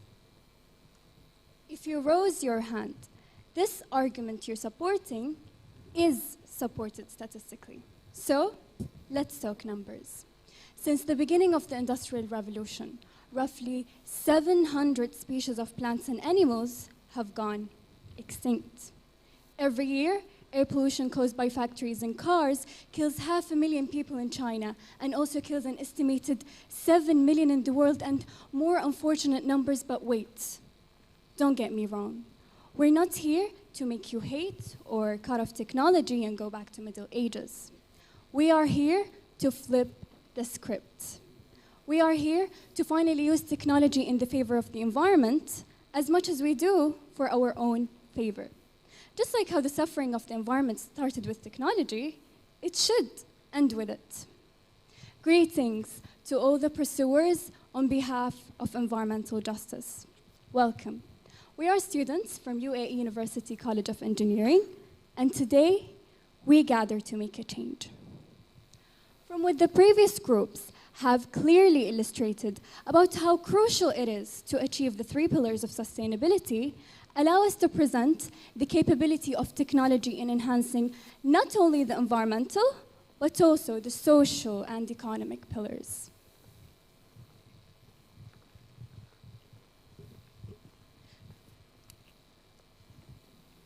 Nowadays, the world population is around 7 billion, and 40% suffer from water shortage. So imagine what would happen in 2050. The population is increasing rapidly, and it's estimated that 60% of the world population are suffering from water shortage due to the limited natural resources we have in our planet. According to the World Health Organization, poor air quality and water pollution may kill people. A static shows the urgency of this situation, as 4.2 million people died from poor air quality, in addition to 1.8 million people died from water pollution. This is a huge number, so we have to find a long-term solution. So let's start by search about what is the environmental pillar and how can it help in the reduction of this issue. Firstly, it's referred to the laws and regulation concerning the environmental issue, including water and air pollution, maintenance of biodiversity, and the protection of natural resources. So let's focus on water and air pollution, as it's play a major role in our life. By implementing new technologies, we can solve this problem. A water desalination is one of these technologies, as it will produce a pure water and will remove all of the water impurities. In addition to air separation techniques that can be carried out through several alternatives like pressure swing adsorption, cryogenic distillation, and membrane separation that will produce a high percent of a pure water that will have a positive impact on the environment.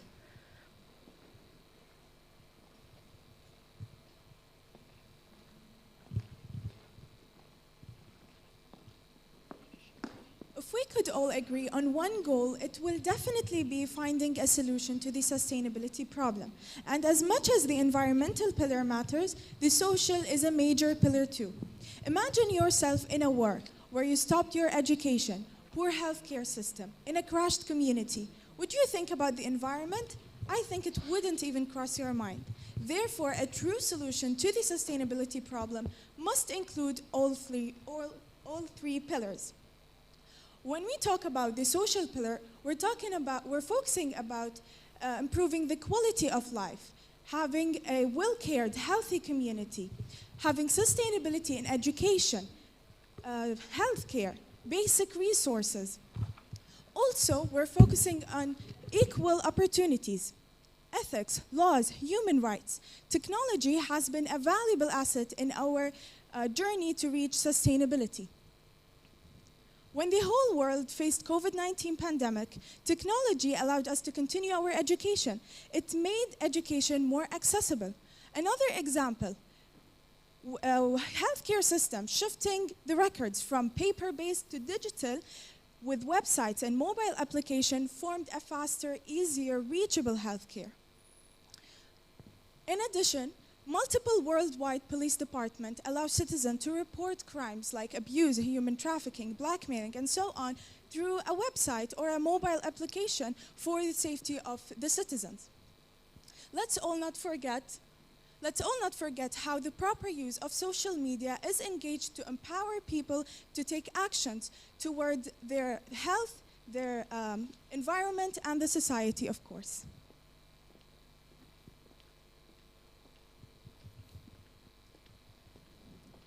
Have you ever wondered whether eco-friendly technologies can lead to a sustainable economy?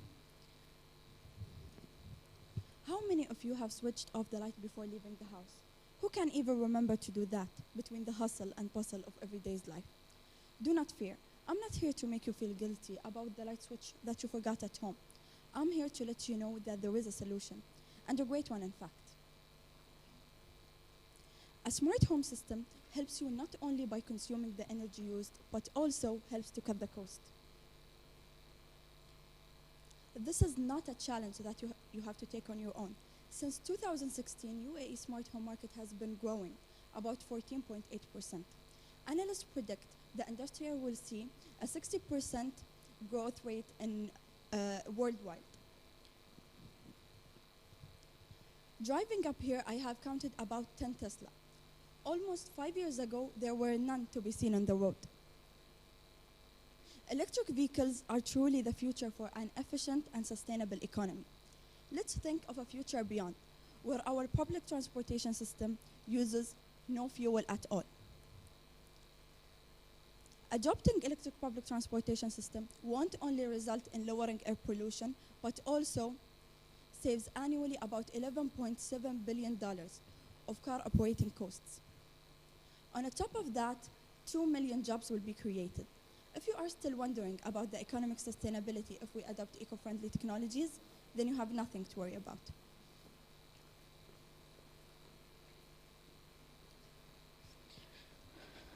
In conclusion, today we showed you various technologies that can be used to reach sustainability, whether it's environmentally, socially, or economically. Now, we all could agree that technology is our greatest catalyst to achieving sustainability. So why not take the chance to invent, create, and bring efficiency to our life? The great thing is we live in a country that is ready to support any small idea that would help us grow more sustainably by hosting many competitions, exhibitions, in addition to funding research. So why are we still waiting? Who are we waiting for to come and help us? This is not my responsibility, nor your responsibility alone. This is the responsibility of the whole humankind. We all should stick together so our planet could thrive for many more generations to come. In fact, our generation is born into a world full of technologies. So why not use this great power so we could save our precious motherland, so our kids and grandchildren could have the chance to witness the beauty of this planet?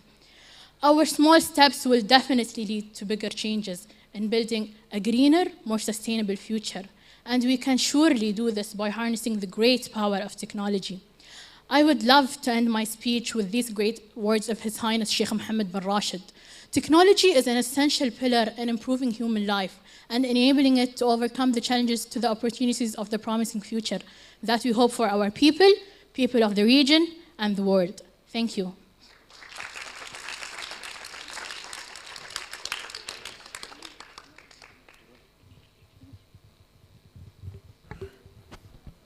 All right, thank you, UAE University College of Engineering.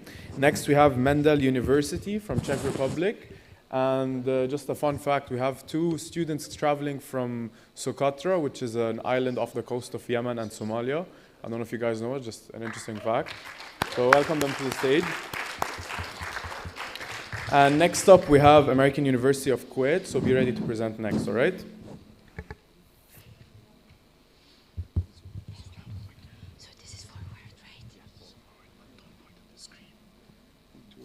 Oh, there, okay.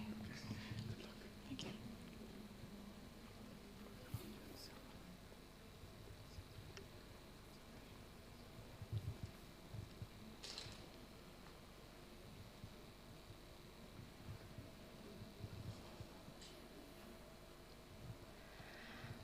Imagine a place on Earth where time has stopped. There is almost no signal, sometimes no electricity, and some people still live in caves. A place with 500 years old dragon blood trees and air filled with magical smell of frankincense. Welcome to Socotra Island, where every tree counts. Frankincense has followed human evolution for at least 5,000 years. It's been used in ancient Egypt for mummification of pharaohs.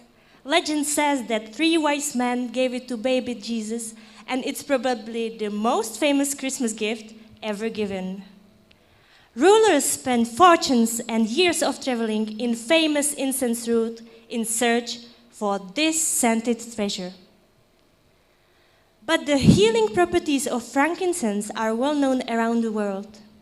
It's part of Ayurveda and traditional Chinese medicine for healing breathing and skin disease.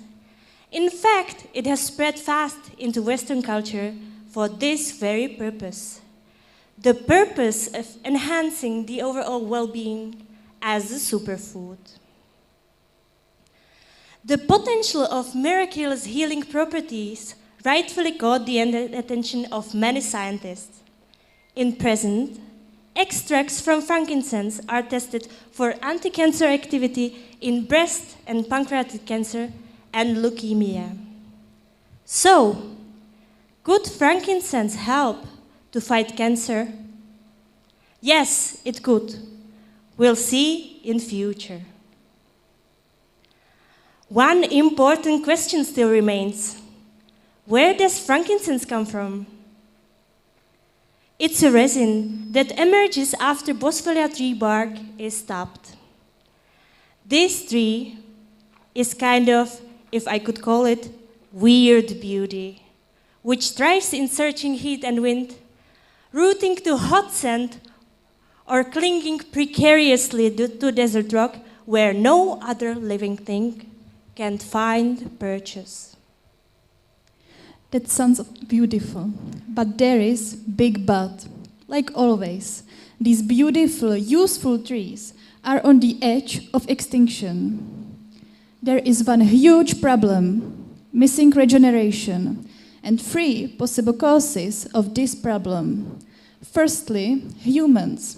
People overload them with excessive resin extraction, resulting in lower trees' vitality. They cannot resist the climate change manifestation as a drought or wind, and in lower rate of seed germination, so they can't regenerate. Secondly, climate change. An example of the climate change is the increasing occurrence of cyclones. In fact, the main cause of rapid decline of frankincense tree were cyclones Chapala and Meg in 2015. People had to hide in caves. Many died, including animals. But frankincense tree couldn't hide. Many have been uprooted or broken, as you can see in the picture from Homel Nature Sanctuary. In addition, the surviving frankincense tree were broken and thus susceptible to the pests. Oh my God! That's the biggest problem. There are 4 times more goats on the island than people. The goats live freely all over the island and eat the seedlings. As a result, the poor seedlings do not get a chance to see light of day. So, does this dark cloud have a silver lining? Yes, it does. Conservation is the silver lining. Our work on conservation of frankincense trees starts with the tree inventory of all frankincense trees occurring on Socotra. As the presentation title says, Socotra is the island where every tree counts. This means not only the number of the trees, but that every tree on the island is important. There are 24 species of Boswellia in the world, and 11 of them can be found only on Socotra archipelago. Tree inventory, in general, is the basis for further species conservation. Our team have counted more than 2,000 Boswellia elongata trees in many localities. For example, this is the map of the county trees in Terebek locality, which is currently the most abundant Boswellia elongata population. So important are these trees for our cause that we have even put a line for their conservation. Lucy, my colleague, broke her leg during the tree inventory. Now let's move to another phase of conservation, seedling production. Using germination trials, we wanted to rule out our hypothesis that the missing regeneration is caused by internal biological limits of the species. To regenerate the frankincense tree population artificially, young plants, seedlings, must be produced. Next, I'd like to show you a time-lapse video where you can see the germination process in which a seed grows into a young plant. And with the right condition, suitable temperature and humidity, a small miracle, frankincense tree seedling, is born in 10 days. In this part, I'm going to talk. Our results have showed a surprisingly high germination rate, reaching 40% in average of all Socotree species, which is in contrast to the prevailing opinion of a very low germination rate. For seedling production, we have established several forest nurseries, producing thousands of frankincense tree seedlings per year. And here is a detail of Boswellia elongata seedling. In this part, I'm going to talk about individual protection.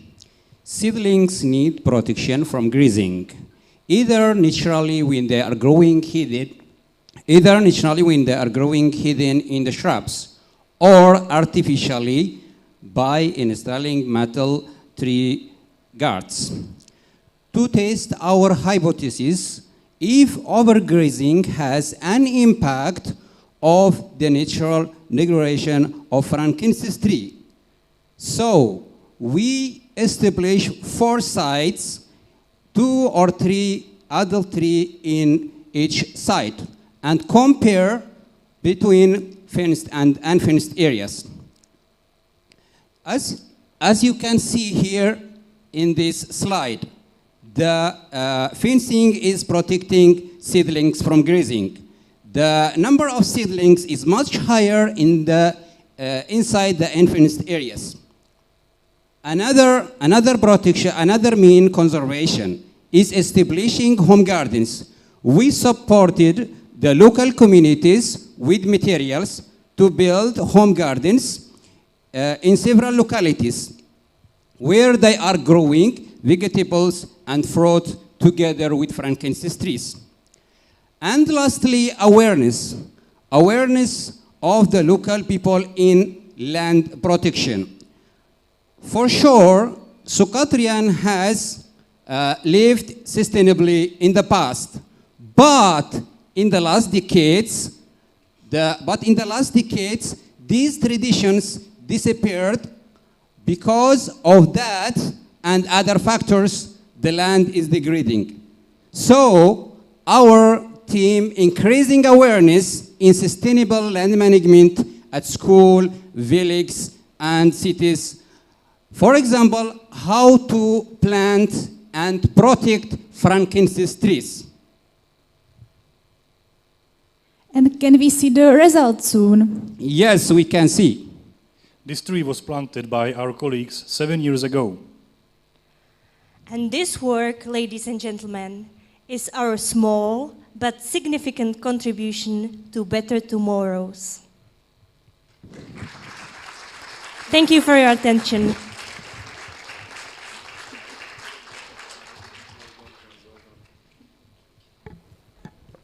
All right, thank you to Mendel University.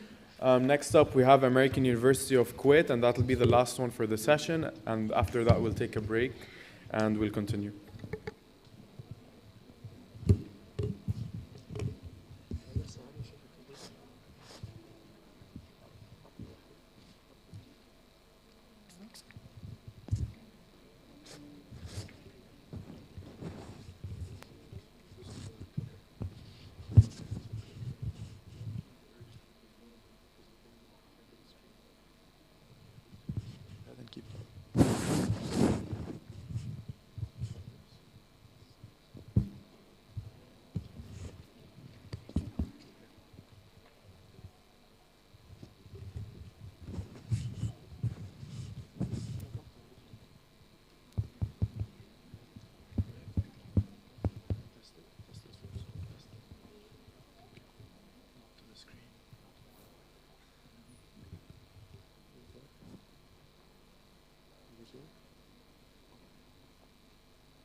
going to tell you a secret, but I will warn you in advance.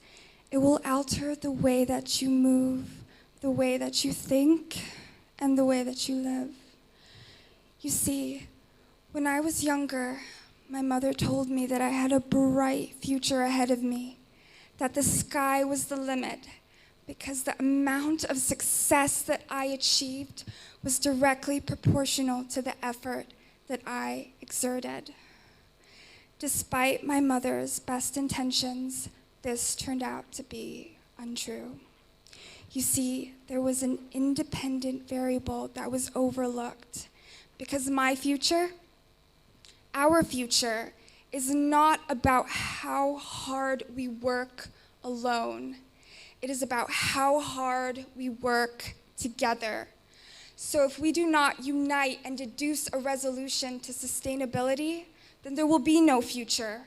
There will be no you, or me, or anyone.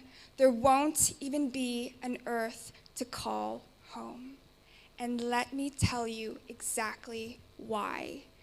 Due to industrialization and the exponential increase in population, the demand for technology has surged. This demand has led to the overconsumption of natural resources, such as fossil fuels. This process produces a profound amount of carbon dioxide into the atmosphere. So I know what some of you are wondering. What are the negative impacts of carbon dioxide in the atmosphere? Well, first, according to the Environmental Protection Agency program, the average vehicle produces 4.8 tons of carbon dioxide in the atmosphere. More importantly, don't get me started with the residential sector, because it produces 7.8 tons of carbon dioxide into the atmosphere. So I know what some of you are wondering.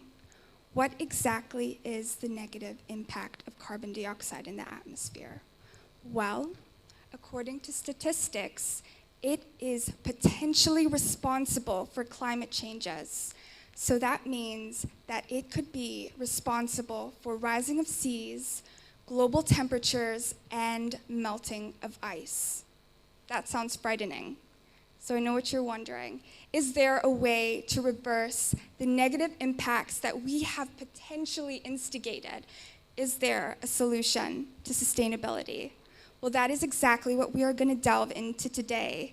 We are going to discuss sustainable technologies and deduce whether or not they are, in fact, the solution to the future. First, we will begin with wind turbines. Wind. We've utilized wind for thousands of years, from sailing across the seas all the way to wind pumps in our agricultural industry. Moreover, wind is a constant. We will always have wind and the ability to harness it. An average wind turbine has a capacity of 2.5 megawatts. That is enough to produce annually 6 million kilowatts. It is able to power 1,500 homes. And as well, we're now able to manufacture wind turbines to be produced for on and offshore, giving us a wider area to disperse them. Fact, the Vesta Wind System Company is producing a prototype, the Vesta V236. This prototype will be released in the year 2022. It will have a 15 megawatt capacity and a rotor diameter of 80 meters. With that, a single spin is enough to power an entire house for an entire day. And I know what you're thinking.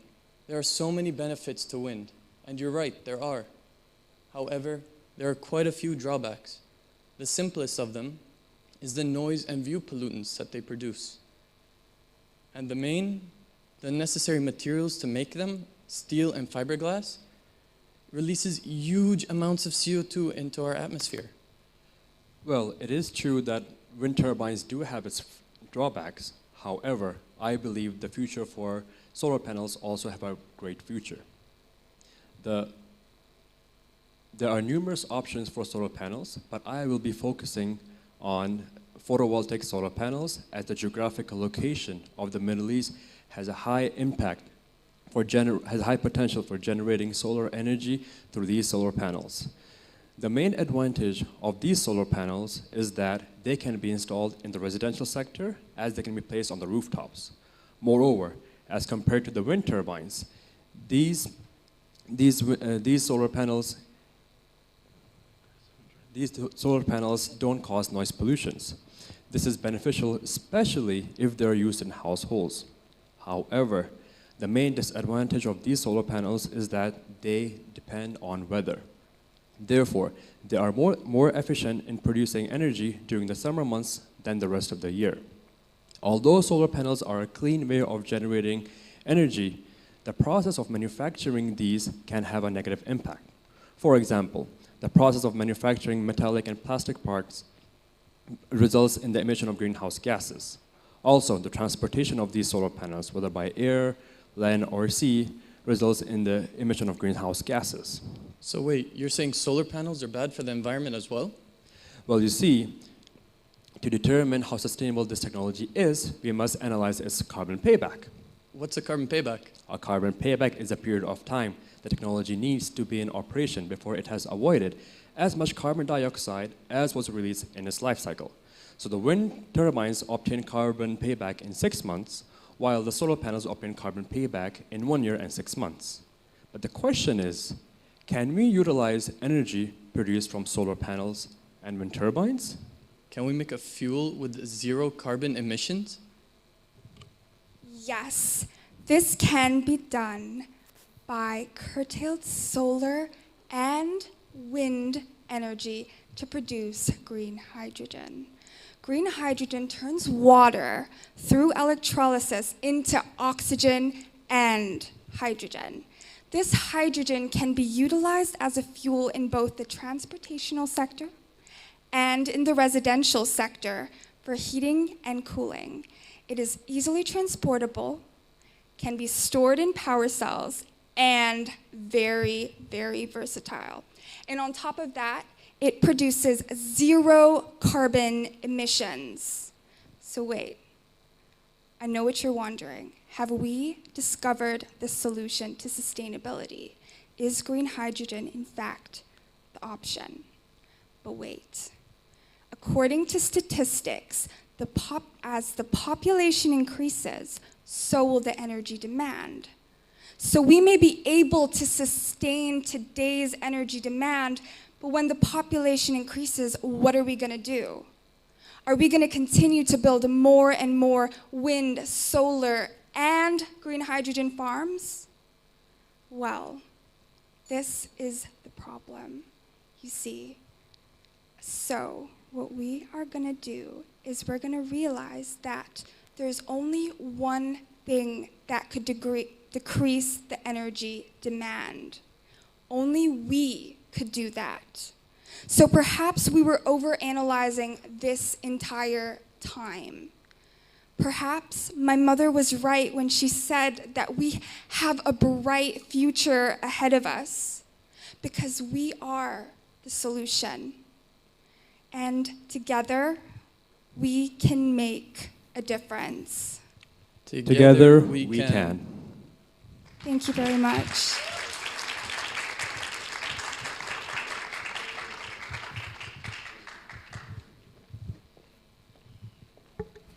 All right, thank you for our first set of presenters from the last topic. Please give a big round of applause for yourselves. Ladies and gentlemen, we'll have a short break for 10 minutes. I request you to return back in 10 minutes, so we're back on track on the day. What's the time?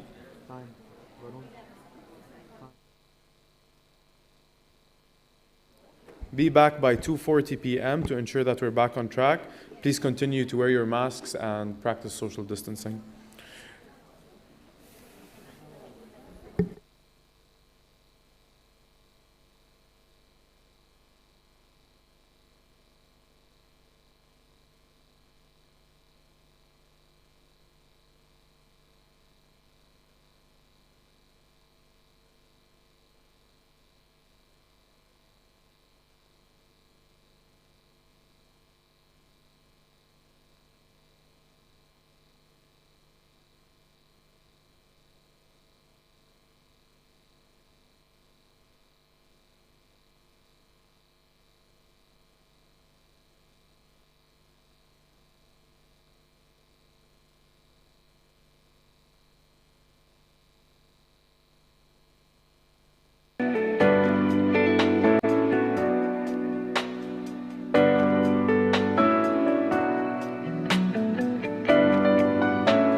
Hello.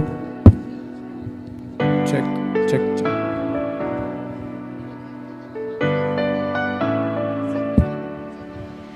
Hello, hello. Mic check. Hello. Hello.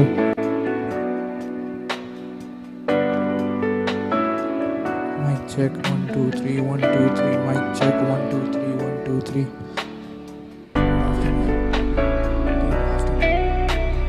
Presenting the most dangerous expert.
Good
without any further delays, we shall begin the last part of our presentations.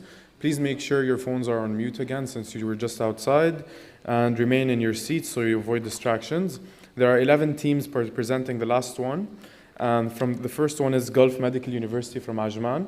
Please come up to the stage.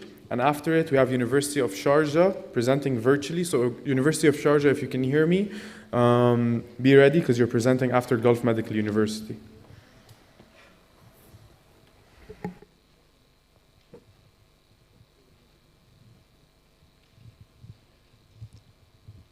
Good afternoon to one and all present here. We are students of Gulf Medical University. Myself, Savitri Nishwar, and my group, Nadeem Misbah and Shanawaz Imam, are going to speak about carbon capture and storage. So, what is carbon capture? Before that, let's have an idea. Why do we need to capture carbon? What is the benefit we get? Carbon dioxide is the most prominent gas in the atmosphere. Everything in this world, living and non-living, is made up of carbon. It is really necessary to capture carbon as it balances our carbon dioxide cycle. Now, increased carbon dioxide or increased carbon levels and abnormal levels of carbon in the atmosphere creates a cover in the atmospheric bubble, which traps heat, which leads to increased global warming, increased radiations, wildfires, and many other catastrophic effects in the atmosphere. So, what is the solution? The solution is right here. Carbon capture. Carbon capture is not an idea of yesterday. It is a technology developed since 1920s. The first carbon capture plant was set up in Germany and in 1972. Carbon dioxide is released in every industry and in every sector in the world. Carbon can be captured in two stages: pre-combustion capture and post-combustion capture. In pre-combustion capture, the coal and hydrogen released from various industries and sectors are collected, and they are reduced. When they are reduced, they release carbon monoxide and hydrogen gas. The hydrogen released is used for various resources, such as in developing fuel cells which use hydrogen gas. The carbon monoxide is then let to be exposed with oxygen and converts to carbon dioxide. The carbon dioxide is later stored under the ground or transported through tankers. We have post-combustion capture where the coal burns and we have carbon dioxide released. The carbon dioxide is then let through absorber column which contains amines. The amines absorb the carbon dioxide. Later, the carbon dioxide is extracted from the amines by adding H2O.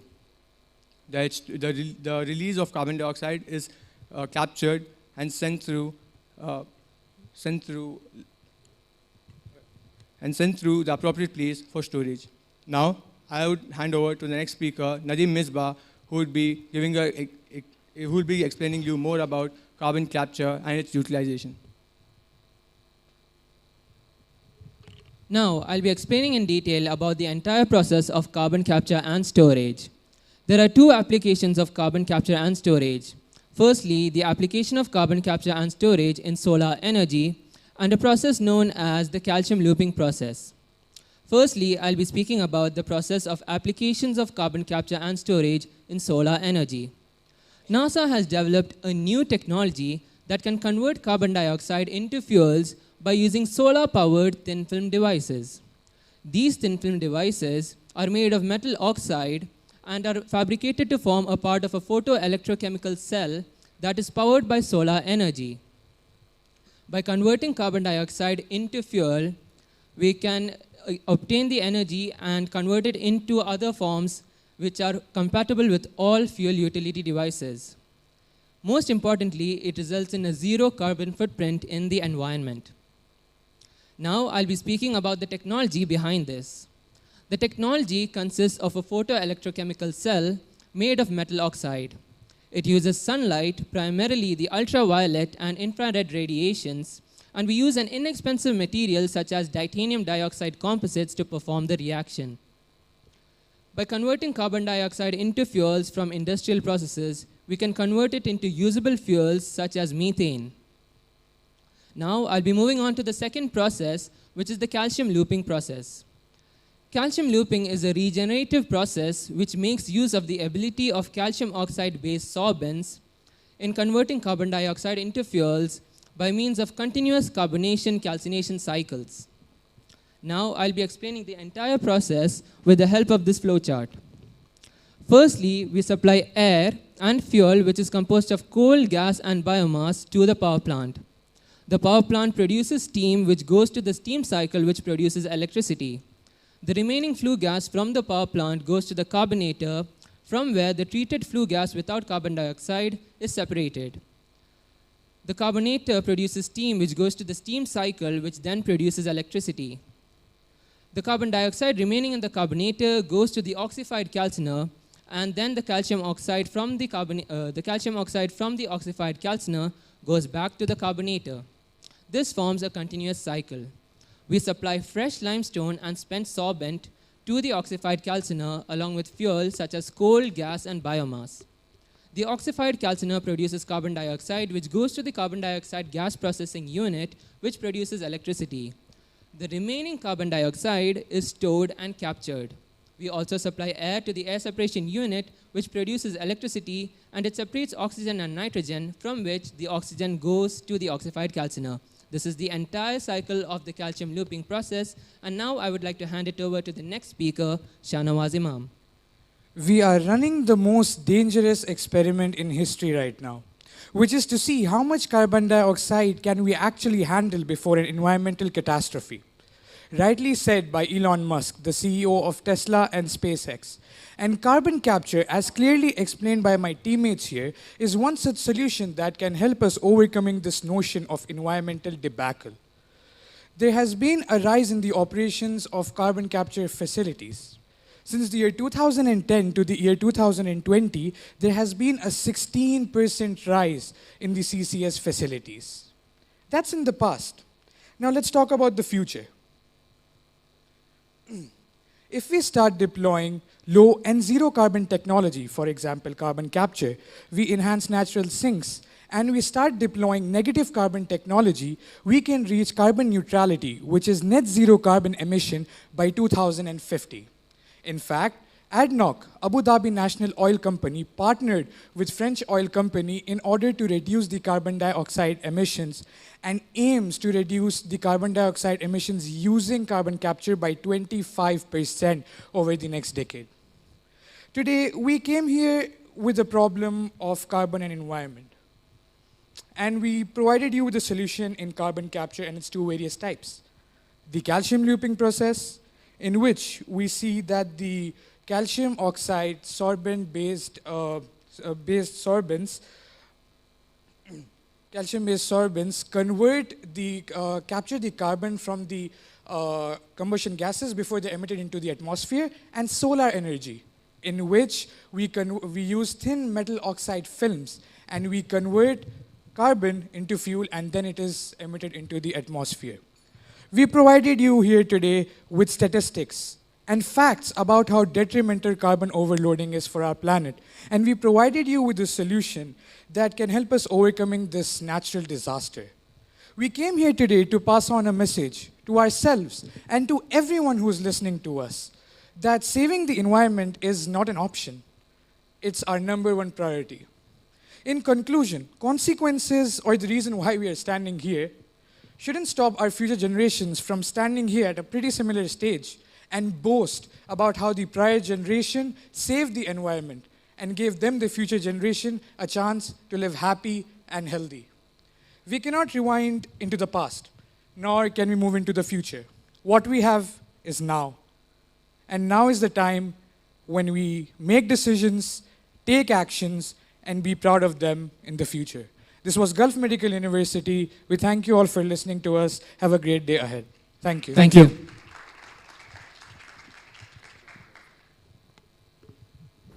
Good job, Gulf Medical University of Ajman. We can actually have a fact check. We have an ADNOC sustainability specialist on the judges. So we can fact check that later. Next, we have University of Sharjah. who's presenting virtually. So if you guys can hear me, wait till I can see you on the screen, and then I'll tell you when to start, all right?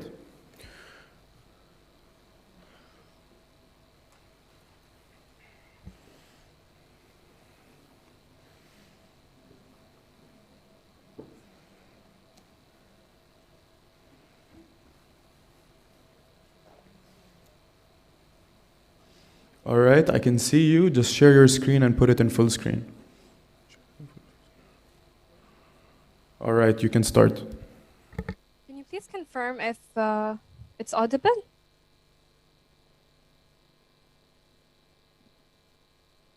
Hello?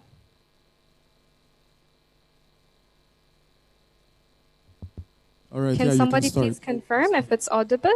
Yeah, you can start and it's audible. Thank you. Hello everyone. We are students from the University of Sharjah, the Department of Applied Biology. And today we are going to talk about our topic, which is about agrivoltaics. Our world contains many problems, and one of the most problematic ones are the environmental ones, such as climate change and the rapidly increasing energy demand. So we must find solutions to these problems before it's too late to act on. In today's world, technology is all around us. So we must capitalize on all the technology that is around us to fix these environmental issues. Now, what makes technology special is that it can be a weapon that fights either for you or against you. And when the environment is involved in this case, technology can cause more damage to the environment, or it can help in reducing the damage inflicted onto the environment. Another concept that is important is sustainability. And it's important to think of ways to integrate both technology and sustainability for the purpose of solving these environmental issues. Of course, sustainability can be done simply by interacting responsibly with our beautiful earth. That is, by limiting our consumption of resources to preserve them for later generations to benefit from. The integration of both of these concepts will act as the key that will open the door towards the many benefits, such as solving the environmental issues mentioned before.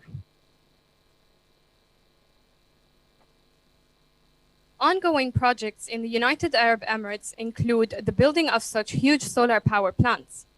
As you can see in the pictures, they take up a huge amount of space. Moreover, only for the Emirate of Abu Dhabi, in 2019, as you can see in the graph, around 2,700 million dirhams were spent only for importing the vegetable products. So, of course, we can estimate how much it would cost for the entire nation. So this makes a question arise. Is it not high time we produce our own food? There are multiple issues that require corrective measures to take place. One such issue is the negative impact of high temperatures on solar panels and their efficiency. Secondly, organic produces are very costly. So people tend to buy the vegetables that are grown by other means and hence harming their health. Another point is that in countries like the United Arab Emirates, dust particles settle on the solar panels, which means we require continuous washing that results in water wastage. Also, top floors of buildings in the United Arab Emirates are exposed to direct heat from the sun. So air conditioners are kept on for longer times, which means more energy consumption. Finally, yet most importantly, building huge areas of solar power plants increases the competition of the land. Should we use it for such power plants or for agriculture? In our presentation today, we are proposing an idea that targets zero hunger as well as clean energy production. This can be achieved by merging agrivoltaics and the hydroponic system. We will be discussing the advantages of such a system and the interpretation of certain data that we collected by studying several cases. Finally, we will be talking about the possible limitations of our system and suggesting some solutions.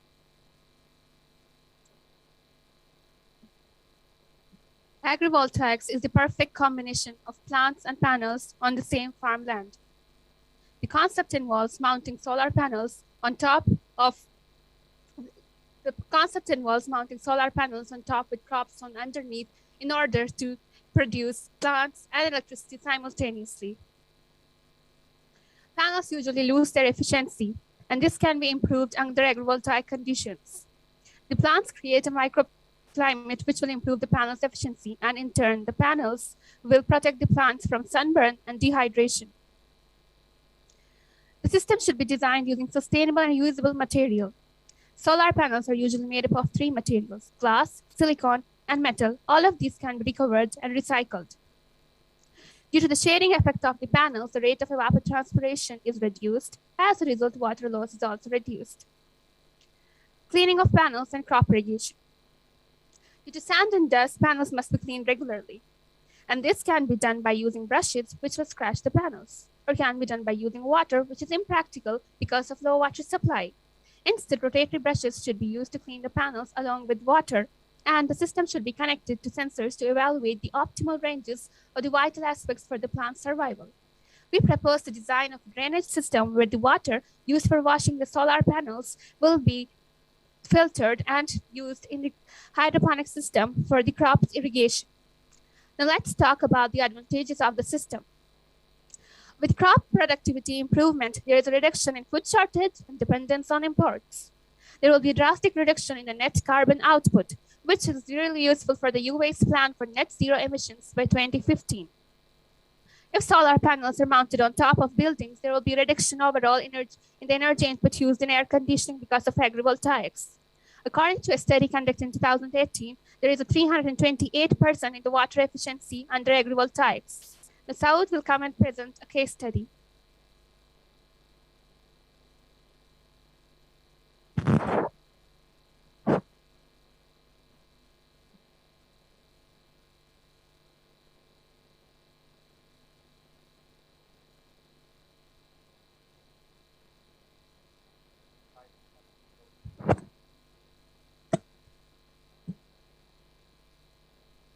All right.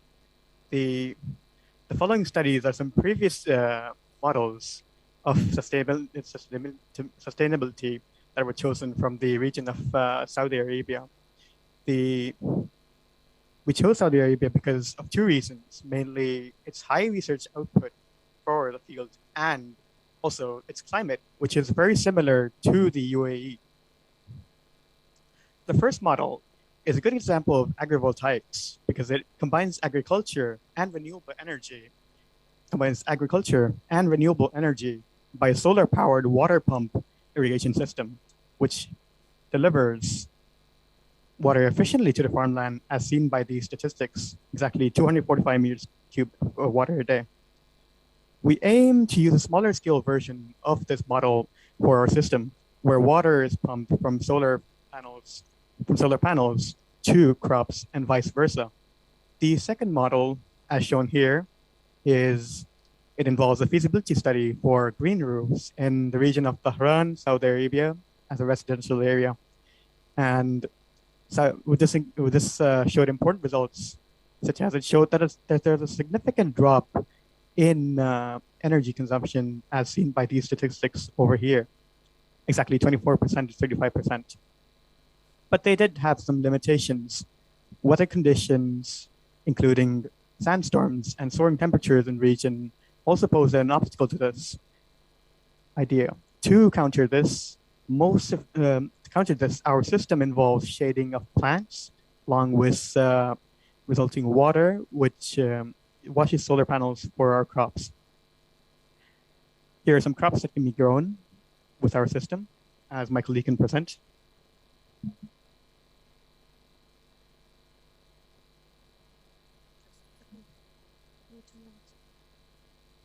Limitations of such systems include the risk associated with the UAE's Can you hear me? Associated with the UAE's climates damaging the solar panels, where the high UV rays would increase the electrical resistance of the organic semiconductor layer, leading to lower panels efficiency.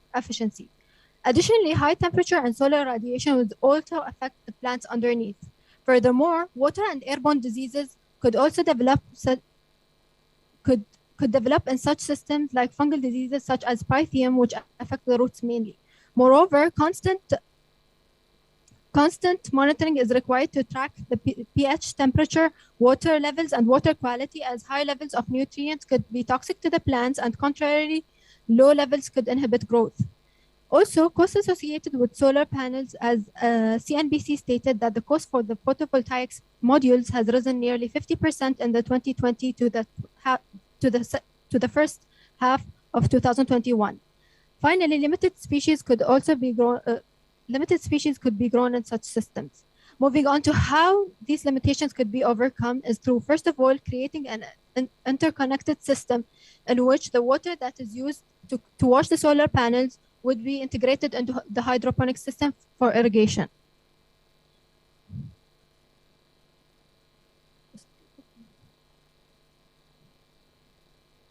Furthermore, decreasing the price to build such systems could be done through the usage of recycled materials to build it. Moreover, monitoring could also be significantly Also, to guarantee the water provided to the hydroponic system is free of diseases, carbon filters could also be used, and low amounts of aqueous pesticides could be added to it. Lastly, genetic engineering could also play a major role in increasing the variety of plants' growth in different mediums. Overall, agrivoltaics combines many aspects that makes it useful for our society. It is a way of using technology to implement both using technology in order to combat pollution by producing clean, sustainable energy and increasing fruit production to combat hunger around the world. This right here is a real model of agrivoltaics, which I recommend to be implemented for the benefit of society. And thank you for listening.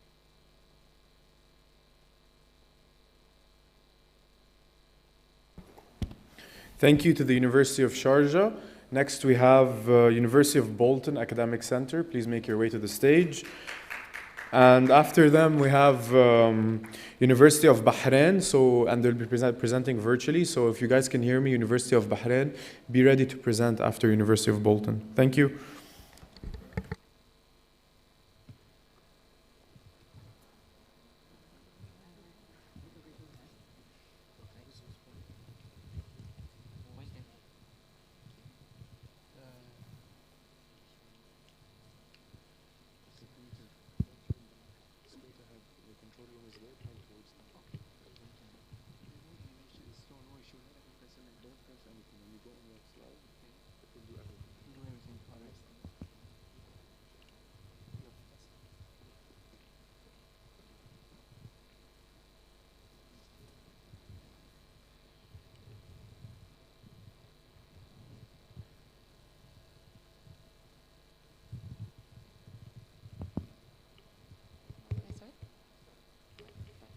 Good afternoon, esteemed judges and fellow students. Today, my team and I aim to provide you with our aim and our take on integrating environment and technology, a solution to a sustainable future and a sustainable environment. My name is Hayat Mohammed from University of Bolton, and today we are working towards preventing any issues within the environment in terms of technology, issues in terms of crops, issues in terms of renewability. Aside from this, we are working towards creating new mechanisms and implementing the new current mechanisms for renewable energy, as well as further assisting these issues while reinventing new projects, such as our very own Project Gazania.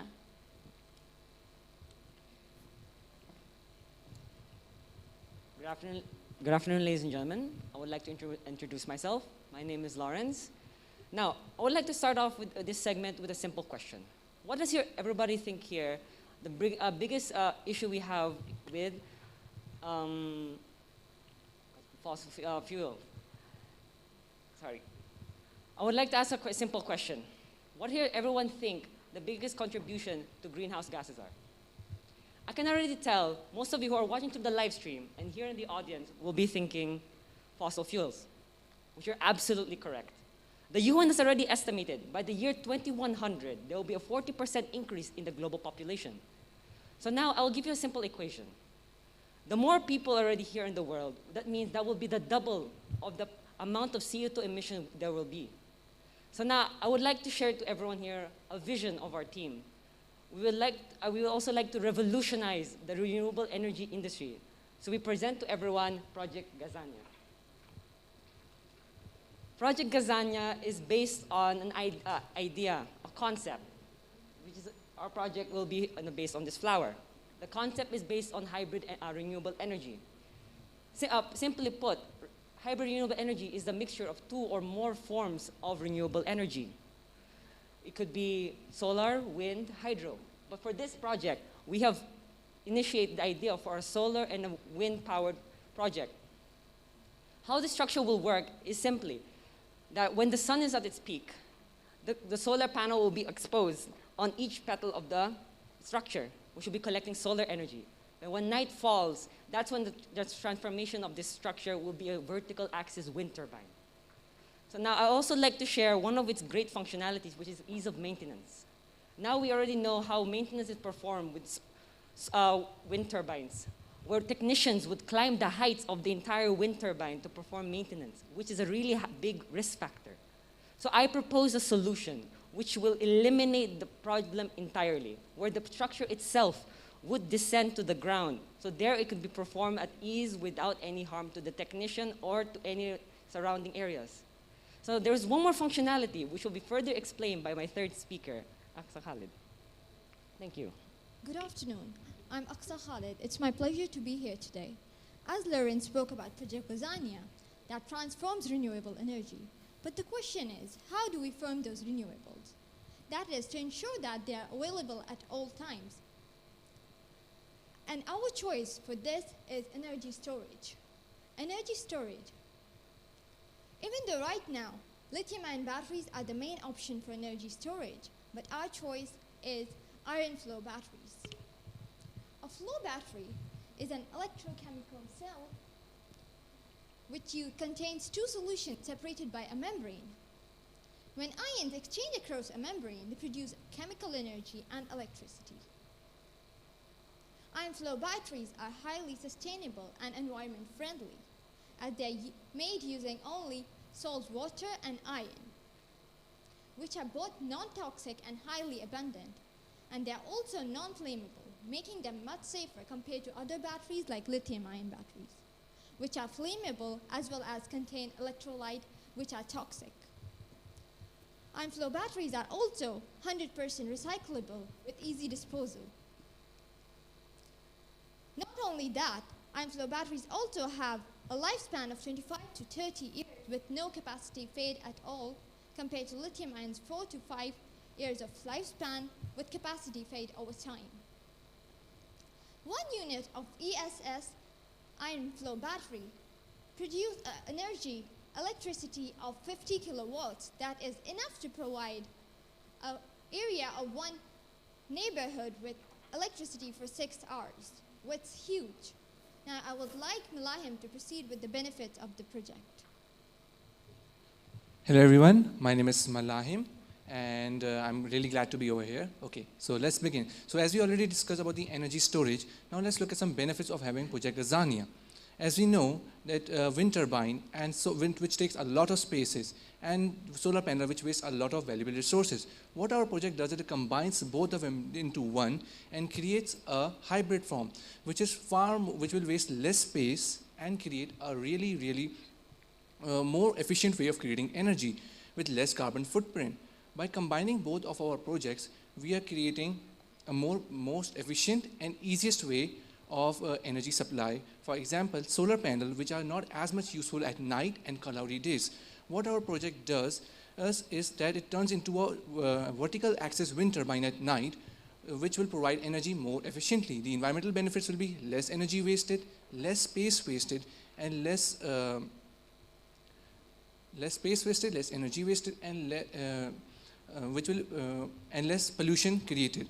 The birds which are harmed many in each year will decrease and will also provide more beneficial energy towards us.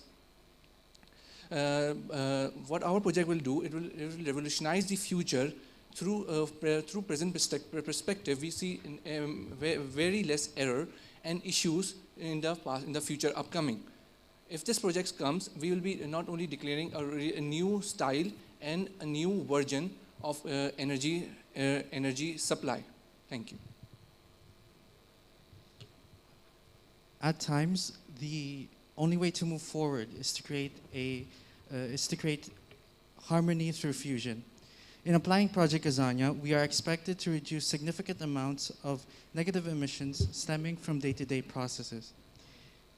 We aim to not only create a solution that is functional, but also one that is elegant and graceful in its design. Gazania combines tried and tested methods and techniques to redefine and reshape the way we view energy usage and energy gathering. The question of sustainability has and always will be one tied to innovation and growth. What are we willing to do to keep the life we deem so precious, and how do we climb the insurmountable path ahead? The way we adapt to the ever-changing nature of the world and with the tools we are given is a really good metric of our influence and the large-scale growth that we can undertake throughout time. From what we've been presenting so far, I think it's safe to say that the future is in the right hands.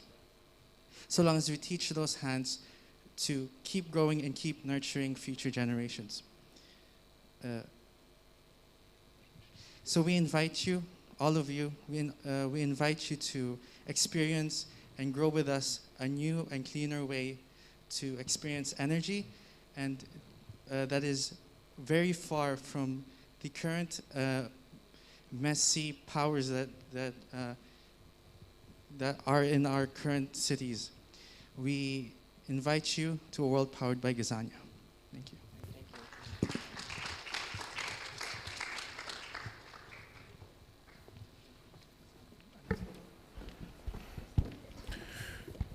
All right, thank you, University of Bolton. Next, we have University of Bahrain, who will be with us virtually.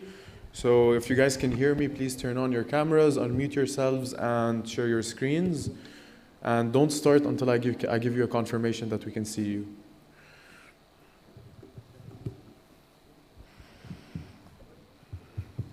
After University of Bahrain, we have RIT. Are they in the house? Yeah, okay. So be ready to present next.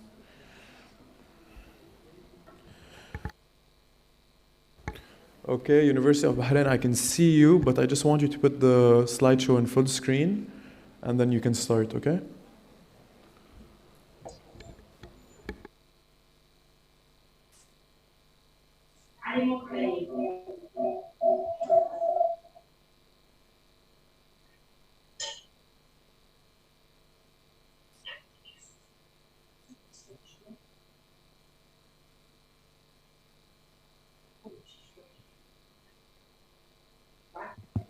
Yeah, you can start whenever you're ready.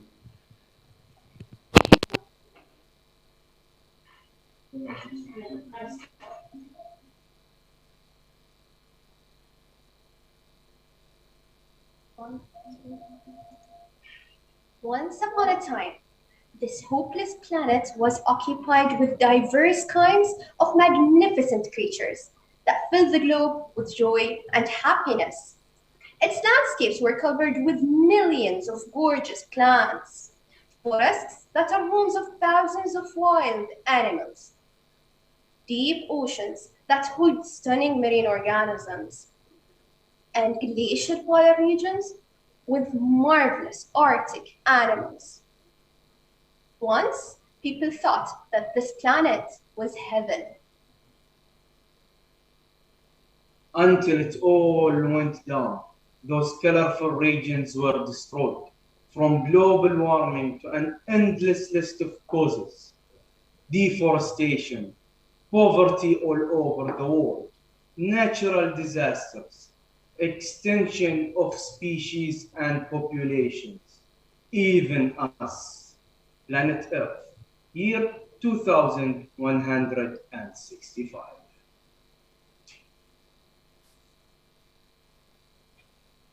I can't believe it. We finally synthesized pure water again. I thought I'd die before we can see it again. It is unbearable. It's all because of our ancestors. They did this to us. I can't agree more. But honestly, I still don't know how could they have done this better. Actually, I do. Did you ever hear the word biotechnology?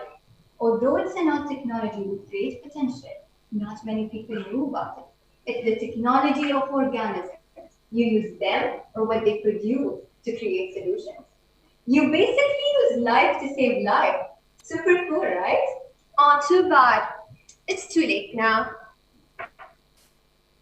What we have just mentioned is only a taste of what could happen to our world if we don't take good care of it. It's up to us whether we truly want to seek to this point, to reach to this point, or seek new solutions in different fields. But if we developed our skills in one of the modern emerging fields of technology and biology, that could change a lot.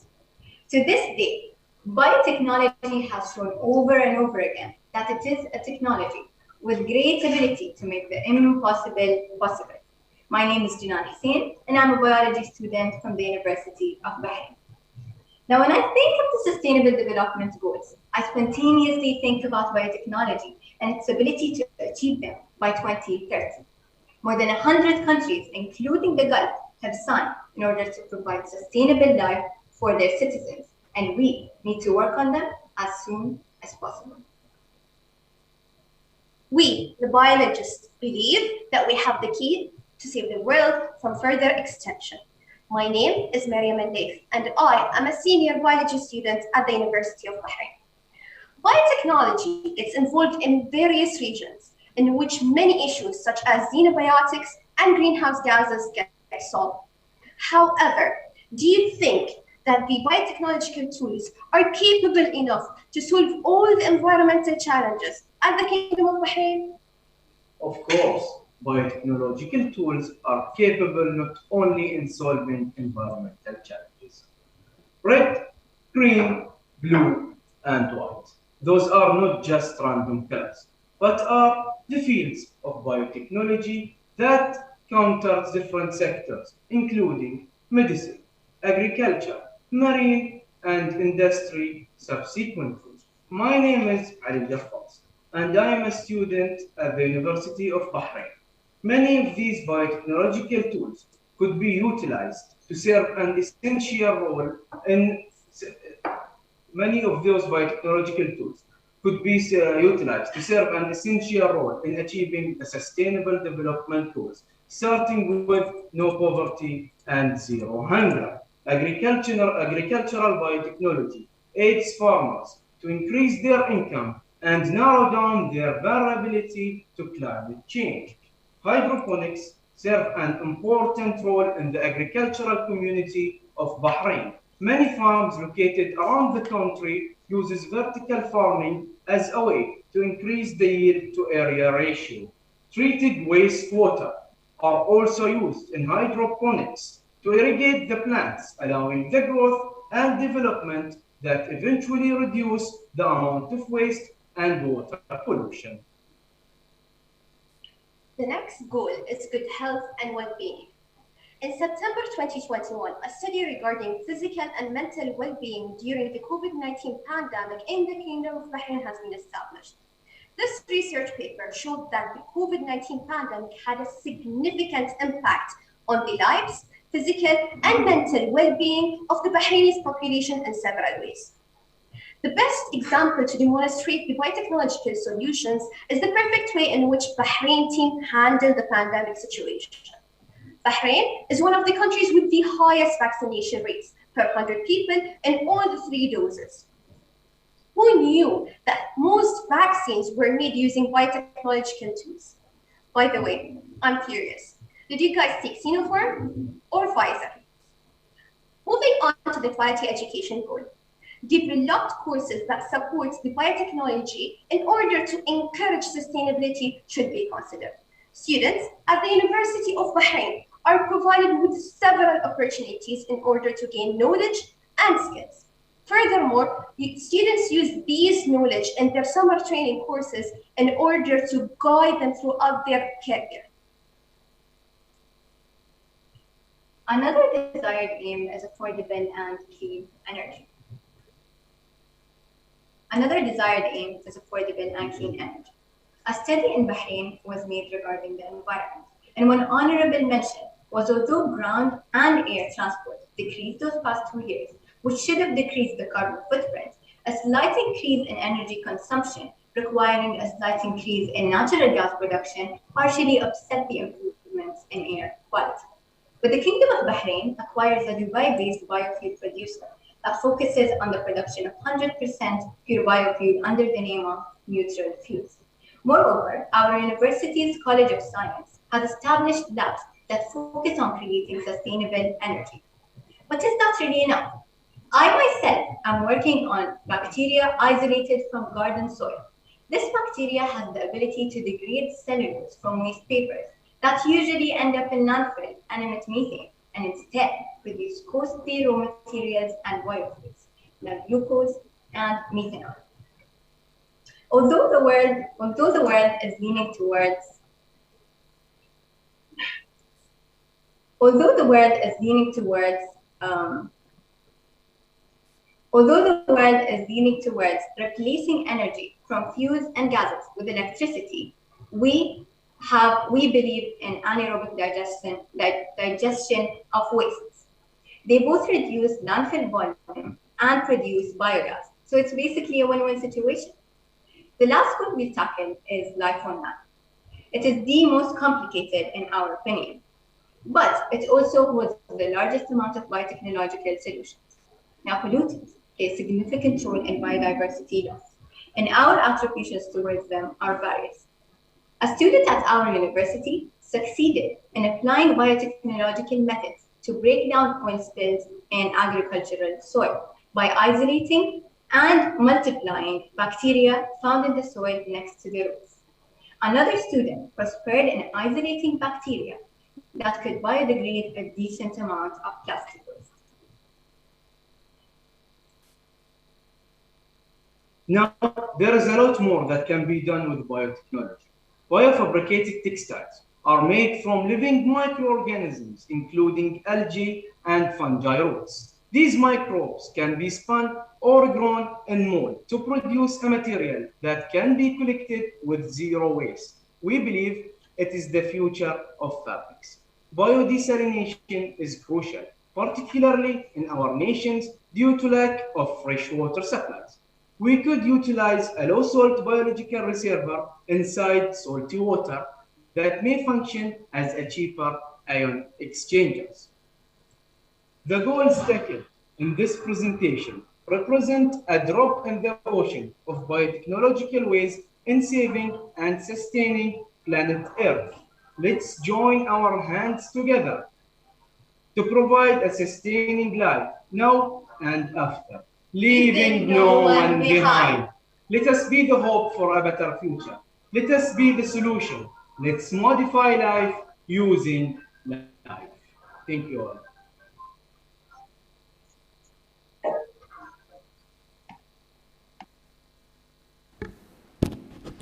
All right, thank you, University of Bahrain. Next, we have RIT Dubai, who will be presenting on stage. And after them, we have University of Fujairah, who will be presenting virtually. So if you guys can hear me, please prepare your slides and prepare to turn on your cameras and unmute yourselves. Thank you.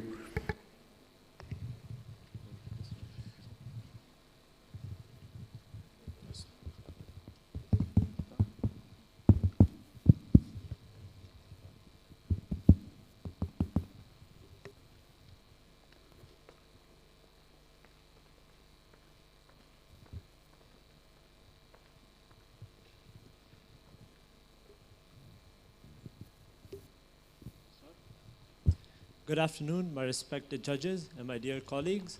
My name is Hassan Azmi, and I'm joined by my teammate Ibrahim Qureshi, Mahmoud Siam, Mufaddal Nakhoda, and Nurhan Murad.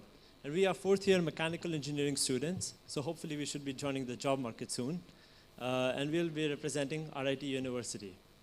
So we'll be speaking on the topic, integrating technology and environment for a sustainable future. So just like every other presentation, we believe first we should give the definitions and explain what we'll be talking about. So for sustainability, it is defined as maintenance of a resource at a certain level. We believe at a a longer term level, something that will last maybe more than 2 generations, hopefully. And as for technology, it is the practical use of scientific information to help better the human race. So basically, we're discussing about how we could integrate technology for solutions that might last for many years to come. And this, we believe, will lead to a better future. We believe the best way to explain this topic would be by presenting a story. So we'll follow the story of a student that goes through his daily life at university, and yeah. So the student is in bed and enjoying his sleep, but it's time to wake up and go about his day. So his alarm goes off, the Google Home system draws the curtains open, and the lights go on.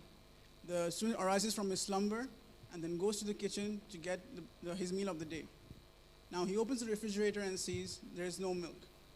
So what does he do? The smart refrigerator itself orders the milk carton from the nearest supermarket, and while he is waiting, he goes to freshen up and goes to the bathroom and gets a quick shower, brushes his teeth, and then walks to his wardrobe. He sees that his outfit of the day is already taken out for him, and he gets ready to go about his day. Now once he gets ready and comes out, he goes to the kitchen again. He finds his milk carton already waiting for him and his breakfast out there ready for his consumption. Now, in this scenario, we see that all his gadgets, all his technological devices are interconnected and seamlessly working together using automation in order to make his life more convenient. And that is the main aim of technology. The main aim of technology is to address the needs of people and make life easier for them. Now, let's move on to the story and see how his day progresses. So going back to the student's story, the student opened his laptop to start his work. He has a project with his peers. He uploads his project on the cloud service where he and his peers could all work together live, could collaborate and edit. This maximizes their time efficiency and it minimizes any losses of time or resources. This is a clear example of how IoT, or the Internet of Things, could keep us all socially connected.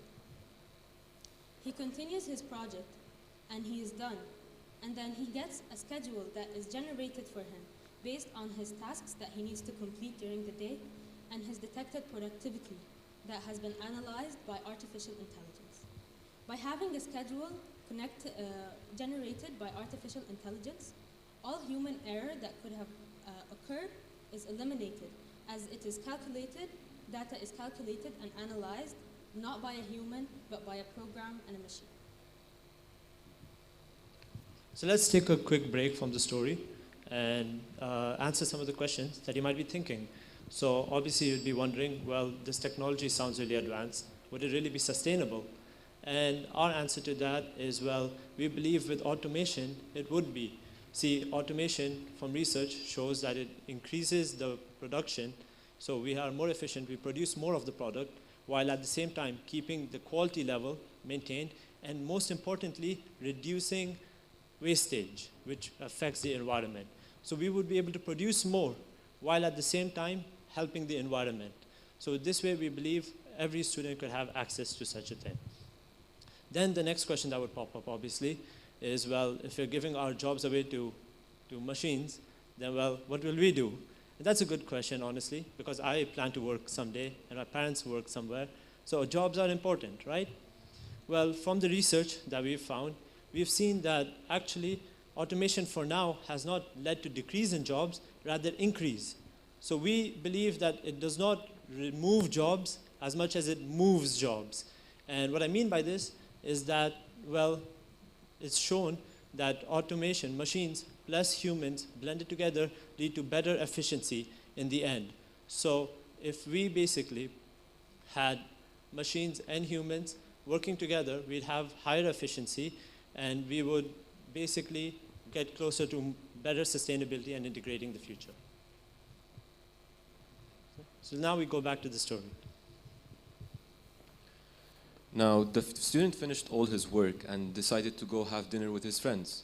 He exits his house, goes to his fully electric vehicle, and unplugs it from its charger, which is being powered by solar panels that are placed on top of his house. He then enters his vehicle and drives away. Now, from this story, I want to highlight two things: renewable energy and fully electric vehicles. Now, technology has helped us develop efficient ways to extract renewable energy from our world in order to eliminate the use of fossil fuels, a main contributor to the greenhouse gases in our world. Similarly, gasoline vehicles have been also a big contributor to the greenhouse gases that are there in our atmosphere. In fact, they are emitting a big factor of these gases. And technological enhancements has helped the automotive industry in order to develop new fully electric vehicles in order to switch our focus from gasoline vehicles to these vehicles to reach a more sustainable future.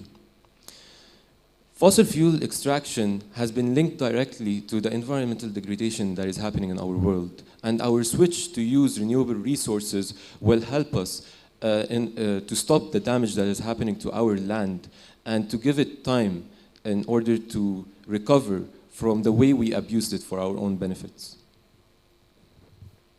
Continuing on with the story, the student finishes having dinner with his friends and collects up all the waste and all the wrappers and puts them in the designated recycling bins.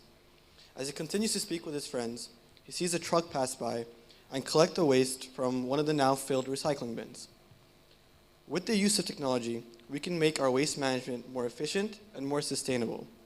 No longer do we follow a linear trend of consumption to waste and follow a more circular path of consumption to reusing and recycling. With the help of processes such as plasma gasification and anaerobic digestion, we can now turn our waste into usable energy and electricity. Technology can also be used at a more lower level. With the help of gadgets such as smarter waste bins, we can compress our waste and reduce the frequency of waste collection. Furthermore, with the help of sensors, we can optimize our waste collection routes. So as we can see, with the help of technology, we can make our waste collection methods as a whole more sustainable, more efficient, and help us lead to a better tomorrow. Now, the scenario that we have highlighted in our presentation is the perfect integration of technology into our daily lives. Technology is perfectly assimilated into every aspect of our lives.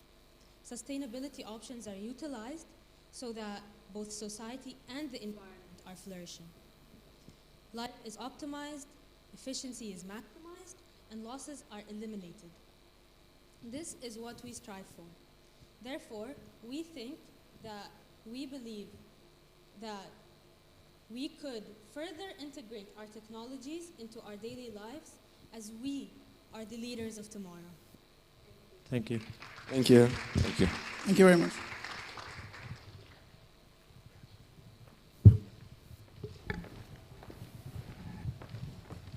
Okay, thank you, RIT Dubai. Next, we have University of Fujairah. Can you guys hear me? If you guys can hear me, make sure you're...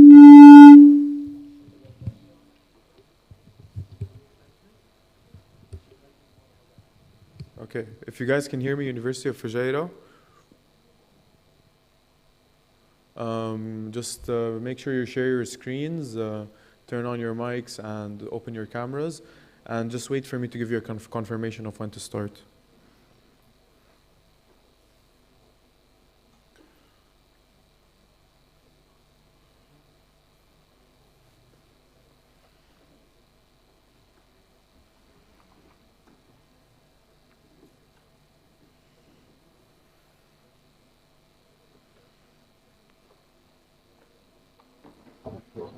And after University of Fujairah, we have University of Khawarizmi. You guys here?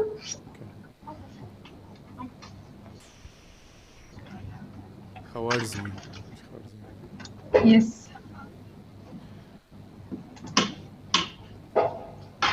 Okay, University of Fujairah, I can see your presentation. Make sure it's in full screen, but I can't see your camera. Full screen, full screen.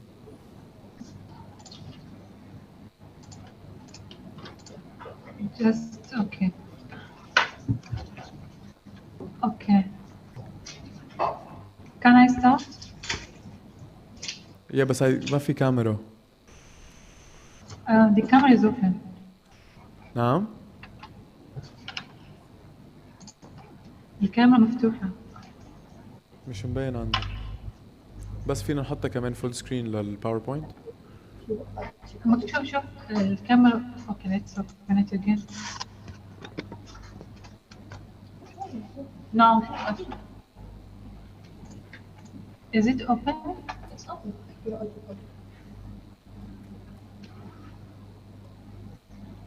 Okay.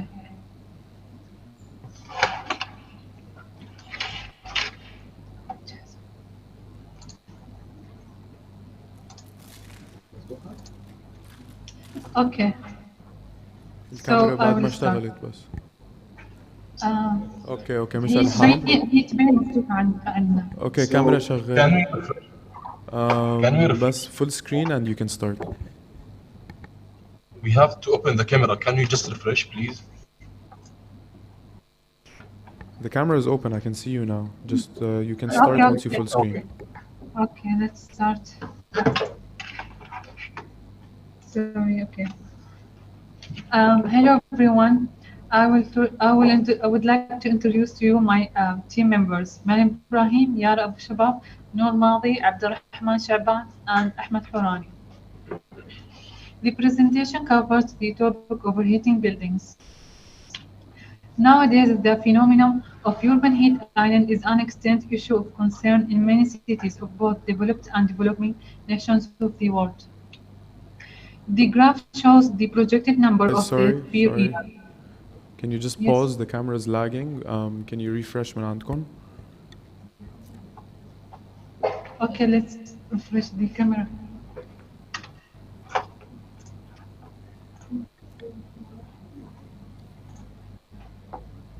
Okay, now. Just a sec.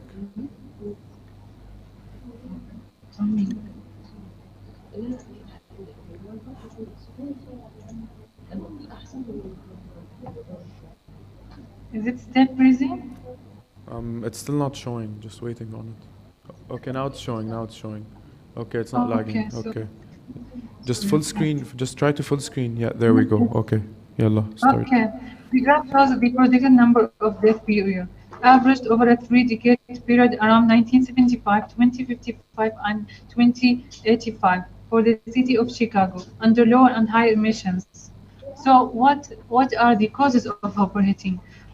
Are following: paved and impermeable surfaces, dark surfaces, thermal mass, lack of vegetation, waste heat, and the changing climate. Okay. Why overheating buildings is a problem? Because the extreme heat can increase the risk of other type of disasters. So the heat can exacerbate rough and hot dry conditions, in which in turn create wildfire conditions.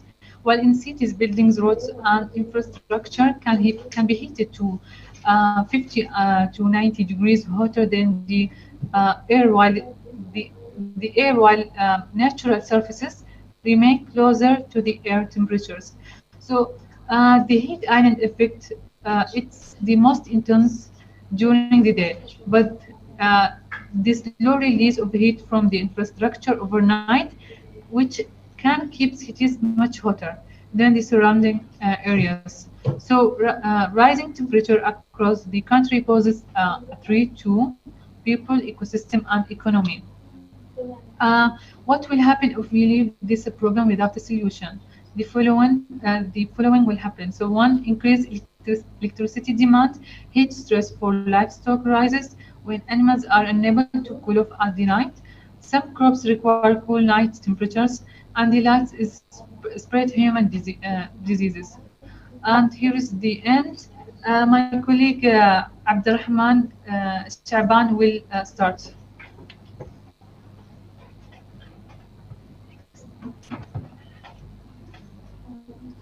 So, and because identifying the problem is half of the solution, we can start our solution by letting drones with an attached thermal camera to scour the desired area. And by the data that it will be collected, we will identify the most heating producing building.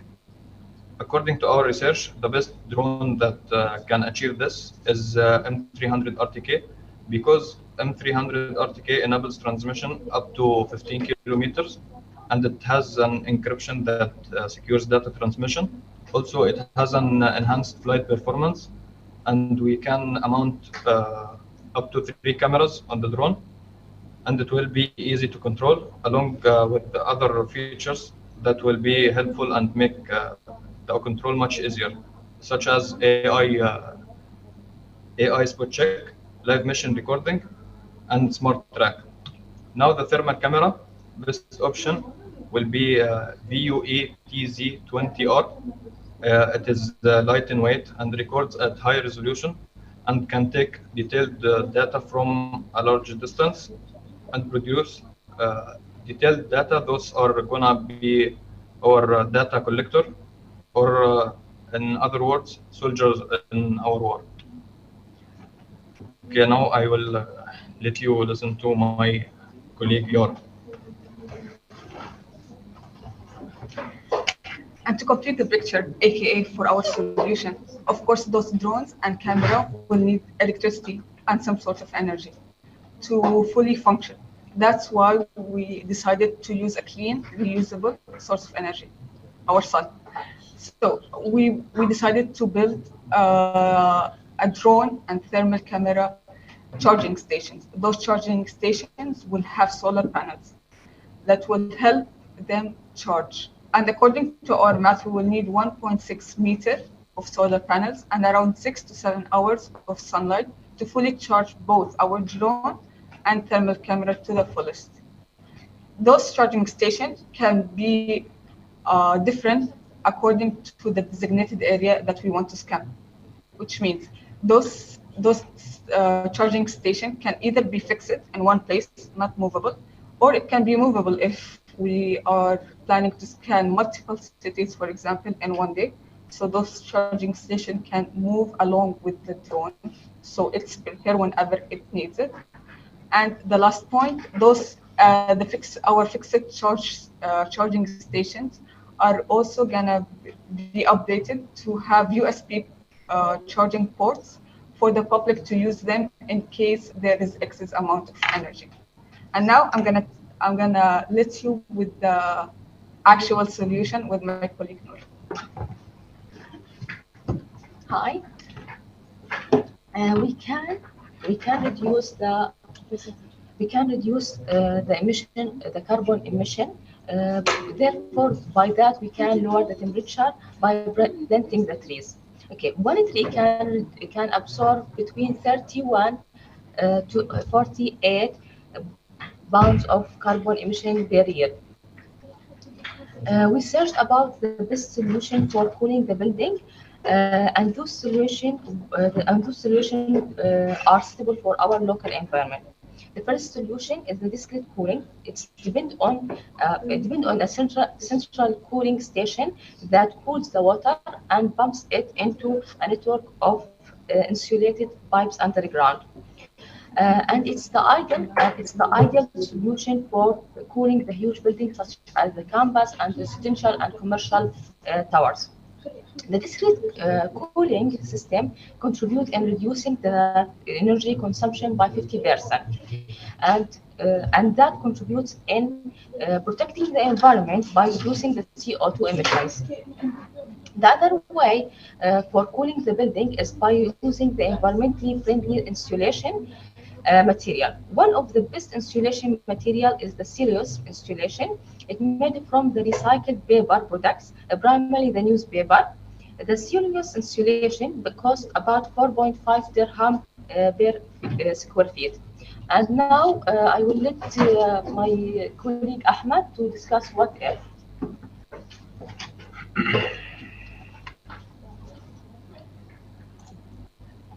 Okay.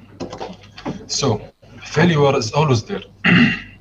Every plan and every idea have a certain amount of failure percentage. Nothing is perfect at the end of the day. We will be monitoring the buildings, then we will apply our cooling strategies and techniques. If we discover that our cooling system or strategies are not showing results, who would have to be prepared to deal with that by asking and investigating why our strategies did not work for that exact building. There could be many reasons that our strategies did not work. That could be a change that happened to that building after implementing our cooling strategies, like that increase in AC units, or people worked in their increase in the other side. If we saw that our strategies are working, we could gather data from successful cases and learn from them to help us to implement more effectively in the future. Our main concern is keeping these buildings cool and not forgetting to open the windows that would renew the airflow, besides closing the shutters to avoid sunlight enter the rooms. It is also a great step to cover the roofs with an anti-heat material that would keep the roof cool. This technique of cooling buildings requires frequent follow-up until we make sure that our strategies has gained good results and become successful. We should all work hand by hand with the government to establish anti-heat buildings that would serve the environment and people. Thank you for listening to me. And now I will let you with my colleague Yara. So this was our solution. We hope you got our idea. We're hoping for a better future for us and for the next generation. Thank you for listening. Thank you.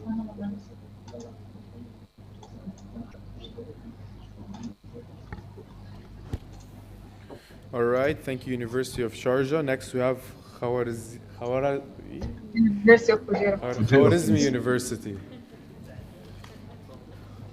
And after Khwarizmi University, we'll have Princess Noura bint Abdul Rahman University from Riyadh. So be ready to present next.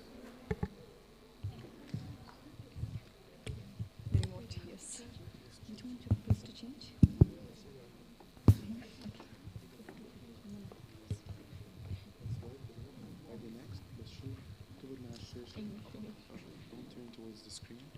Keep it straight ahead because the room is over there. If we keep it from next one? Just point forward. Forward, okay. This is not Jamal al-Basi.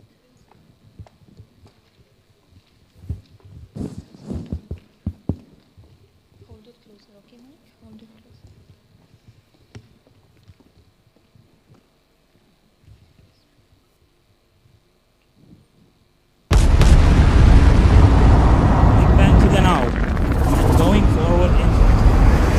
Object in the universe is a link and an endless chain, and is thus connected with all the other links. Everything is made up of energy. It is the building block of all matter.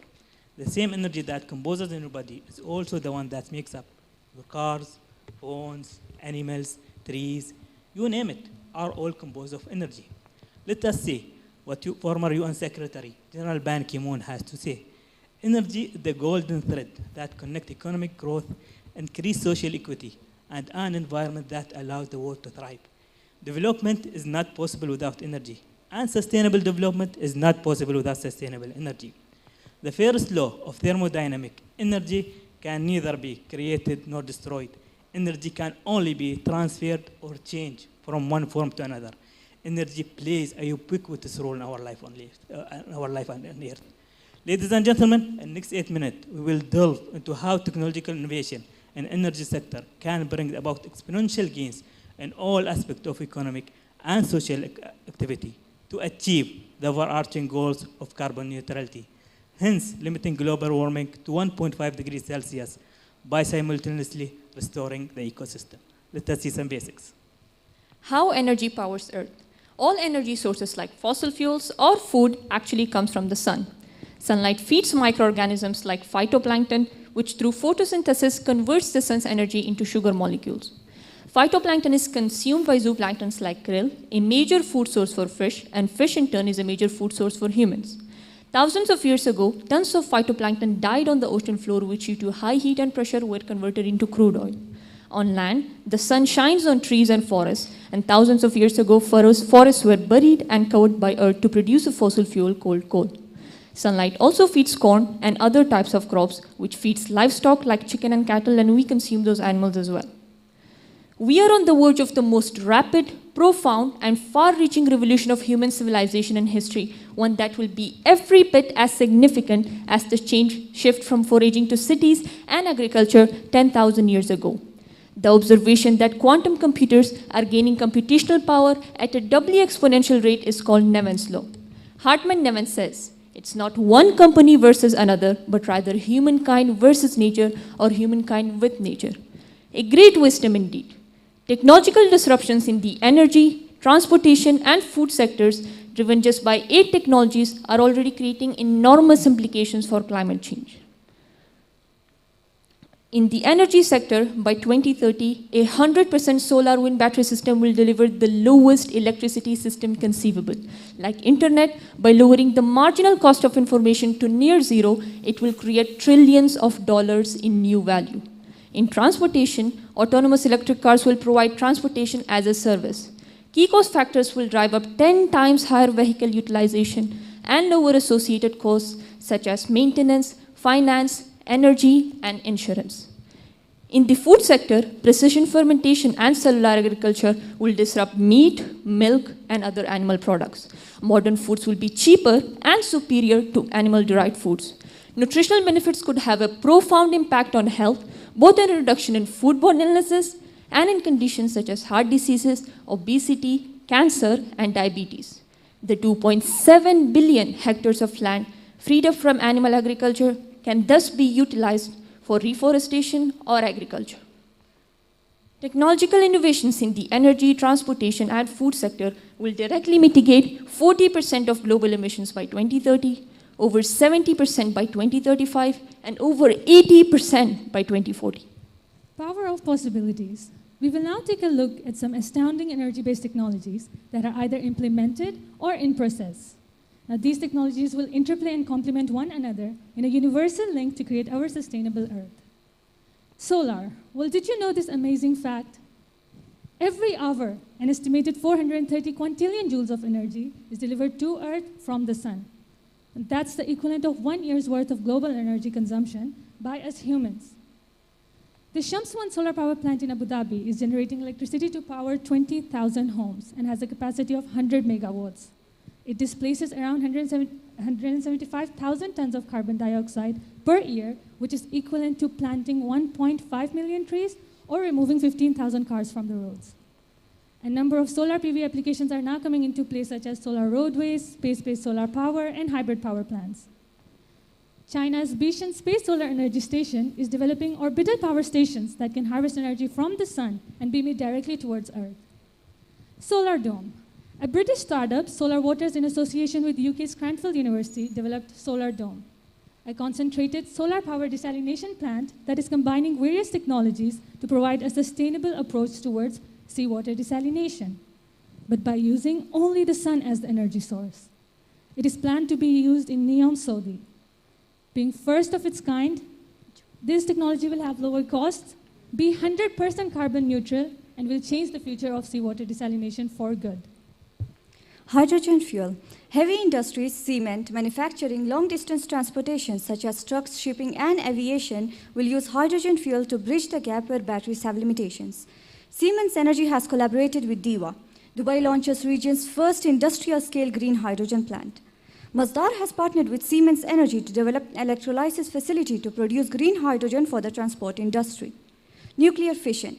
Did you know that France derives about 70% of its electricity from nuclear energy? The Baraka nuclear energy plant in Abu Dhabi will supply 25% of UAE's electricity needs once fully operational. The Baraka nuclear energy plant is expected to save UAE up to 21 million tons of carbon emissions every year, which is equivalent to removing 3.2 million cars from the roads. Nuclear fusion. The fusion technology in its reactor will be used to combine atoms to generate heat, mimicking the way that the sun and the stars create energy. The International Thermonuclear Experimental Reactor is a $25 billion project in France to harness the energy produced by forcing two atoms to become one. It is a joint project of the European Union, China, India, Japan, South Korea, Russia, and the US. Its ultimate goal is to create 500 megawatts of usable energy from an input of 50 megawatts. Storage technology, batteries. The lithium technology is evolving and becoming more and more efficient. There are now batteries that can last up to 16 years or 2 million kilometers. These storage technologies will fuel the power to X concept, which covers the activities of taking surplus renewable electricity from solar, wind, or water and converting it into other energy carriers to be able to store it for later use and absorb energy fluctuations. Artificial intelligence, machine learning, blockchain has adopted by the power industries, especially utilities and the power system companies, improving demand projection, generation projection from non-dispatchable sources like wind and solar, and the wholesale price prediction. The research at the MIT has developed a new process, combination of machine learning and HDE. The result, 10-time increase in the speed of discovery new solar cells material. The new AIT tool developed by the University of Liverpool has developed a new machine that can predict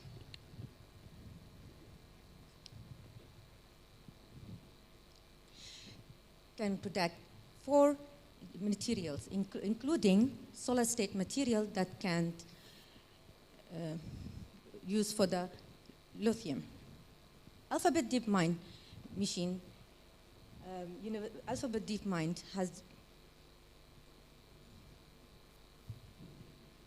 Alphabet DeepMind has developed a new learning machine model that can accurately predict whether it will rain in the next 2 hours. O-Power in the US finds that it can get consumers to reduce the cost of consumption of electricity by more than 2%, but by just giving them the feedback using available data and providing a few suggestions on how to make saving energy easier. Do you know what this 2% would result in? This would eliminate the need of around 130 power plants. Mind-boggling, isn't it? Yes, indeed. Moving on to waste to energy. BIA, a Sharjah-based company with Masdar, formed the Emirates Waste to Energy Company. This company aims to build UAE's first waste to energy plant, which will divert over 300,000 tons of non-recyclable waste away from landfills every year and generate around 30 megawatts of clean energy that can power around 28,000 homes. BIA's Al Saja solar landfill project, with solar photovoltaic panels installed, will produce 120 megawatts of clean energy on completion by 2023. BIA is also building the region's first waste-to-hydrogen facility that will process non-recyclable plastic waste and waste wood to produce green hydrogen. Now, this will be used to power the future fleet of waste collection vehicles. Technological innovation and energy sector are already here. If fully implemented, the net zero pledges could make a big difference, creating all economic and social activity, and thereby combat climate change while driving growth and prosperity. Harnessing rapid innovation in software and semiconductor, biotechnologies and nanotechnology, and ubiquitous sensor and controls, then integrating them with the industrial processes will be the key to success. The good news is that we have faced crises before. We have overcome each of these. However, to beat this make or break moment, the nation businesses and financial powerhouses needs to put in place policies and start implementing in no time. Thank you.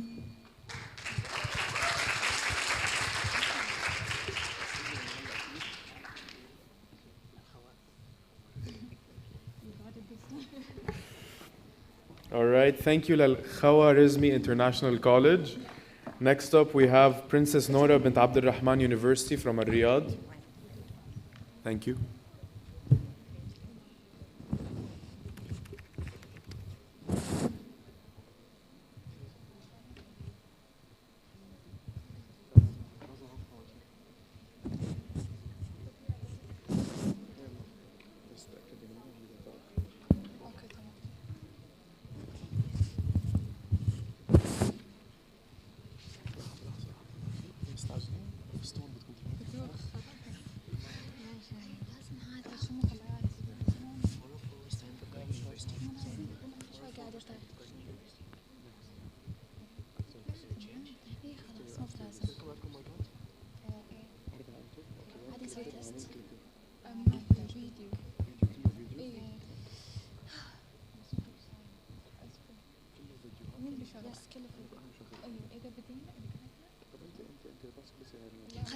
خليها انت بدين خليها معك انت اللي بتبدين حبيبتي انا بمسكها لا امزح انا احتاج يديني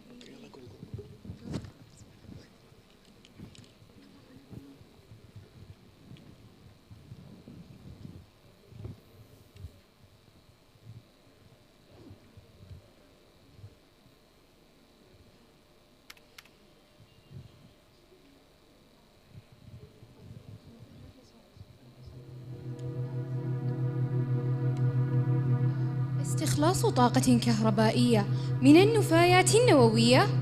بسم الله الرحمن الرحيم.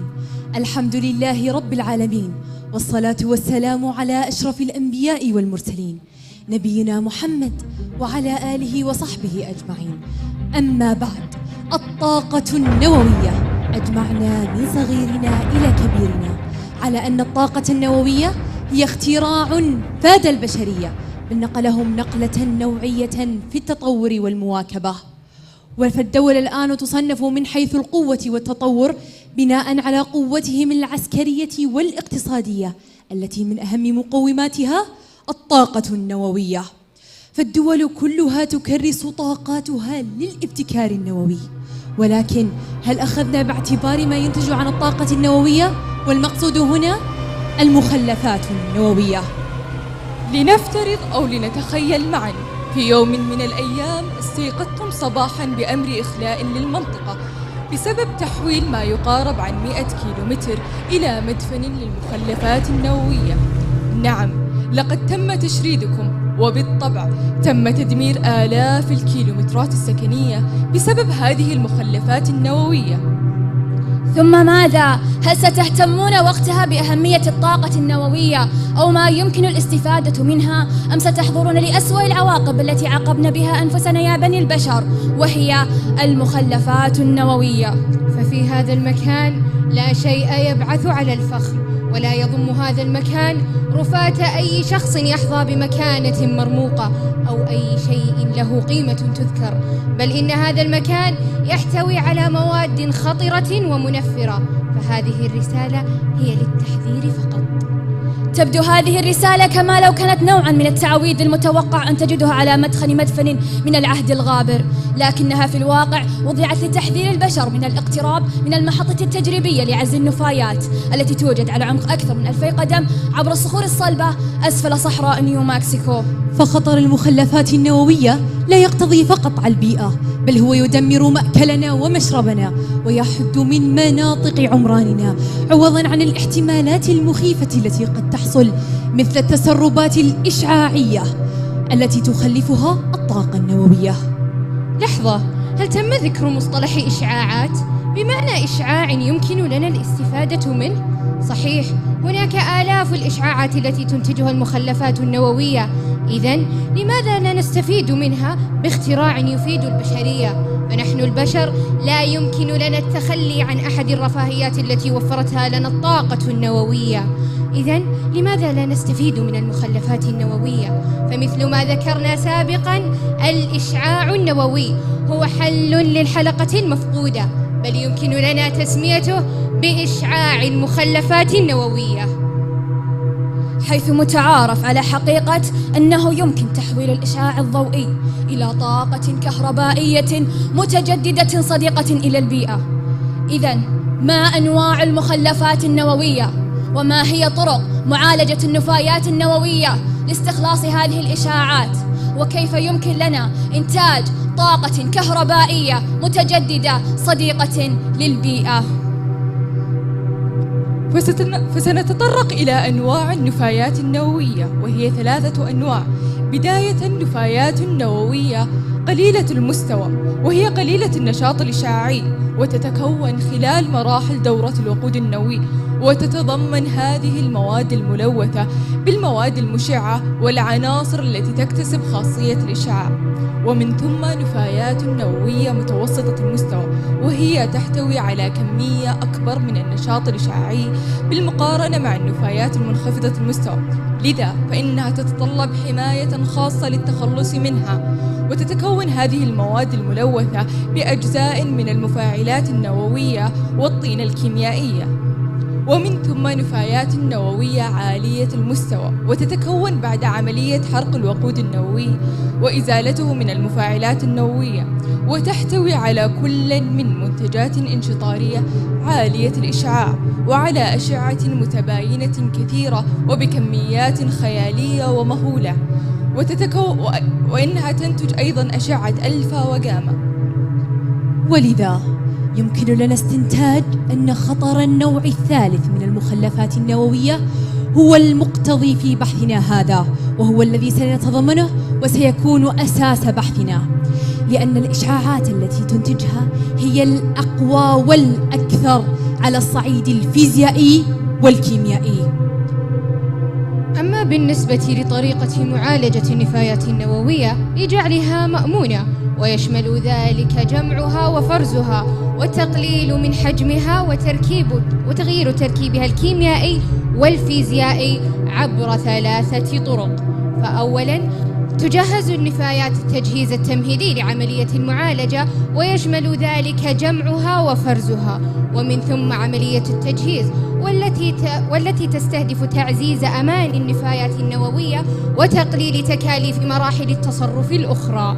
وعموماً تميل هذه المرحلة وهي مرحلة التجهيز إلى التقليل من النفايات المشعة عن طريق فصل المكون المشع عن النفايات السائبة. وأما بالنسبة للتهيئة فهي تتضمن تحويل النفايات إلى شكل مأمون ومستقر وقابل للتصرف، بحيث يمكن نقلها وتخزينها ومن ثم التخلص منها. ففكرتنا الأصيلة تتضمن المخلفات النووية من النوع الثالث.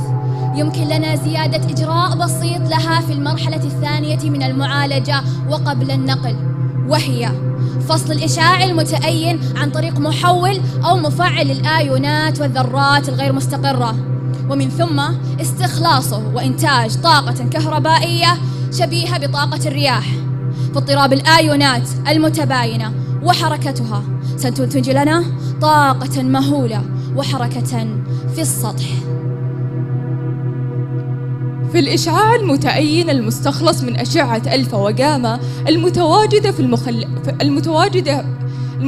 في المخلفات النووية هو عبارة عن طاقة يمكن أن تكون على شكل ذرات غير مستقرة، أو يمكن إنتاجها عبر الأجهزة، ويعبر هذا الإشعاع عبر موجات طاقة أو جزيئات نشطة. فلماذا لا نوفره لإنتاج كهرباء صديقة للبيئة؟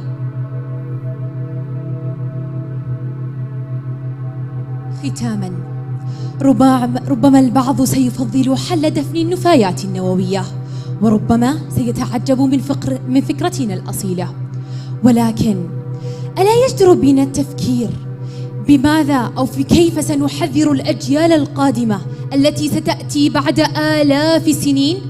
فلن نهتم وقتها بالتكلفة المادية لهذه العملية، ولن نهتم بالوقت المستغرق الذي سنأخذه، ولكن سنهتم فقط بالنتيجة التي سنصل لها.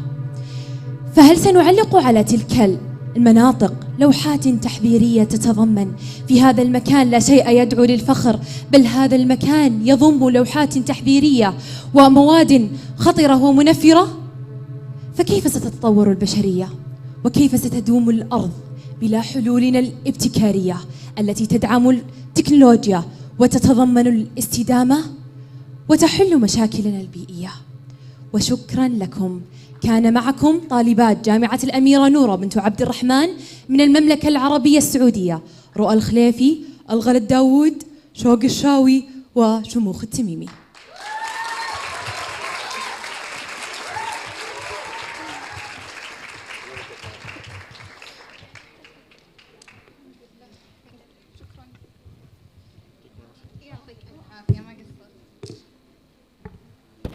All right, thank you, University of Princess Noura bint Abd al-Rahman. Now we have Curtin University. Are you guys here? Curtin University. Okay, let's go. Let's do this. After Curtin University, we have Westford as well. Are you guys here? Westford, you're ready as well. And Wollongong, all here. Okay, perfect.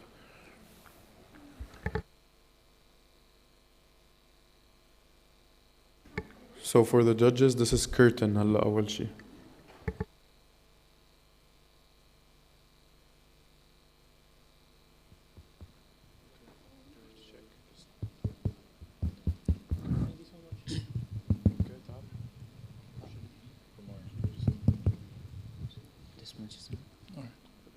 This much is enough. Thank you. On? It's on. On.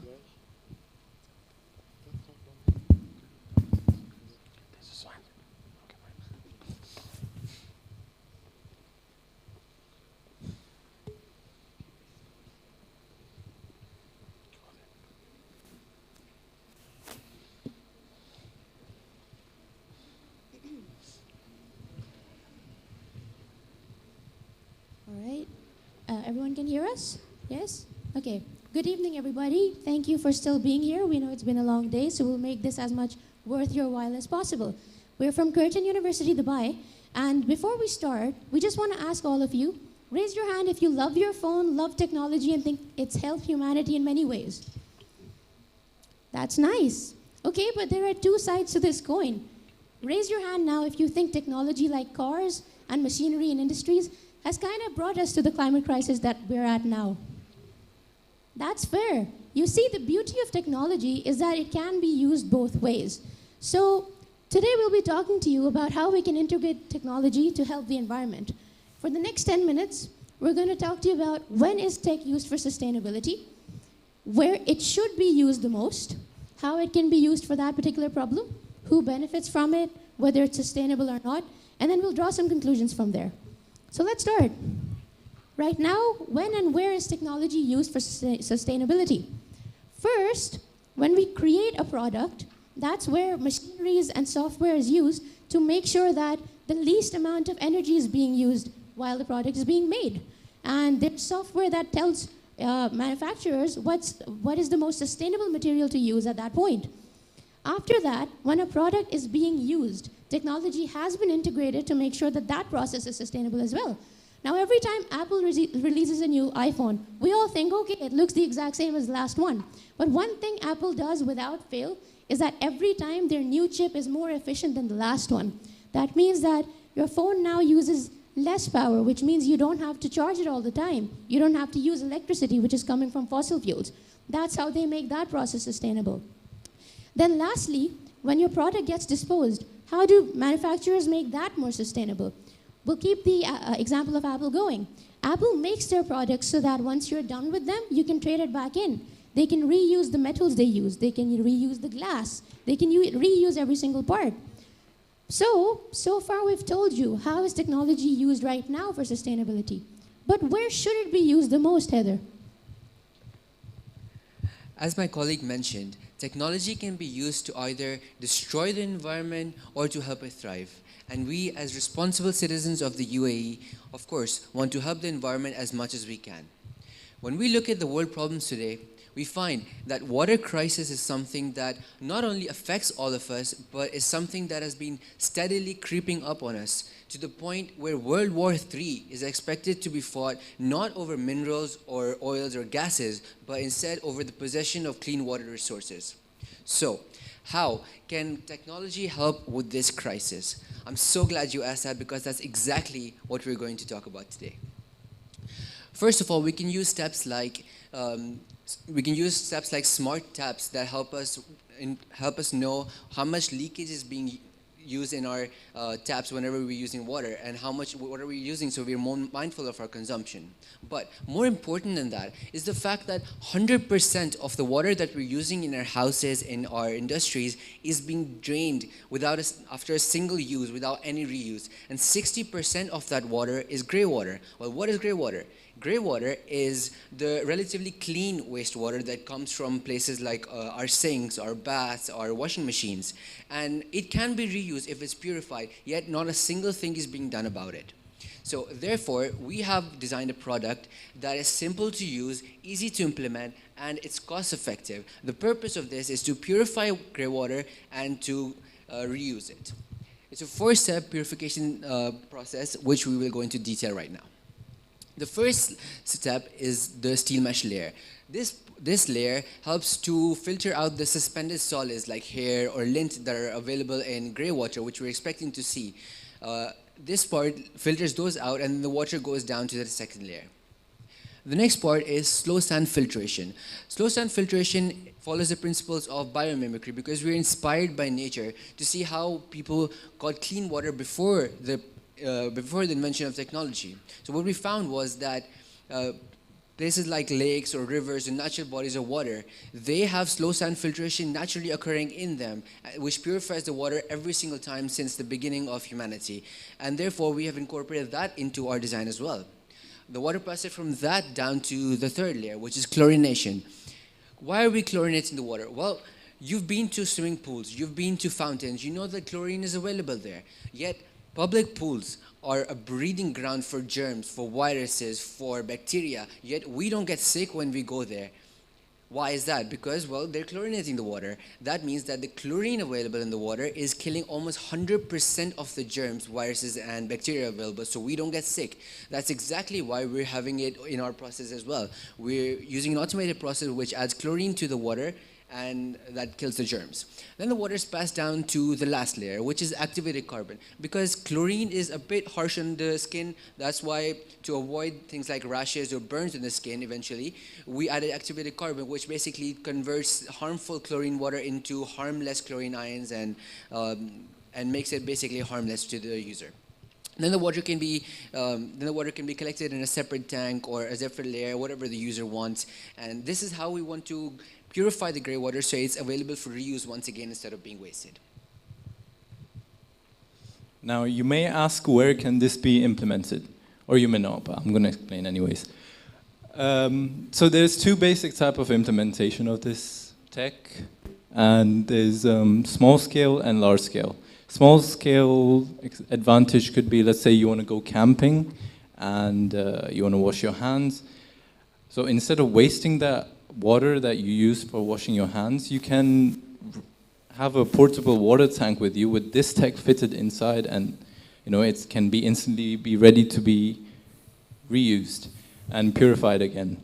And similarly, you can have it inside your sink, which can purify the water, the grey water as it's produced.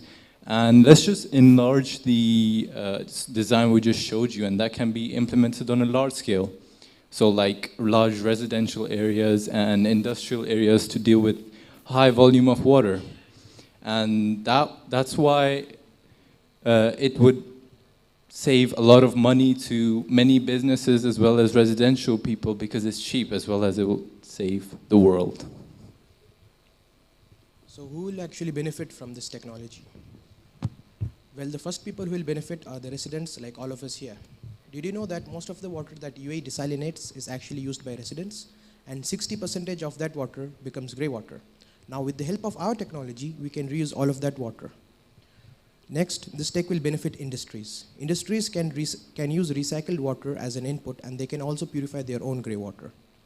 Governments will also benefit from this technology as it helps them attain sustainable development goals.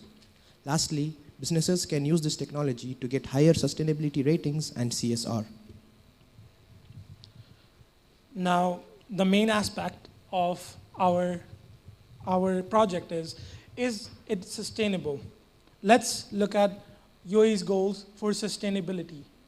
These are the 17 sustainable development goals taken by UAE. One of them is clean water, clean production, and climate change. If we can reuse all of our water, we can impact all of these factors. This will reduce a secondary step, which is transportation of water. That means that it will reduce climate change on a whole scale. Let's have triple bottom analysis. How it will affect environmental, how it will affect the community, and how it will affect the economy. Firstly, UAE has proven again and again that it will be the first to tackle global crisis. UAE's residents are always welcoming to technologies which are crucial to climate change. And lastly, if we can sort out our water problem, we can invest and have a better economy on other important projects. Now, let's conclude all of this after the sustainable solution. Right, thank you, Zunair. So, what have we discussed with you so far? First, we discussed that technology is very important and very vital in having a sustainable future. And at the moment, luckily, it is being used in different ways to make our lives more green and sustainable. But more tech needs to be used for water, because that is the looming crisis that we're not seeing now, but we will be seeing very soon. We know that it should be used so much that we designed something ourselves. And the tech we designed was simple, it was cost-effective, and it was eco-friendly. Now, if industries don't use our exact design, we can expect them to use something very similar to it very soon, because that is the need of the hour. What we're trying to say here is, if we as students could already design tech to solve such a big problem, imagine what industries can do. Imagine what large corporations can do. Now, us in our capacity, we have already pitched this idea to Dubai International Academic City, and we've got just one last sentence. We've already got positive reviews. So, on our part, that's how we've integrated technology in the environment for a more sustainable future. Thank you very much. Thank you.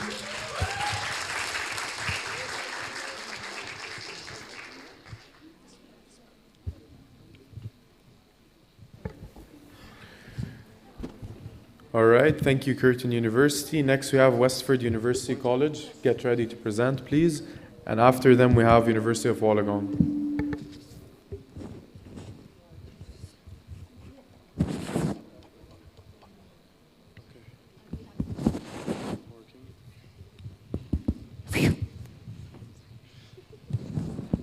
Don't, mine is not working.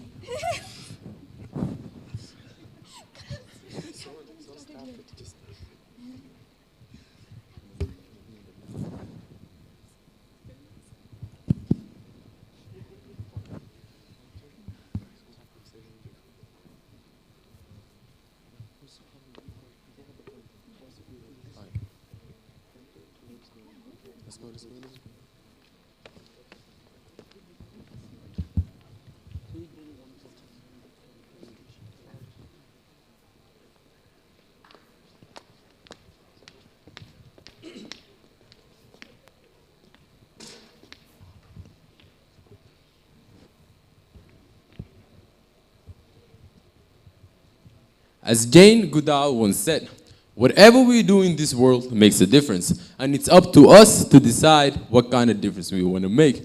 A very good afternoon to the honorable judges of the panel and the respected honors here today. Hope you all are doing great.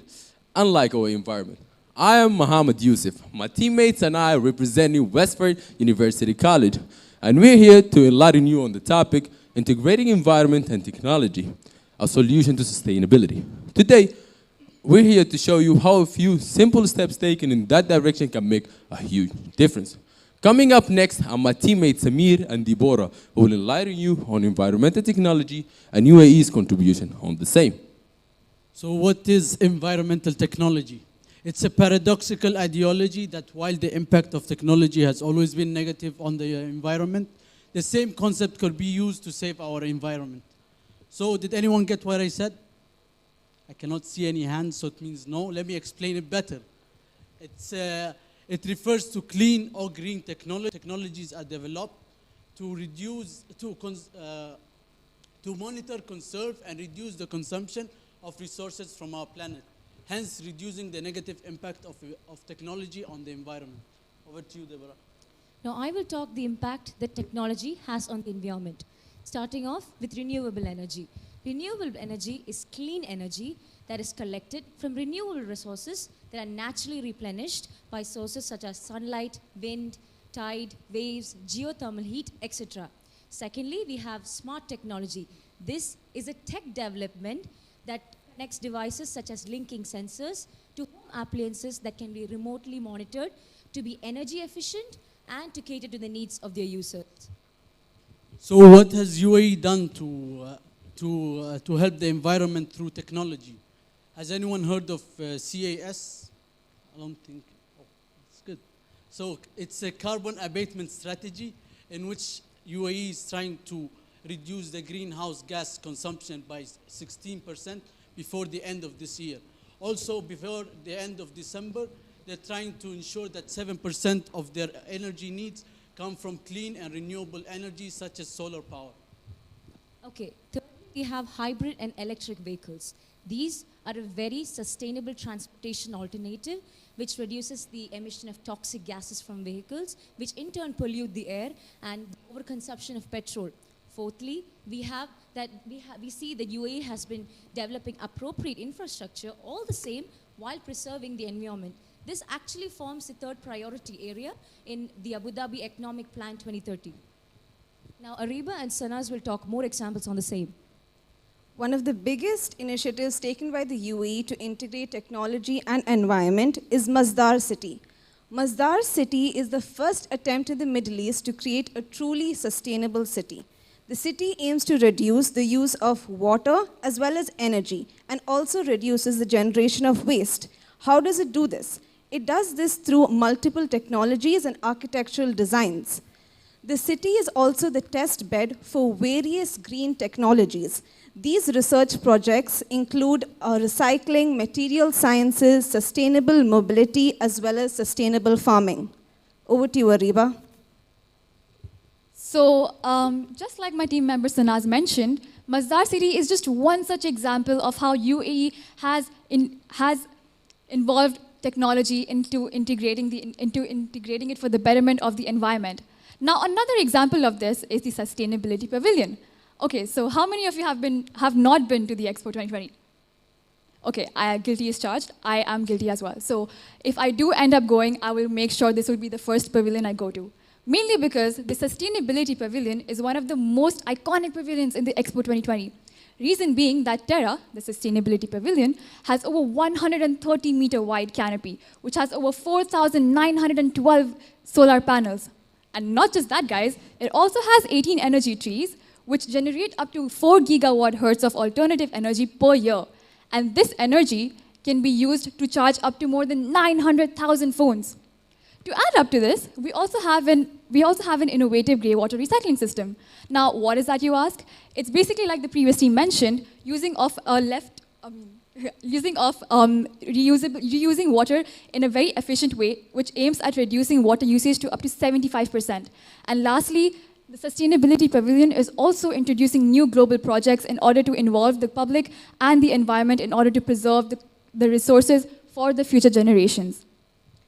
So now that we have discussed the examples in the UAE where technology and environment has been integrated for sustainability, let's look at the solutions our group has come up with after intense research and lots of creative thinking. We are really proud of these ideas, and Ariba will explain the first one. So we live in a generation where phones are a majority part of our life, and we have an app for everything. What to eat, what to wear, where to go, who to date. But what if we had an app which could tell us how we can save the environment on a daily basis? Well, that's exactly what the DailyCo app is. It's an app that provides the user with eco-friendly tips on a daily basis. And these are the kind of tips that the user can incorporate in their daily lives and are very cost-effective as well. Now, you might be asking, how does this work? So what this app does is, let's take an example. You want to go to work, and rather than using your own car, which gives out carbon emissions, the app would suggest you to use any other form of eco-friendly transportation. For example, cycling, walking, etc. Then, the way this app also works is, once the user performs an activity suggested by the app and posts a picture of this on the app, it will instantly get a voucher from one of the top brands in the country. My teammate Samir will give you a demonstration, because why not? So, for example, I had the app in my phone. So the app suggests that I take a plastic bottle that I have and use it as a pencil holder. Okay, what do? I take the plastic bottle and keep the pen or pencil inside. All I have to do is take a picture of it. Yes. Then send it and wait for the notification. Ping, ping. So after the amazing demonstration of our first idea by both Ariba and Samir, now it's time to discuss our second idea, which is another app called Invotech. Invotech is an app that uses molecular sensor technology. What is molecular sensor technology? It helps to detect the molecular makeup of any object. In other words, it helps to tell you what components an object is made of. So if you click a picture of any object on the app will be able to analyze the molecular makeup of the object and will tell you if it's recyclable or not. If it's not recyclable, no problem. The app will also tell you how you can repurpose that object. For example, if you have leftover Pepsi that has no more fizz and you don't want to drink it, instead of throwing it away, you can just click a picture of it on the Invotech app, and the app will let you know that you can use Pepsi as a good cleaning solution for sinks and toilets because of its carbonic and phosphoric properties.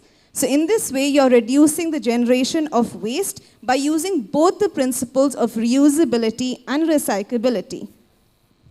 So to conclude, we would like to say, integration of technology and environment is definitely a solution to sustainability. Thank you.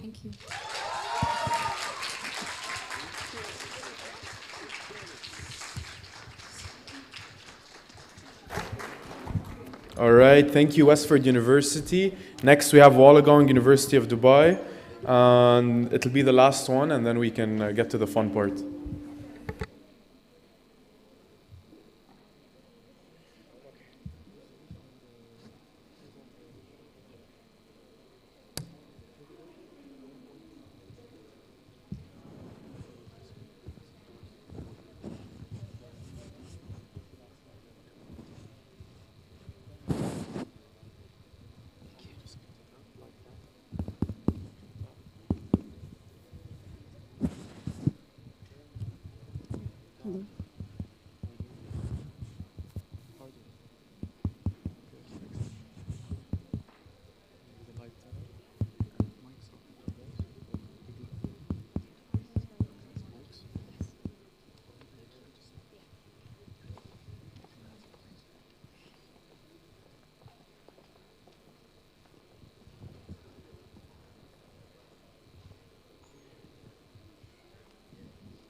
The 21st century calls for a more sustainable approach in all business fields. How do we tackle this? Surely a modernistic tool is required, enters technology and anchored to sustainability. From our day-to-day appliances like washing machine, microwave, to a more sophisticated machine like self-operated elevators or even electric cars, it has all been converted into sustainable devices through technology, which helps us to leave a green footprint in this world. Marshall McLuhan says technology is that which separates us from our environment. How we disagree to this? Technology, when used rightly, will help us use new goods and services that consume a lot less energy, chemicals, and water. And this would mean that there would be a reduction in the waste formed from these operations.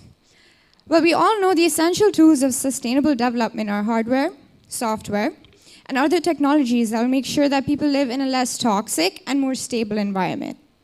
A few technologies that shape sustainability are public electric transports, plastic recycling, clean energy storage, and technology for managing food waste, some of which are already being implemented, right? For example, Melco. Melco combines advanced technology and behavioral science to cut plate waste by 35%. And Hilton Tokyo Bay cuts food waste by 30% in just 4 weeks. I'm sure we'll all agree for all our environmental issues today, we have to rely on technology. And over time, technology will take over. However, sustainability is still in our hands. So let's consider a little less of what we need, a little more. Therefore, to be more responsible and think sustainable. Well, does any layman ever know about sustainable fashion? Isn't it something new? Sustainable fashion, also known as eco-fashion, it refers to clothing that is designed, manufactured, and distributed in ways that are environmental friendly. To eliminate the existing fashion waste issues, an example of H&M is taken. It aims to use only recycled and sustainable materials by 2030. And to achieve this, it has adopted 3D technology, which is a game changer for circular fashion. Our designers can now construct prototypes without using real samples, thanks to advances in 3D technology. This lowers the material waste that is generated during the design process and provides ample opportunities to sample things without visiting a real shop. Using augmented reality, a consumer may scan their body to produce a digital twin with their own dimensions, making the buyer's decision simpler via a virtual fitting room. They can also create their own clothing, thus helping H&M to greatly reduce its fabric waste and purchase returns. It also introduced zero-waste pattern cutting technology in 2020, resulting in zero-waste clothing with no textile waste during production, promoting sustainable technology innovation and responsible production and sustainable development goal. Blockchain technology improves transparency, allowing for raw materials tracking and traceability. It also uses, for example, Kaya and Kato, a German textile firm, that produces workwears and uniform uses blockchain technology, thus promoting a more sustainable supply chain. To build a green future, sustainable architecture aims to design all buildings by efficient usage of material, space, and energy by high quality and advanced technology. Few examples of Australia will be discussed as they won the Best Sustainable Architecture 2021 award for their innovative technological designs. First is a Smart Design Studio in Sydney. The exterior is made of carbon-neutral material, reducing the carbon footprint in the atmosphere. The air conditioning consists of slow-spinning fans that circulate air through a centralized automated system to regulate temperature. Second is a Little Loft House in Canberra. With the total energy consumption being just 20% of an average place, this transformation is a perfect vision of sustainable homes. There are rainwater harvesting tanks for the utilization of toilets, laundry room, garden, and a kitchen equipped with energy-saving electrical appliances. The final jaw-dropping structure is the JCU Ideas Lab in Cairns. The 3-story expansion includes many notable features such as the floating staircase, a plant wall, and indoor garden beds. This building was designed in order to save space. These examples are perfect educational tools for spreading awareness about sustainability among the public. Role with sustainability is the new normal to our society. In the recent past, we have been introduced to multiple new normal, but the major one that changes our view on how we view technology and sustainability is electric cars. There's no longer any doubt that the automotive industry is going electric by the footprint set by Tesla. Every international automaker is either producing plug-in hybrid options or electric cars. Some automakers have gone a step ahead and have actually set dates on when they will only be producing electric cars.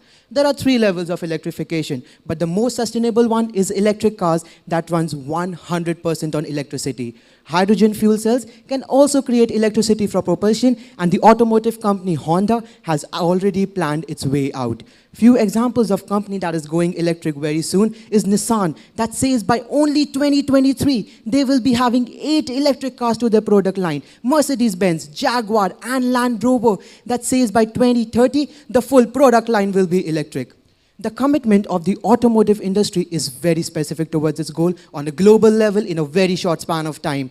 And even in 2021, there is no doubt to the fact that they have already started working towards their goal. Lastly, climate change and pollution are serious environmental issues that we face today. One way to tackle this is shifting to clean energy. Clean energy is basically any form of energy that we obtain from clean sources, such as water or solar energy. Now, how is technology incorporated in this? Technology is a catalyst that enables us to produce such products that uses clean energy in its operations. One such example is the photovoltaic technology used in solar panels in order to generate electricity. Solar homes, the current talk, let's just say that the Middle East never fails to surprise us with the new commitments to sustainability, with technology playing a major role in it. Not to come as a shock, but Dubai residents can now build themselves solar-powered homes, lowering their electric cost. And to achieve this mission impossible, all they have to do is head to the location of the Dubai Smart Solar Homes. The event, Solar Decade in Middle East, challenges the participating universities to build, design and operate sustainable and solar-powered homes, which is cost-effective and energy efficient, focusing on changing the planet and considering the climatic conditions of the region. Dubai plays a pioneering role in shaping the future and acts as a catalyst for creativity and innovation, especially among the young people, which makes them different than any other city in the world. Expo 2020, where technology meets sustainability. It is one of the biggest examples of a sustainable district that uses such technologies. They have implemented several renewable systems in their building projects and have managed to bring down their energy consumption to just 20%. Furthermore, the Terra Pavilion has achieved the title of Net Zero Energy Consumption, as it is roofed by a canopy of solar panels that generate electricity for the entire structure. It is further surrounded by 18 energy trees made of solar panels and a water tree that harvests water. Architects have mentioned that they have used several technologies and building systems in order to achieve this. Along with this, Expo has also managed to meet its water demands using recycled water obtained from technologies that convert the moisture in air to water. They've also implemented smart monitoring systems that detect the water usage and water wastage in order to increase the efficiency of the sustainable management systems. Last but not the least, the Netherlands Pavilion has also brought in the technology that helps you to harvest food, clean energy, and water. They've used condensation against cooling metal plates in order to harvest water and a food cone structure where plants can be grown. This system is powered by solar panels that also lets in wavelengths of sunlight enough for the photosynthesis of these plants, hence acting as a sustainable structure that can be used for irrigation, farming, and clean energy. One last notable example is Abella & Co. This food catering company uses technology in order to monitor their food waste. To conclude, integrating technology and environment are perfect, innovative solutions and is the right way to achieve sustainable goals.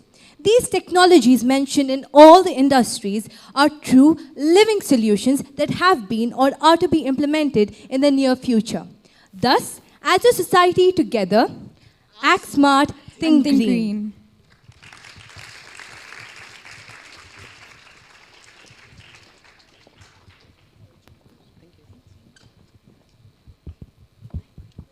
All right, ladies and gentlemen, we have finished all the teams for today. Let's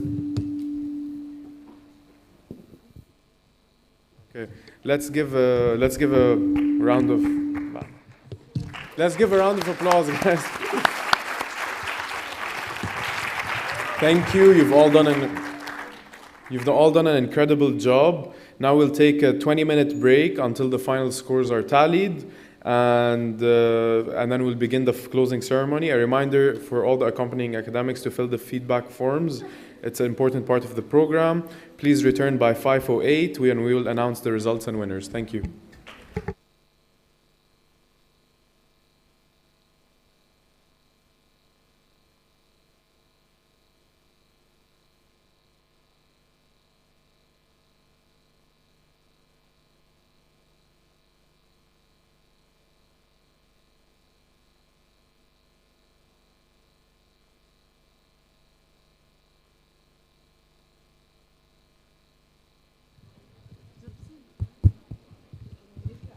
Okay, so can you all leave the auditorium, please?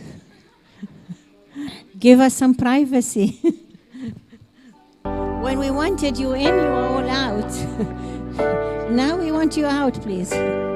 Thank you.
Okay. Welcome back, everyone. I hope you enjoyed your break. Before we begin the awarding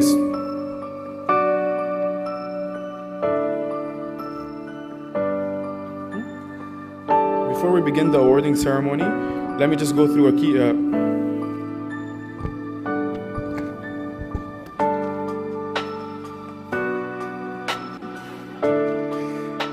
Please ensure your mobile phones are on silent and switched off, or switched off. Don't switch them off. Just keep them on silent. Your answers and suggestions, make sure you have your feedback forms, hand them in for your certificate. And now we can do this. Firstly, let's give a big round of applause for our judges.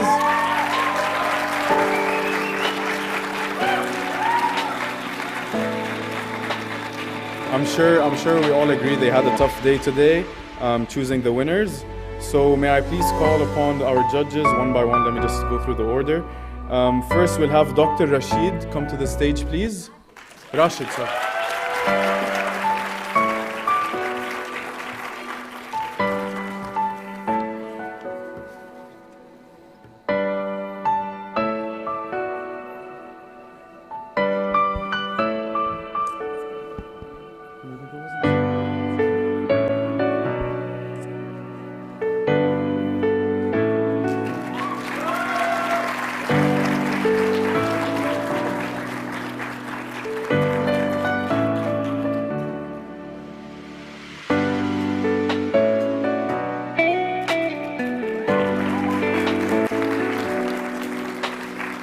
Second up, can we please have Miss Hannah Dalmar up to the stage, please?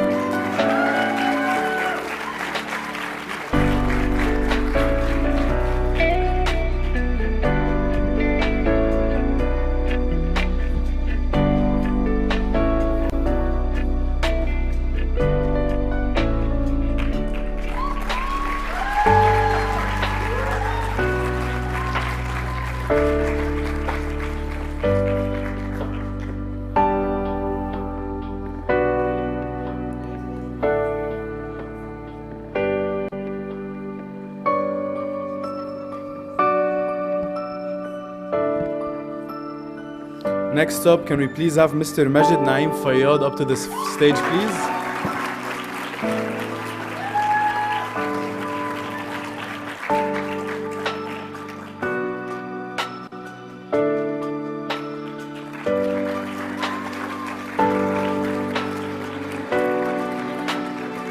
And lastly, can we please have Ms. Zain Al-Hashmi up to the stage, please?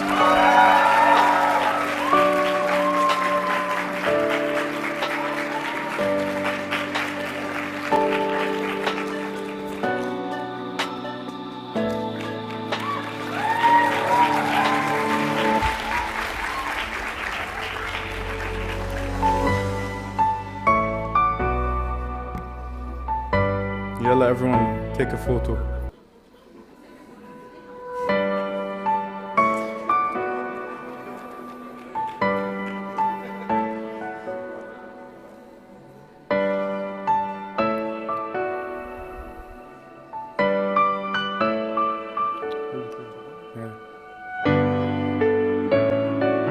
Thank you, judges, for your time and expertise. I hope you enjoyed the presentations.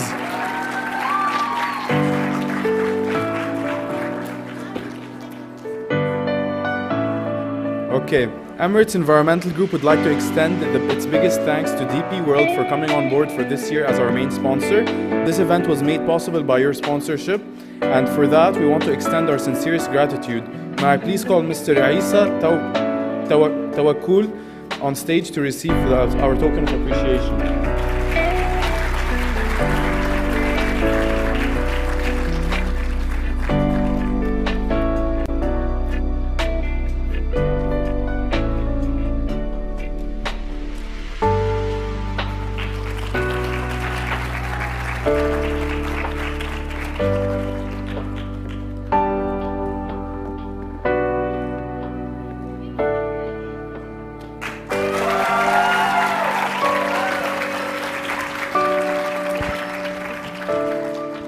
Thank you, Mr. Isa.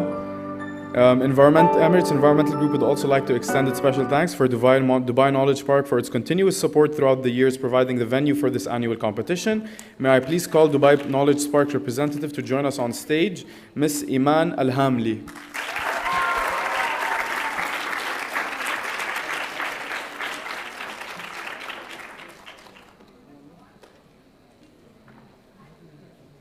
Thank you, Mrs. Iman.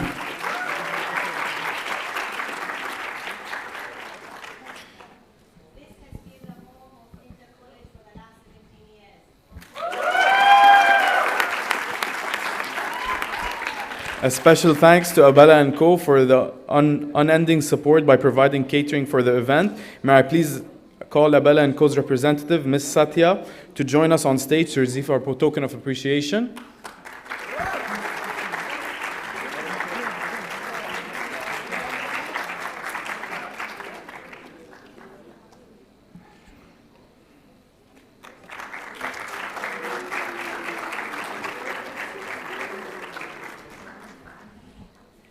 Thank you, Mr. Satya. And now, for the moment we've all been waiting for, the results of the competitions are in. The judges have done their work, but before we announce the winners, we'd like to congratulate their participants for their efforts.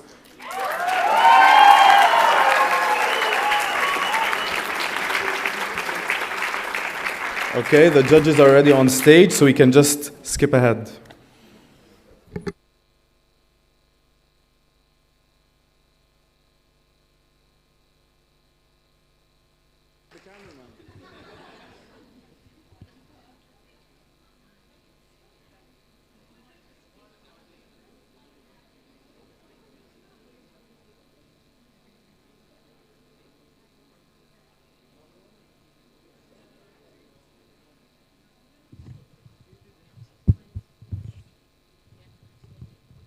Hello. Okay. For the first topic of today, balancing the three pillars of sustainability in a post-pandemic world. Second runner-up, which means third place, we have. Where are they? We have the Palestinian Technical University. Come up to the stage, guys. Come up to the stage.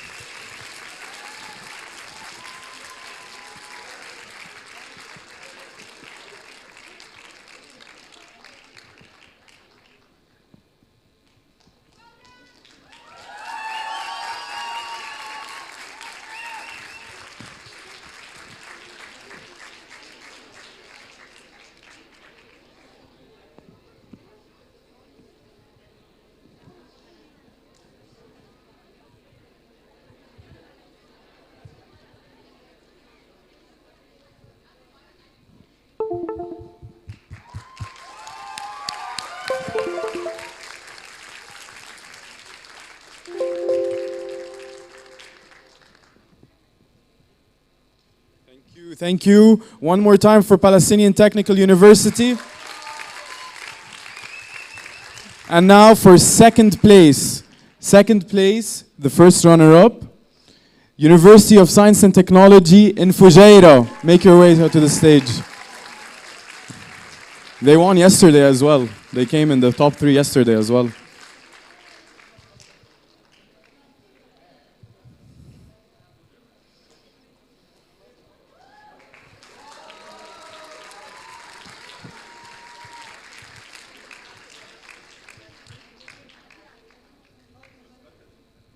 ليش ما طلعت معه؟ يلا.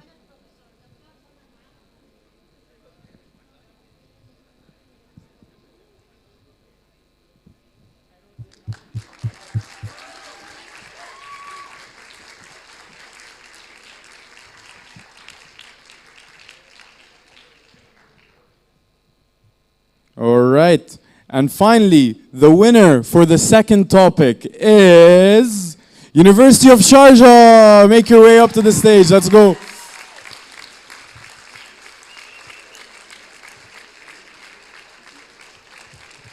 Congratulations, University of Sharjah.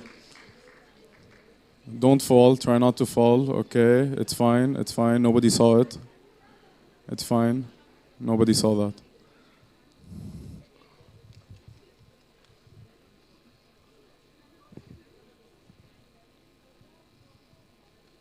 Congratulations one more time, guys.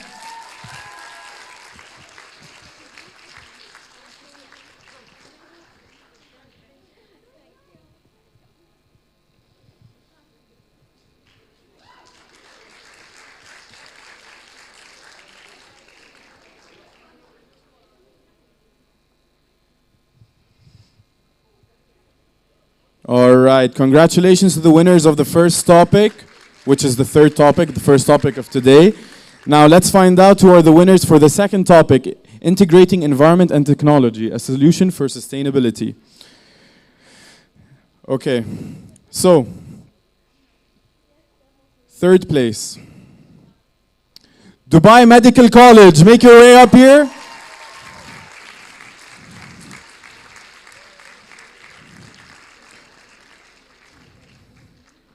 Wait, the judges don't know who won, right? Oh, okay.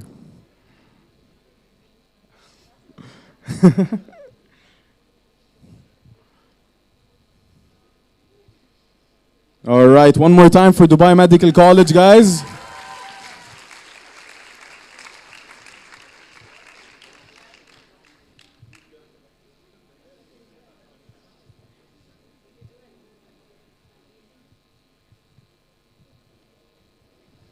Oh, this next one's gonna be nice.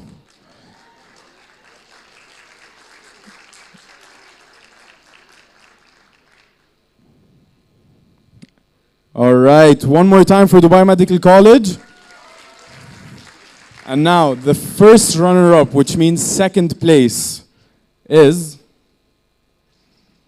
Harriet Watt University.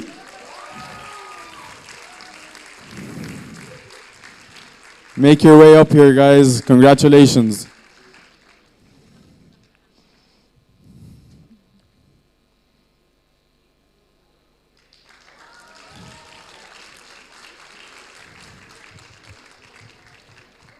Congrats, guys. Congrats.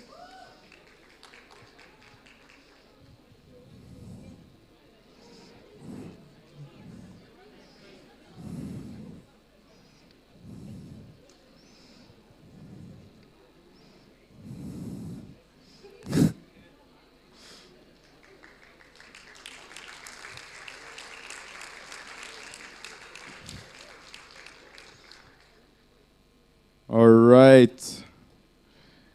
Congratulations, Harriet Watt University. And now, for the winners of the third topic. Fourth topic. Winners of the fourth topic. Integrating environment and technology, a solution to sustainability. Princess Noura bint Abdul Rahman University from Saudi Arabia. Make your way down here.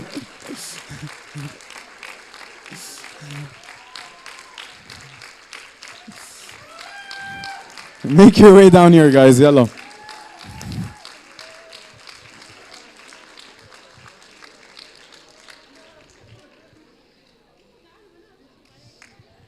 Come on, ladies.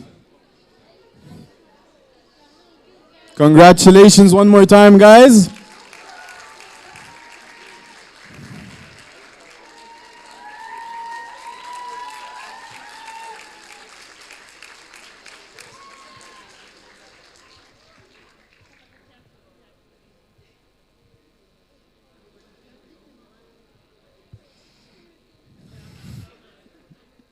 كل الحفظ قبل الهيدا فاتكم ها.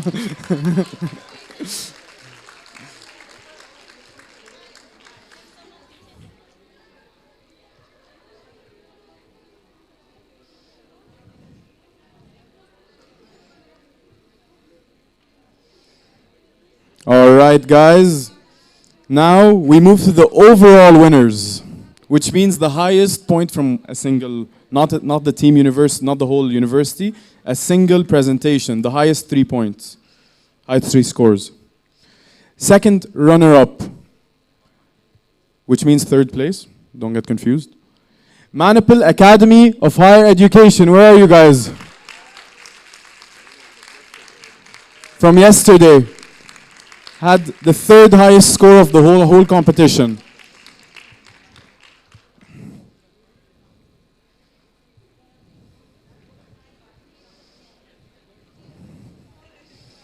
Congratulations, Manipal Academy for Higher Education.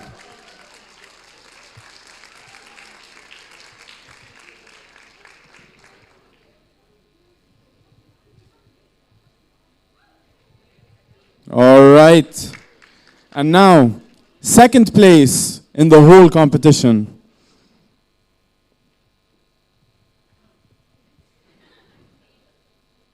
Princess Nora bint Abdurrahman University from Saudi Arabia. One more time.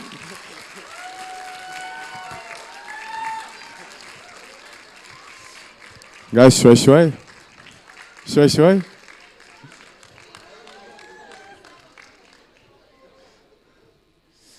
One more time, guys.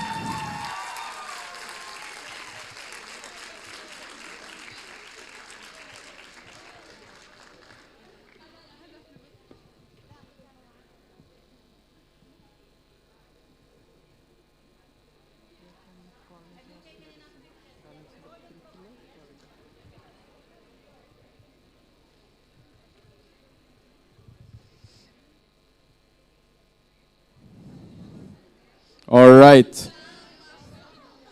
One more time for Princess Nora bint Abdurrahman University. And now, for the overall winners of the 21st Inter-College, what's it called? Public speaking competition, who will take home the much coveted rolling trophy and keep it for 1 full year, is the team from University of Sharjah College of Medicine. Make your way up to the stage. Congratulations, guys. You are the overall winners.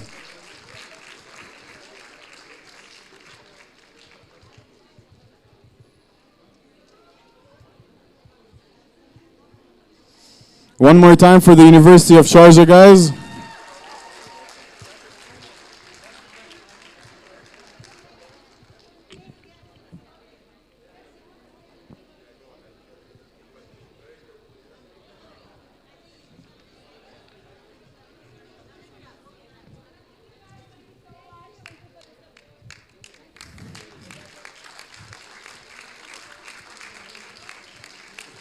Congratulations to all the winners and well done. Let's give the participants a round of applause as well for what's been an amazing and super informative 2 days.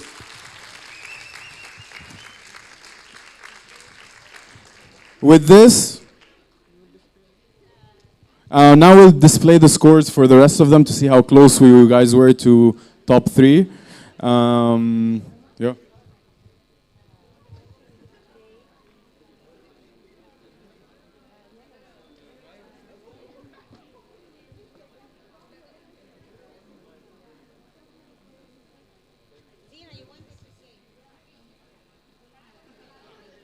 After me or before me?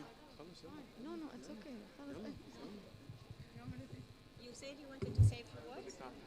Yeah, I don't know.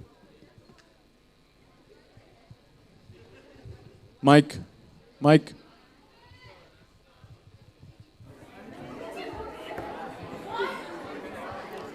Okay, sorry guys, I know everyone's too excited to leave. I just wanted to give a very, very, very, very warm thank you to Habiba for the spirit that she brought to this competition. Honestly, wow, really.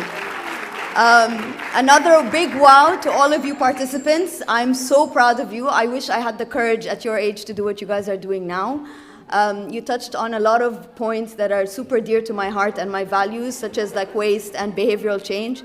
And I really hope that you guys take the learnings from this competition and actually apply it on your daily lives. Just because you guys deserve the better and healthier world that you guys were talking about today. Thank you so much, really, thank you. Thank you, Ms. Zain Al-Hashmi. All right. Before we display the scoring on the screen for you, I just wanted to say thank you. You make my life rich every single year with the beautiful teams that I see coming from different countries of our wonderful Arab region. You are our hope for the future. And I really think that you can impact positive change on the ground in your own respective institutions, in your family backgrounds, in your countries. And you should. You should do that. You know, it's not easy to organize an event of this caliber. We start the preparations and we start sending out invitations in the month of April. And I always know that there's a difference between just sending an email or really picking up the phone and talking to people. That personal connection makes a big difference. And our ambition is always very high. I would like to have the highest number of universities and colleges participating. I know sometimes there are obstacles. I see sometimes from the top management. I see sometimes from the faculty. I see many times from the lack of interest from the students, and it really saddens me.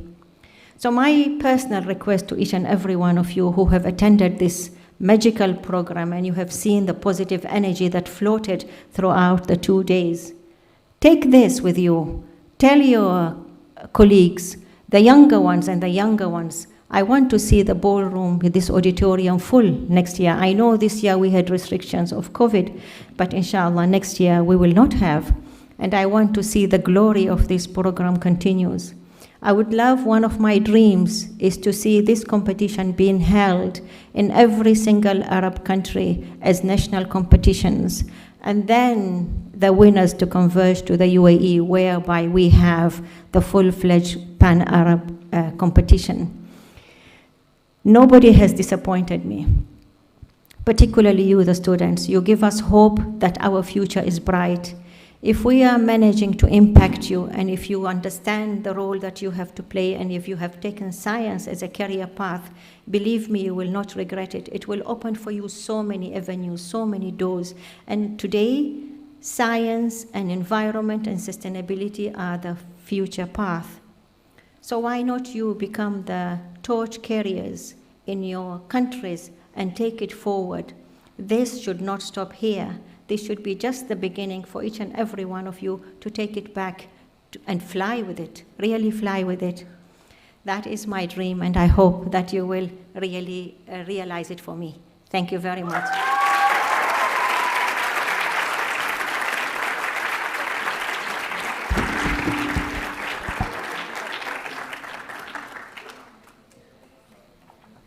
All right, with this, we come to the end of the 21st Inter-College. What happened? Oh, okay, sorry. With this, we come to the end of the 21st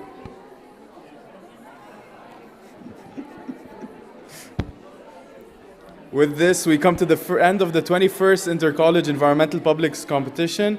Remember to hand in your evaluation forms to collect your certificates. Thank you all for your participation and support in today's competition. I hope you enjoyed it as much as we did.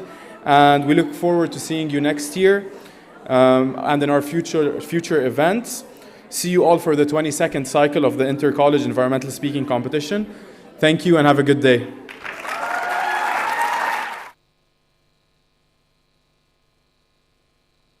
Once again, for the people who weren't here yesterday, everyone down to the stage for a picture.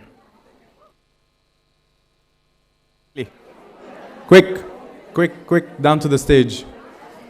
Just fall over each other, down to the stage, yalla.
Guys, يلا everyone down to the stage, let's go.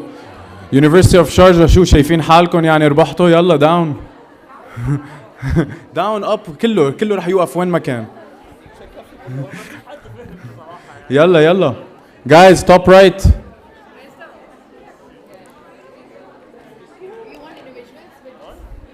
Come on, everyone down here, bottom of the stage, top of the stage, wherever you find space.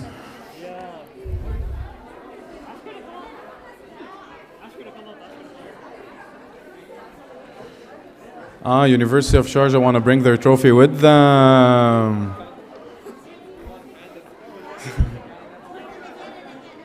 Come on, top right. Don't run away. Yalla, come take a picture and you can go.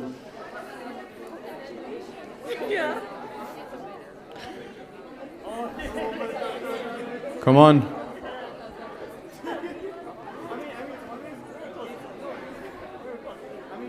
Yalla. Come on, guys. Guys, stand in line. Come on, stand in line. Get in the line, whatever.